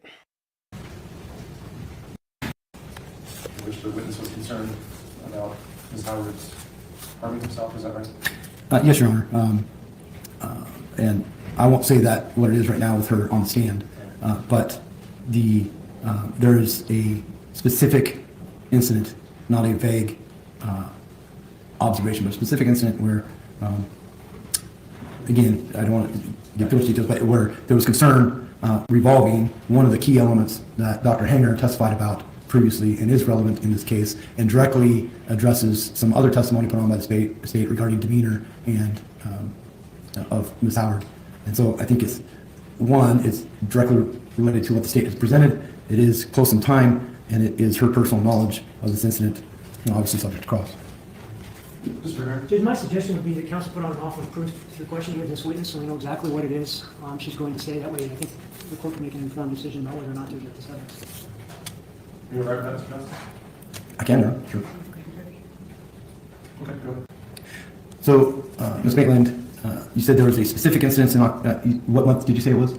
It was the end of September, 1st of October. I don't know the exact date. Okay. Can you describe that incident? Yes. Kendy came over to the house, and we were talking. We were out on the deck. We'd had a couple drinks, and she was super excited about getting this costume for this costume party down in Cameo. And as the conversation went along, that's when she admitted to her relationship with someone else. And I proceeded to say to her, you can't do this again. You need to make a choice between this person and your life, and you can't do it to your kids. And it got to be a very emotional conversation between the two of us. We brought up several things. We talked about how after the incident at Down's work, he changed a little bit, and how she felt like she was abandoned, and she got very emotional, and I use a term called broken, and it escalated, and it continued to be very heated. It went from anger to sadness to just watching someone kind of fall apart in front of you. And we proceeded to drink, of course, it's like, hey, we hugged, we were friends. And Kendy confided in me. What Kendy told me stayed with me, and she knew it. This wasn't the first time she confided in me. And I just told her, you gotta make a decision. You can't do this. I'm like, if it's just about the money, then just take out $100 every time you get groceries so that you have something so that you can move forward. If that's all it is, if you actually love Dan and you want to stay with him, then you stay with him. We can't do this again. You just can't.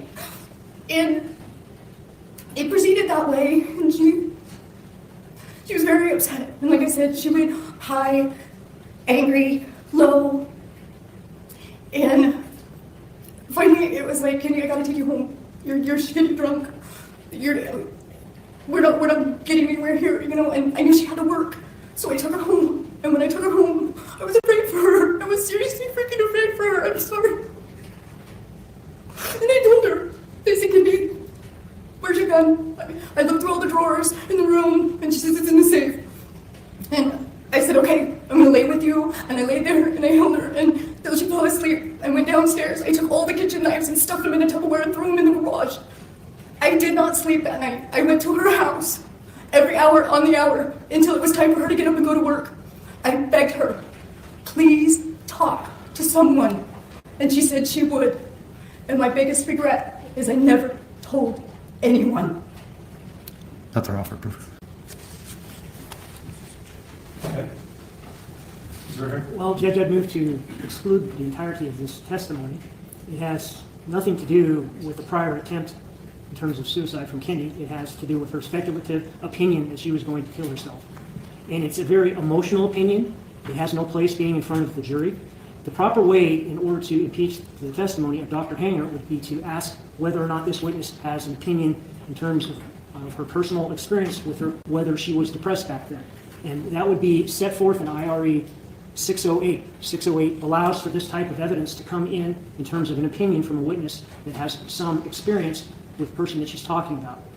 The rule also says that specific instances of conduct are not to be delved into on direct examination. And so essentially what we're doing is we're presenting opinion evidence in a fashion that the rules say we can't do it.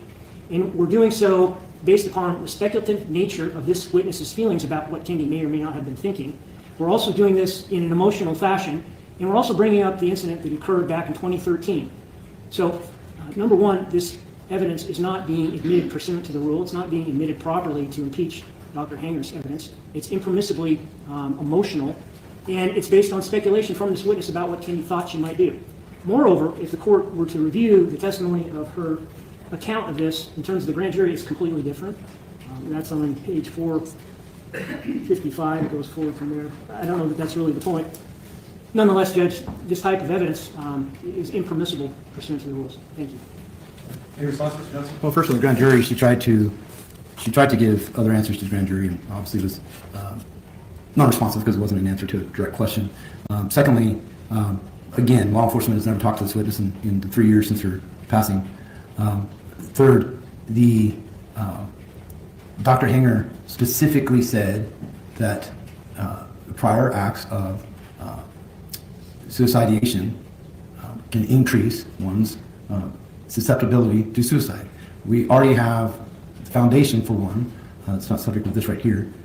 Here's the foundation of another one. And I do not intend to elicit, I let her continue for an offer of proof. I do not intend on getting into the 2013 case with her at all. So that's not what I intend to do. But this is not speculation, I would argue.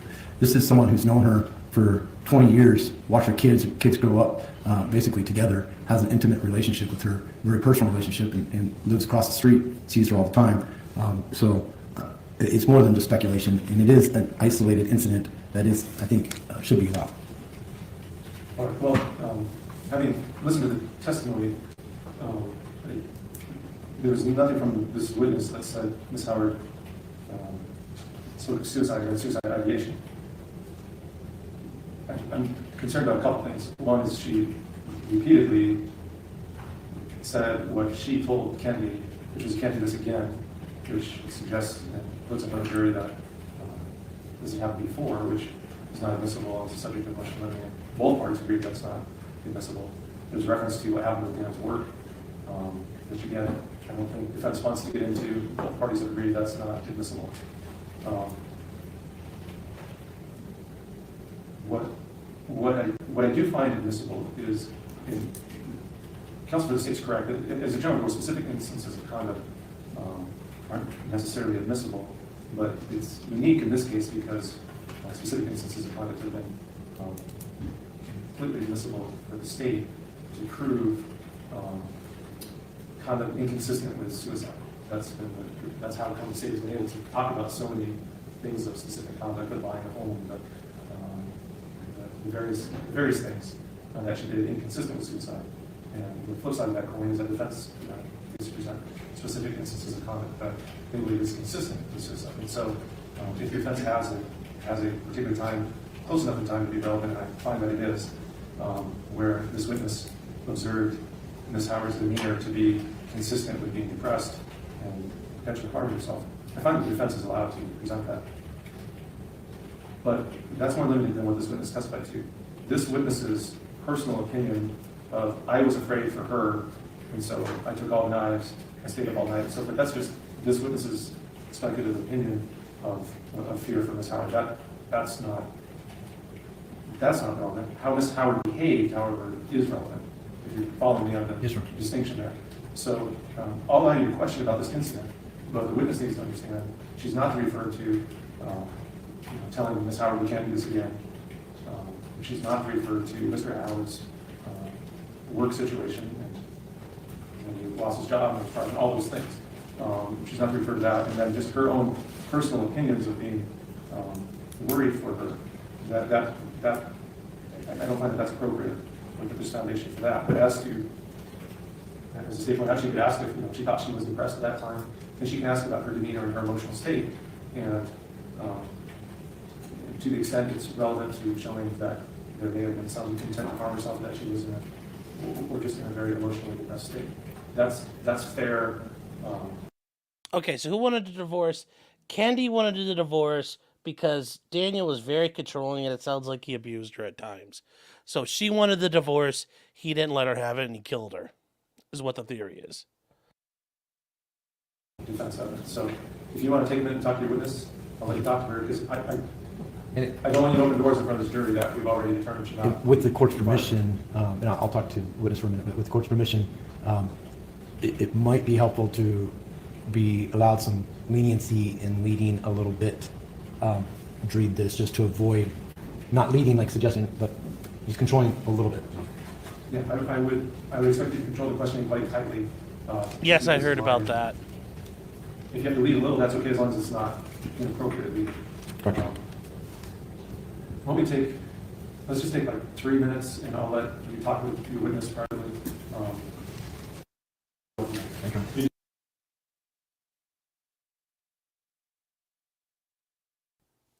Yeah, chat, that's a big thing. Like, there's a prior self-deletion issue. This is not a... Obviously, there's a reason the prosecutor would not call these witnesses to testify.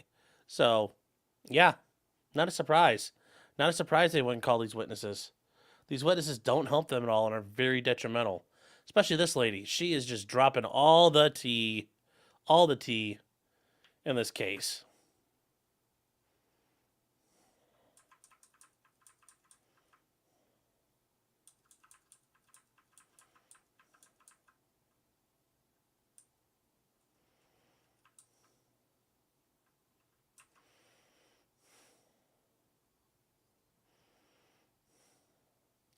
That is not a juror. That's one of the court deputies.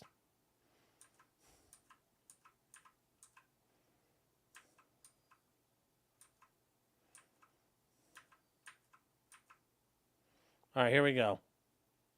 Thank you, Your Honor. So, Carrie, was there ever a time that Kendy discussed her affair with you? Yes, When was that? that was end of September, first part of October. And if you can go ahead and pull that mic a little bit closer. I'm sorry. Can you say that again? When was it? The end of September, first part of October. Okay. Did she tell you who it was with? She did not say a name. She just said that it was someone that she's known for a while.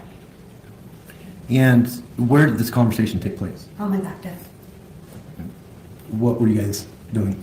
We were just drinking and talking, and she was excited about getting a costume for a Halloween party, and it led to her telling me about. Can you describe in general her demeanor throughout the course of that conversation? It started out jovial. We were just hanging out. We were being good friends.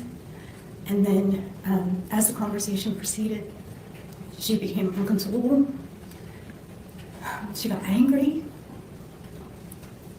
And she was mad. And she was sad. And she was spiraling. Did her demeanor cause you, let me rephrase that. Did you ever discuss your observations with anyone? No. Do you regret that? Do you actually relevance as to what she might regret or not regret? Sustained.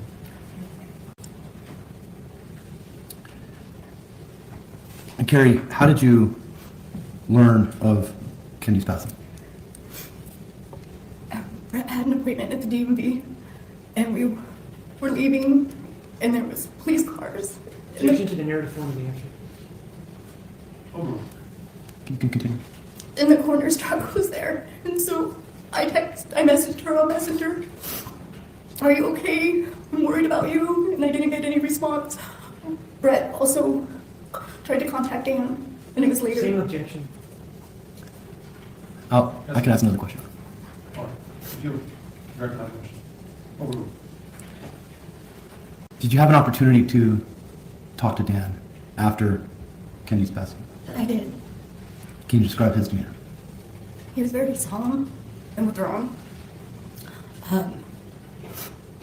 When he would get emotional, he would walk away for a moment and collect himself before he would come back to the conversation that we were having.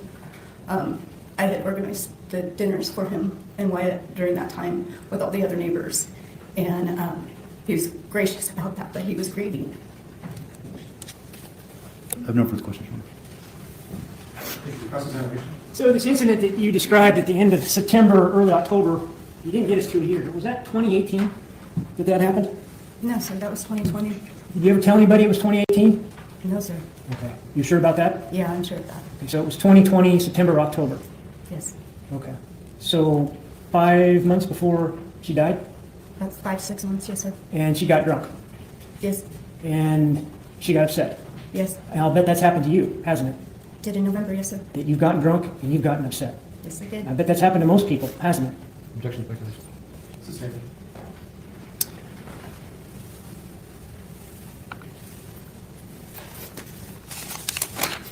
This interaction you had with Kendy left you in tears today, right? I've been in tears a long time now. In just a few questions from Mr. Johnson, you were crying about this incident that happened with Kendy, right? Yes. Yet you never told the police about it, right? The police never talked to me, sir. Do you know the number's 911? Objection argument. Sustained. Do you know how to call the police? Objection argument. That's overruled. In 2020, how many times did you talk to the police? 2022, how many times did you talk to the police? I talked to the police regarding this? No. Or just personally? How many times did you call and talk to the police in 2022? Relevance. I'll take it. I'll have a question just as it is. Do you know how many For times? personal reasons, I talked to the police twice.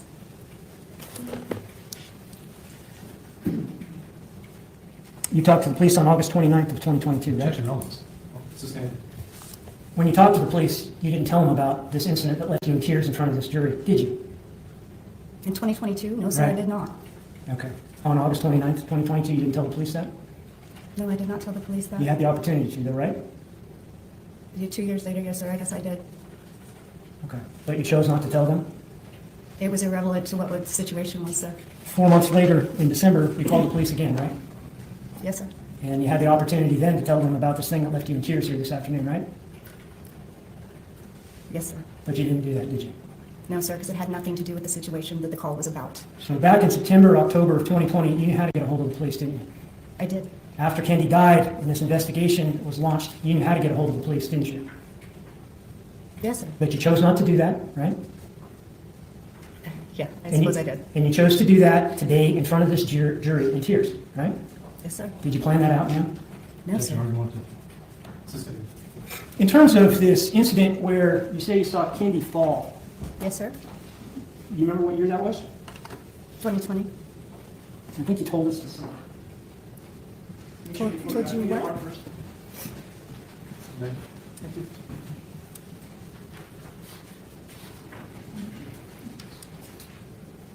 And Marcus, on 93, take a look at the location, the camper, the truck, the boat. Tell me if you recognize that. Yes, I recognize that as Dan's truck and the boat with camper on it. Okay. And is that the truck, camper, and boat belonging to the Howards back in the summer of 2020? I believe so. I can't see the boat well enough to say. Okay. Well, But I I'll know show the you. camper is. I'll show you another photograph of that. Maybe I should just do it right now. Can I approach? Yes. I see 92.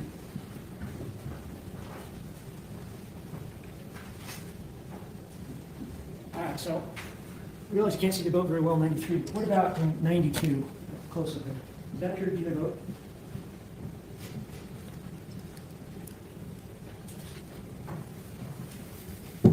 Yes, it's the Ranger. Okay. So it is the Howard's boat in 92? In 92? Yeah, the exhibit number. Oh, yes, this is the boat. Looking at 93, that's the next one. After using Exhibit 92, does the boat in Exhibit 93 appear to be the boat that they were towing that summer when you saw this incident? It looks similar, yes. Okay, and so can you tell us in 93, Exhibit 93, is that about the location where this happened? No, sir, it was pulled over a little bit. It was what? It was pulled over from the shop. It wasn't straight out from the shop. So It how was many- more towards the garage. How many feet towards the garage did this happen?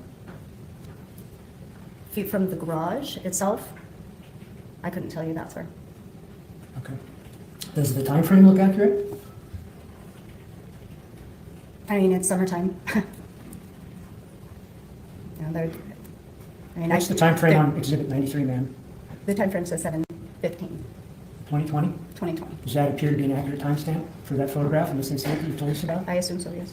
Move to bit 93? The objection? 93 is admitted. Published 93? You know?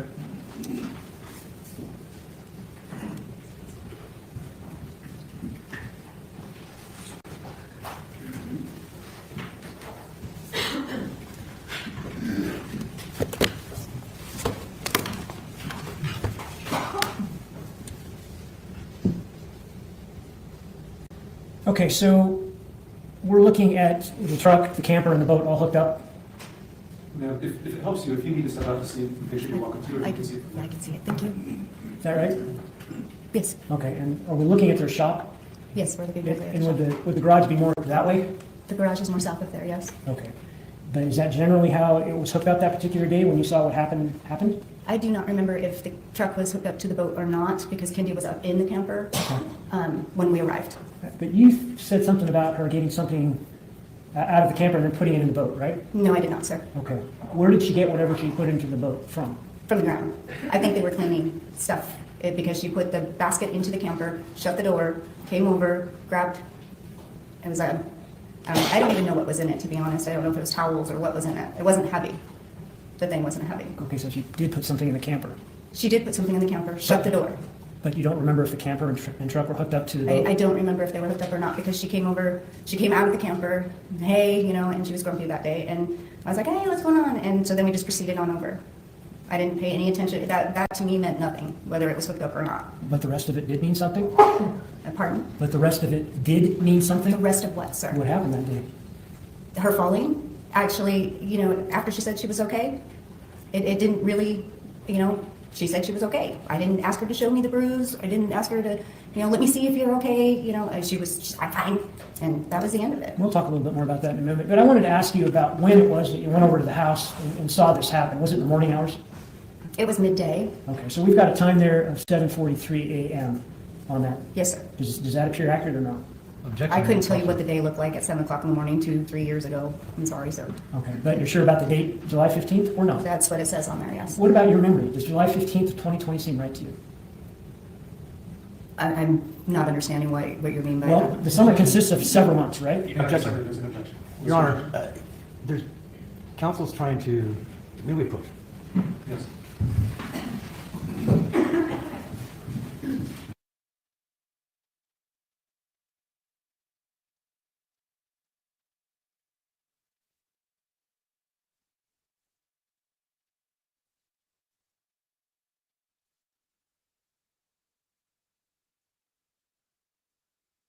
Off.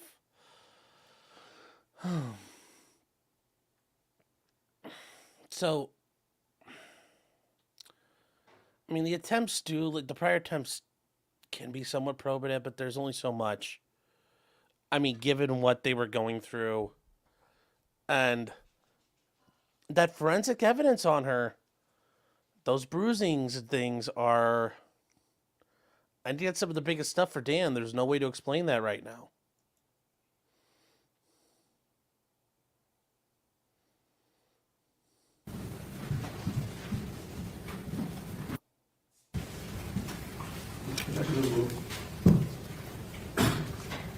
I'm not really sure what the question was, and I bet you don't remember what it was either. No, I can tell you that according to the timestamp on that, that's exactly correct, because I have no reference to anything different. Okay, so July 15th of 2020 appears in your memory to be the right date for when they left to go on this camping trip? Objection, mischaracterization of testimony. I'll sustain that. That doesn't seem like that's what the witness was answering in terms of your question. So I'll sustain that. Is that the date you saw them leave? Sir, I never said I saw them leave. Did they leave to go camping? They did leave to go camping. The same day you saw them load the boat? No, sir. Okay, so they loaded the boat, how long before they went camping? They were cleaning the boat and the camper, so I can't tell you exactly how many days before. We were going through a situation with Brett. Brett had had surgery in June, and he had retorn it. And we, on the 13th of July, went to an appointment, and he had emergency surgery done 8 days later. So I can't tell you exactly when. I know that she mentioned that they were going on their Dorsac trip because they do that almost annually. Other than that, sir, I cannot tell you the day they left or any of those things. Okay, was it before Brett going to the doctor or after? It was before Brett went to the doctor. When did Brett go to the doctor? On the 13th of July. Okay. And so this photo from the 15th of July, you think that's when they were already gone? I don't know, sir. All right. Well, let me show you another photograph that's already been admitted. The one that has a better picture of the boat. The one in front of me, too, okay? Okay. We'll put it on the envelope for you. Okay. Can you describe for us where you and Kendy were when this incident happened? Can I- Using 92. Can I Yes, point to yes, it? please. So, Kendy was up here in this area. I was standing where this kind of, I don't know what that's called, maybe, right here. I was just off to the side of her, and we were just talking. Where's and Brett? She reached up, fell like this, right here. Okay, so if you're by the buoy, where was Brett? He was back at the back with Dan. Where, can you show us? He was back in here. He was like back towards the back end. So he was by the back end motor? He was back in the back there. He wasn't by the wheels of the trailer? Sir, I was not paying attention to where Brett was. I was talking to Kendy. I know that he walked back there. He was standing there, and handed down a pool. Other than that, not with his right hand. He did it with his left hand because his right hand is the one that went to surgery. Other than that, I wasn't paying attention to that. I was paying attention to what was going on here. Okay. So I apologize. No, it's all right. I just want to ascertain where you think Brent was when this happened. You think he was, Okay. no, just hang on and listen to my questions, okay? Okay. Do you think he was by the back motor, or you just indicated? He was by the back Objection corner, calls for back there. factualization. He was at the back of the boat. He was behind these two tires. He was back there. I don't know if he was standing by a motor. I don't know. I cannot tell you. I wasn't back there with him. You just know he was back by He the, was back behind let me. me finish answering the question. A court reporter's trying really hard to get the question, and then the answer down, and we're both talking. It's impossible, okay? Okay, so he was by the back motor. Is that accurate? I don't know if he's by the motor, sir. He was at the back of the boat. That's all I can tell you. Okay. Do you know how you have the wheels of the trailer there? Yes, Those are in like the middle of the boat? middle to back end of it. Was he by the wheels? He was behind the second wheel. Okay. Yes. And what was he doing? I have no idea other than he handed down the pole when we got there. I don't know. He could have been holding down his hand back there. I was not paying attention to him. I was in my conversation with Kendy. Okay. What do you mean he handed down a pole back there? There were some fishing poles when we came up that were right there, same place where he was standing, and he handed down a pole. So you watched him do that? Yes, because that's as I approached, and then Kendy came out of the trailer. Okay. So Kenny gets out of the trailer, and did you tell us the trailer? Do you mean the camper? The camper. Okay. Yes, sir. What does she have? What kind of camper? No. What does she have in her hands when she came out of the camper? Nothing. She shut the door of the camper. And She then- was done with the camper. And then what happened? And then she went, there were 2 or 3 things on the ground. She grabbed one of them, climbed. Hang on. Let me just ask you. Witness was answering his question. Well, you can direct us with this. I just want to take it in steps, okay? So where did she obtain this thing she picked up? They were on the ground. I mean, this picture's not going to detect because the concrete was there. They had cleaning stuff out there. They had buckets out there. They had all sorts of stuff out there. She had some things, I don't want to say under the trailer here, but they were sitting right here. That's why I was back behind it. She grabbed the little container. She climbed up on it. I couldn't hear what you said. She grabbed what? A little container. I can't tell you what was in it. What was in the container? I don't know yet. That's answered. Okay, hang on. I got some more questions for you, all right? So how big was this container?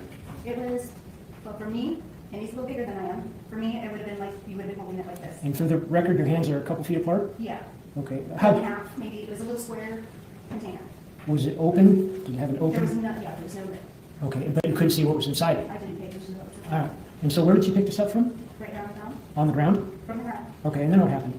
Then she stepped over here, and she set it up here, trying not to get it on the edge of the boat. Okay, hang on. So did she step on the trailer? Is that what you're pointing at? Yes, she stepped on this step here, Okay. and then she stepped forward a little bit to brace herself on this thing. I don't know what this thing's called. So she had one foot on, one foot off, and she reached up there like this, and this foot down here, right here, where there's the little skiddy pads, it slipped, and she came down. Left the container up there, stepped off, said some foul language, said, "Oh my God, are you okay?" Where did she fall to? She fell right here on this. What did she fall on? She fell right here, in Okay. this area. You're That's pointing the to- trolling motor that's right there, Okay, hang on. So, and the pedal. so you're pointing to the trolling motor at the bow of the boat, right? Yes, she fell on the bow of the boat. And she was lifting this container of whatever it was to the left of that motor, right? She was right here, and she was lifting up, and she fell. Okay. And she caught herself on her arm, like you do when you're scared of falling. You grab out, and she caught herself. So did she set the container to the left of the motor? And it actually tipped over, so I couldn't tell you if it was on the left, right, or whatever. Do you see how the trolling motor sticks up above the bow? I see how it's. And do you see how if she stood on the trailer, it would be natural for her to put it to the left of the trolling motor? I assume. Because the trolling motor is so high, and to put it over the trolling motor would be very difficult? She wasn't over the trolling motor, sir. She fell on the trolling motor. She was reaching in, and she fell. Okay. Where did she set what she had before she fell? Set it, it fell. Fell where? That would fucking It fell hurt. on this flat surface right here, because that's flat. It fell and tipped over. It was just a whole, it was quick. I Okay. don't know what you want me to tell you, sir, but it tipped over. I don't know what was in it. I asked. I just want you to answer the questions, okay? Okay. So when she put this container down and fell, or she fell and the container fell, it was to the left of the trolling motor, right? I assume so, sir. Well, you saw it happen, didn't you? Yeah, I assume the basket ended up We- being to the left of it. It was in the middle of the thing, so Well- I can't say left or right. Okay, well, the problem is we have to know what you saw, and we can't rely on what you assume. So did you see her put it to the left of the trolling motor or Yeah, not? it would be to the left, because if she went to the right, it would have not been in the boat. Ah. And so if she's reaching to the left of the trolling motor, when she falls, wouldn't she hit the bow of the boat as opposed to the trolling motor? She hit both things, sir. She was stepping forward onto this. This is why her foot slipped. She was stepping forward. She had, and I'm not doing it in my dress. She had her foot here, and she was reaching to put that up because she was going to get down. I'm assuming, because I didn't ask her, but there's another bucket right here of other things that needed to go up in the boat, so that when she was up in the boat, she could just offload everything that she needed. Do you remember what the question was? No, sir. Wouldn't it be more realistic and logical for her to hit the bow of the boat as opposed to the trolling motor if what she's setting down is to the left of the trolling motor? In your opinion, sir? I No, know. I'm asking your opinion, ma'am. Wouldn't that be more logical and realistic? No, not in the situation that I witnessed. Okay. And so after did she hit both the trolling motor and the bow of the boat, or just the trolling motor? She hit like this. She came down and she caught herself. She's probably here. She probably has a grease on that elbow too. The way she came down, because she was stepping forward here, this foot slipped out and she just came down. Okay. And she just came down where? Right here at the bow of the boat. So the point of the boat is here, with the trolling motor over here. She fell right in this area. Her foot slipped. It actually slipped out this direction, and she came down. I get that. I'm just trying to figure out if she fell on the trolling motor or the bow of the boat. Council, I'm going to interject. Just, do you have a sense of, I was letting you go because I thought you were near the end, but we're after 5 o'clock. Should we continue the rest of the examination I tomorrow? don't think I have much more to go, Judge. If you want to wait another 5 minutes. Is that doable? Okay, all right, let's finish it up then. Okay, yeah, chat. I am really confused with this guy's arguing. Like, she fell. There doesn't have to be any more logistical explanation behind it. She fell and hit parts of the boat. I mean, that could describe the damage to her, but yeah, I don't get why he's so why he can't accept the fact she fell in the boat. This doesn't really hurt them that much. Trolling motor, bow of the boat, where'd she fall? She fell and hit the bow of the boat and the trolling motor, sir. I don't know what else I can tell you.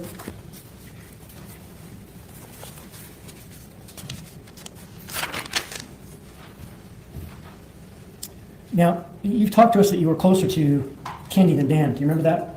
Yes, sir. But didn't you end up getting very close to Dan after Kendy's? We have become Yeah. acquaintances. I'm Brett's girlfriend. So when Brett goes over, and so yes, sir, I've gotten to know Dan. And haven't you assisted Dan in rounding off Kendy's stuff up and getting rid of it? Objection outside of scope of cross. Because the bias.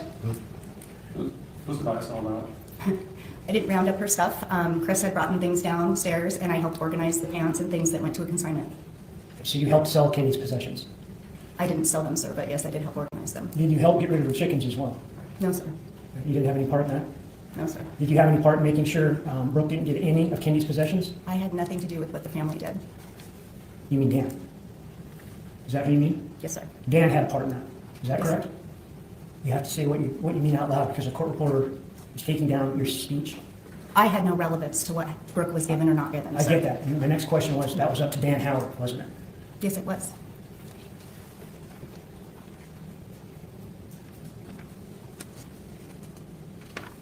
No further questions? Maybe redirect it, Council? I have just a few questions if we can. Okay, go ahead. You were asked about before, he showed you a picture with a timestamp of 15. Yes. You remember him asking that? Yes, sir. And he asked you a bunch of different questions. Did the incident occur before the surgery that you mentioned with the 13th? Yes, sir. It happened before the appointment, before the surgery. When you're saying that, so you don't know when they actually left? I don't know when they actually left. And then on that picture of the boat, that's a picture from the front angle, correct? The one that I was pointing at? Yes. It's not really a front angle. It's off to the side because if it were a front angle, we would be able to see the point and the trailer and not the staff. But it's not a good profile view? No. Okay. Would, I don't know. Thank you. Thank you, ma'am. You may sit down. We will be in recess at this time.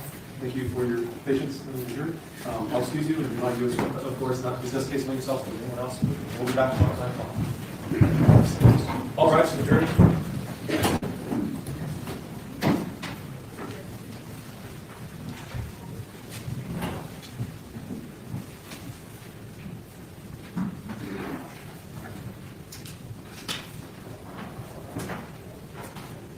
Recess, thank you.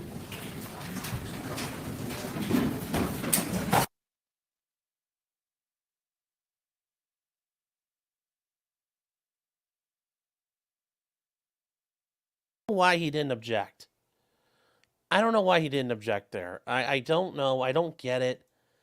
This, like, it's not, now the jury's getting lost into why she fell or how she fell, and that's not the question. What you guys said worked. It made sense. But now the prosecutor spent what? It seemed like it was forever now, but 15 minutes going down this road of like how she fell or Now that's kind of get lost in the system. I just don't see why you would do that and not stop it. So, yeah, falling would definitely leave bruises. Yep. Yep, 5 more minutes of the same stupid questions.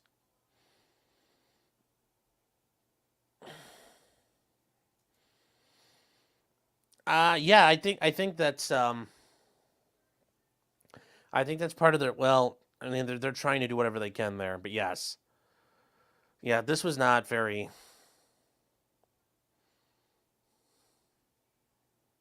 yeah.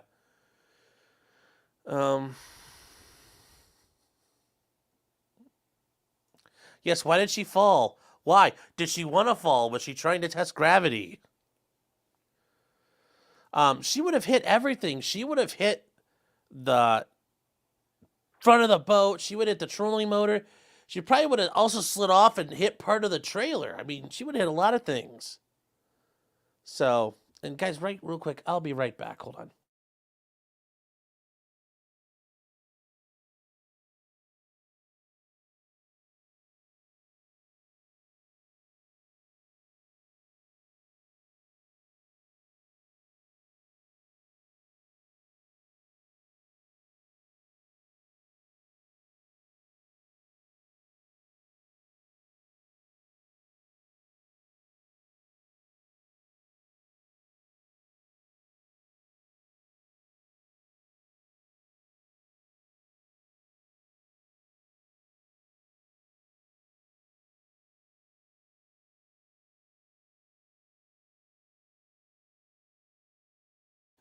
Okay, sorry about that. I'm back.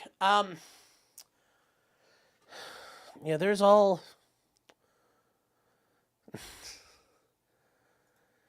Yeah, would it make more sense if she fell this way or that way? There's times where I can see that argument making sense, but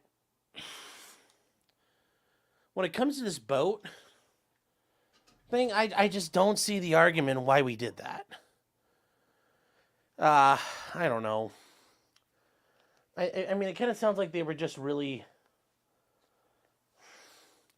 so worried about making fighting over every point that, fighting over every point now to do what? To do what?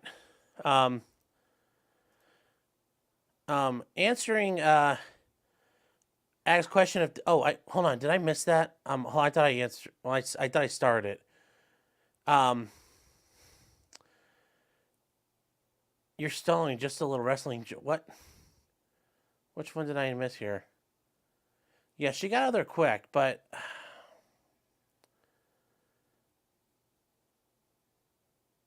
yeah. So had the witness called the lawyer? Kind of that bad? It's not good. It's not good.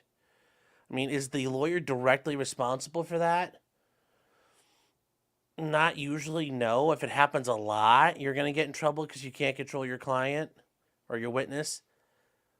But I'm surprised it didn't happen. She was getting really frustrated. I also don't know if the defense attorney, he doesn't object a lot. But there's times where he does object a lot. And he does make some good arguments. So I'm really confused. I wonder if he's just like, fuck it, we'll let him throw up so much smoke in the air that it helps obscure the issues. I just don't know. I just don't know. So we'll find out. It's, we just finished day 8. It's 5 o'clock right now. What I was thinking is we might try a little bit of day 9 to catch up. And that's just solely because if you guys don't know, Daniel Howard got caught on Friday night at the Spokane International Airport. It's not clear what he was doing there. The information hasn't been released. But as of right now, he is currently in the Spokane County Jail on a fugitive warrant. And if you guys are wondering why would he be in Spokane, Washington is like right next door. It's kind of like the Brian Kohberger thing. Idaho, when you're in Idaho, parts of Idaho are very rural and remote. And Spokane, Washington, and that area of Washington is the closest place. So, That is kind of where things are right now. So there probably won't be anything tomorrow for trial because they're going to have the extradition stuff. He's going to have his extradition hearing and everything. There's no way they could fast track that in a day. I think what's going to happen is it's going to sit for at least a day. Then he's going to have to come back the next day to have the extradition hearing. I mean, I don't think this case starts up till Tuesday or Wednesday at the earliest, Wednesday at the latest. So, terms says it's not like the case rests on the issue of the chest bruises. No, but it rests on the other bruises. So, like, we're hearing about the bruise along her, like, midsection, and then, like, the burn marks or the weird marks on her legs. The thing is, though, they never fully explained what those marks were indicative of or if they matched up to anything. They said, oh, it could have been the kettle. But we still don't know. So, they argue there's some bruises, but they don't the state, I'm very concerned because the state did not clearly explain how that all happened or what those bruises meant. They never got to that, and I think that's a problem for them. They're going to have to address at some point, and I don't think they didn't address it. I mean, maybe they're, I don't know. They just didn't do a very good job at that. I don't know how they're going to do this.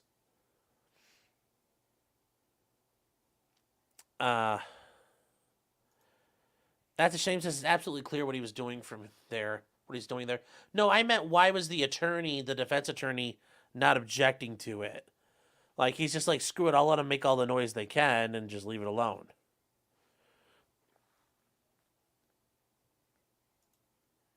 Otto's saying, aren't they trying to say he beat her, killed her, and then shot her to look like suicide? Yes, pretty much. That's their argument.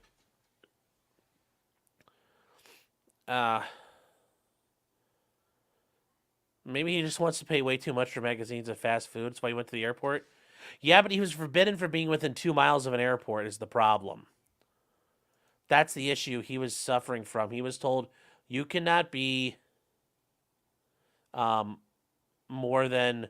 you cannot be within 2 miles of an airport. He was specifically told not to be there. So, I mean, that's the issue for him.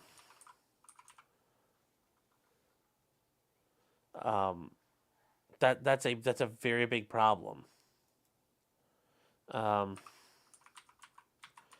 mean, and from Athol,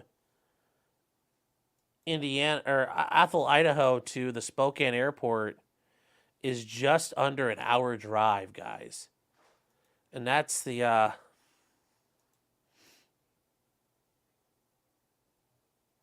here, hold on, I'll show you just so you understand.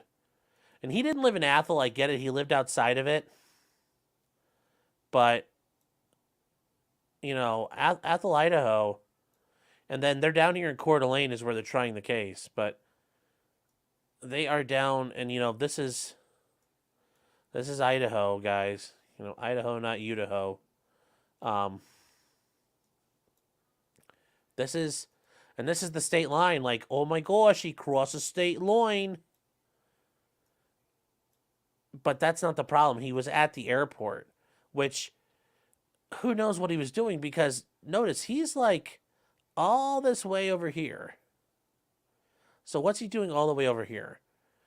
He has to stay within away from every airport 2 miles. And there are a lot of small airstrips in Idaho you can go to and get into. Especially like once you get to kind of the panhandle part of Idaho, basically, all of Idaho is fairly rural, but once you're to once you get north of here in Idaho, this part of Idaho, this part of Idaho is very remote. You get up in this spot, especially, this is where Randy Weaver in Boundary County, Idaho was. This is very fucking rural. Very, very, very, very rural. So, it's a very rural area. Very, very sparsely populated. So, it's not like the, this part of This part of Idaho's actually got where most of the population is way down here. But yeah, guys, this is all the state of Idaho. This is all of it. So that's the difference. Like this is like nobody lives up here. It's all sparsely populated. So he was found an hour away, and now he's in jail. So I don't know what's going to happen.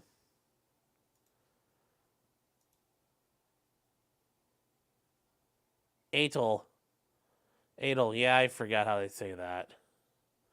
He really didn't want to go to Canada. Yeah, but it's going to be really hard to get into Canada.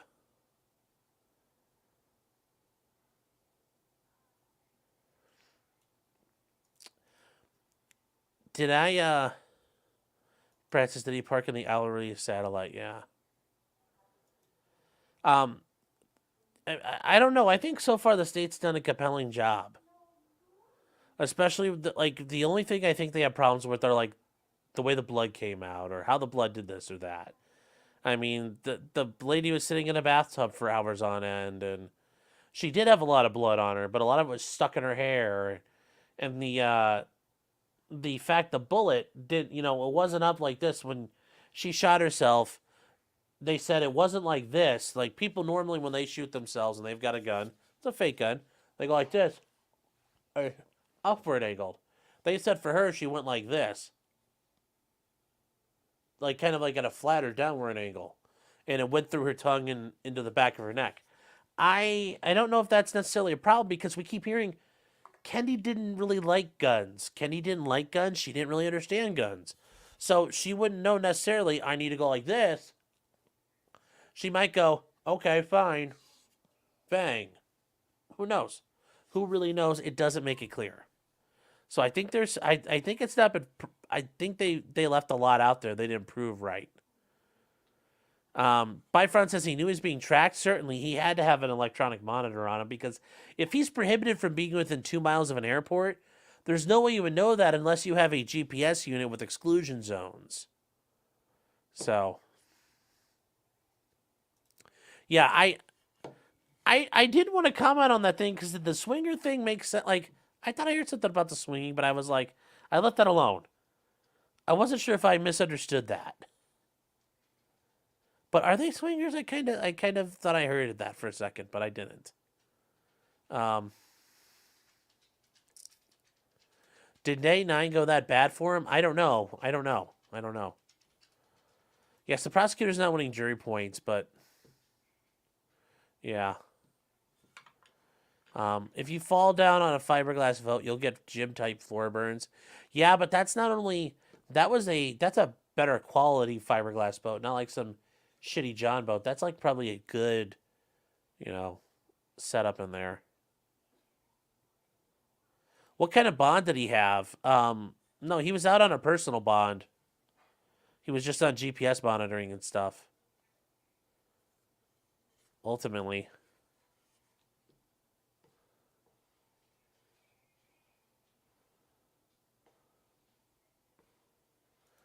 That big green parts of Idaho were wilderness, yeah. That's like you could disappear out there and nobody will find you.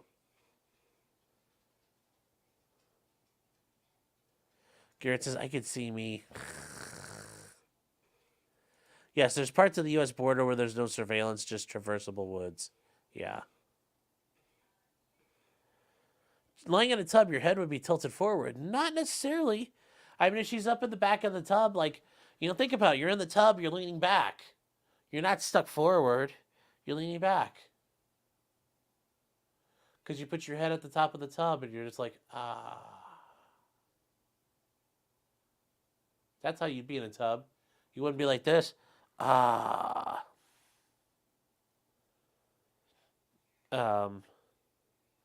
were packing Baldos for sure. Yeah, she kept on saying she'd swing in this year. Yeah. Yeah. So, they paired off male, male, and female, female. Oh. Oh. The hot tub should have been the first clue. Yeah, well.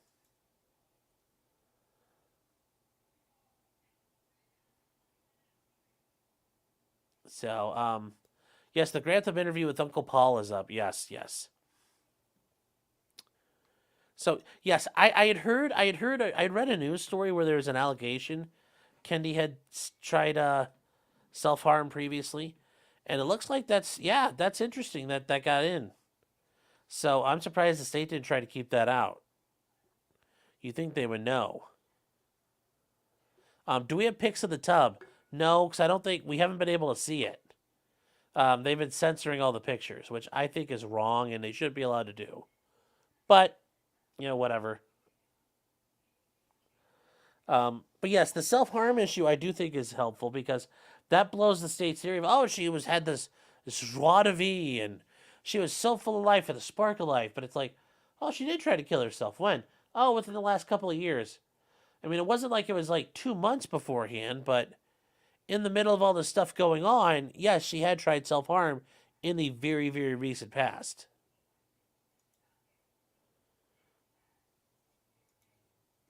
Funny how her heart stopped beating before she self-deleted. Which irony? Well,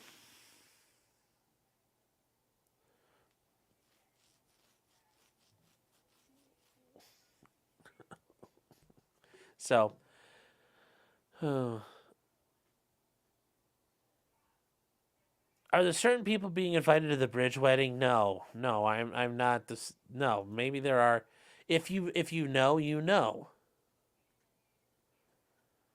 If you know, you know. And yes, Duncan, these I think are very funny points. He's like, I think he's saying he saw her fall and hurt herself and say, "Oh fuck, you little tord." Yeah, bud. She had a big fall there. And then Duncan again says, "Did you perform a medical examination on the witness, sir? Sir, you don't know for sure, do you, sir?" Yes. And Shane says, "I'm way behind, but this prosecutor's fucking obnoxious." Which one? Which one? Because they both... Not the head prosecutor. The bald guy's the head prosecutor. But his underlings that are doing this case with him are fucking obnoxious. So... We're not invited. Well, it's not... You won't know that until it happens. You don't, technically, you're never uninvited until the event happens. We'll do a helicopter flyby and might fall out. Yeah, well. It's a very rocky river, so be careful.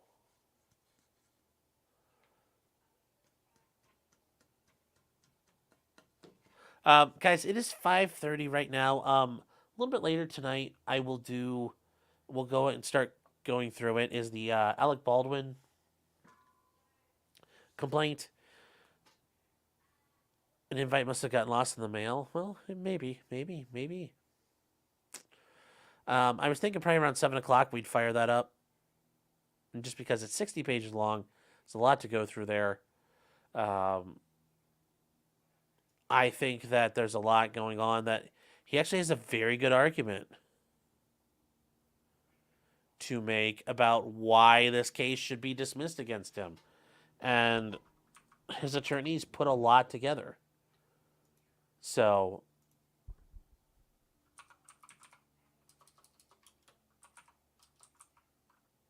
it's something worth looking into, and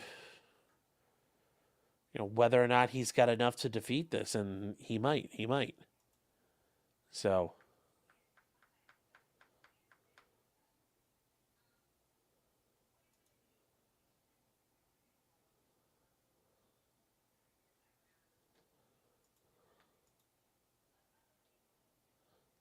that'll be at 7 o'clock tonight.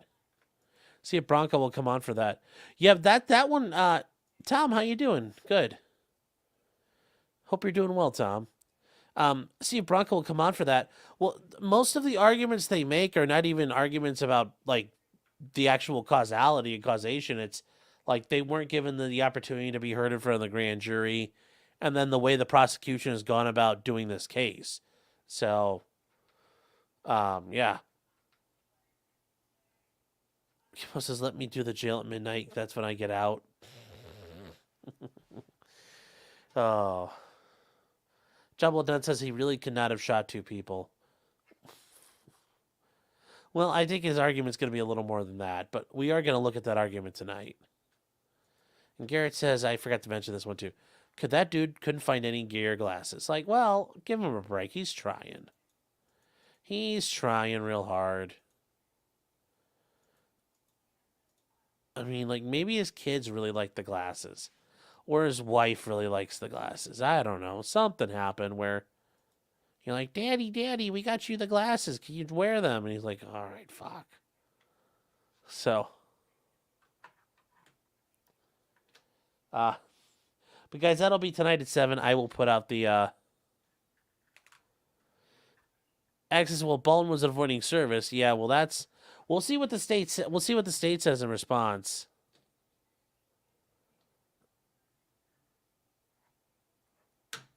So, yeah, Richie's like, what's wrong with the glasses? Well, it's because they're being a bunch of little assholes here. I know, imagine that people in the internet being assholes. This crazy thought.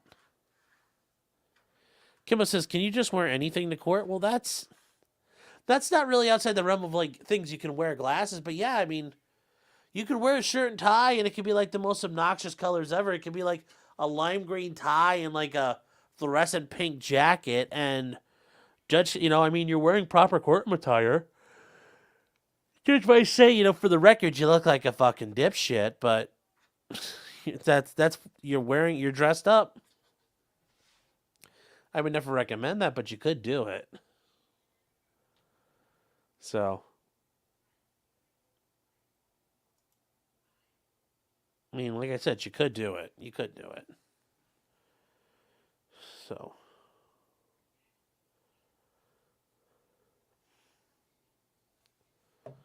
I would love to see an anime cosplay attorney. I know you want it. No, you want it. That sounds awful.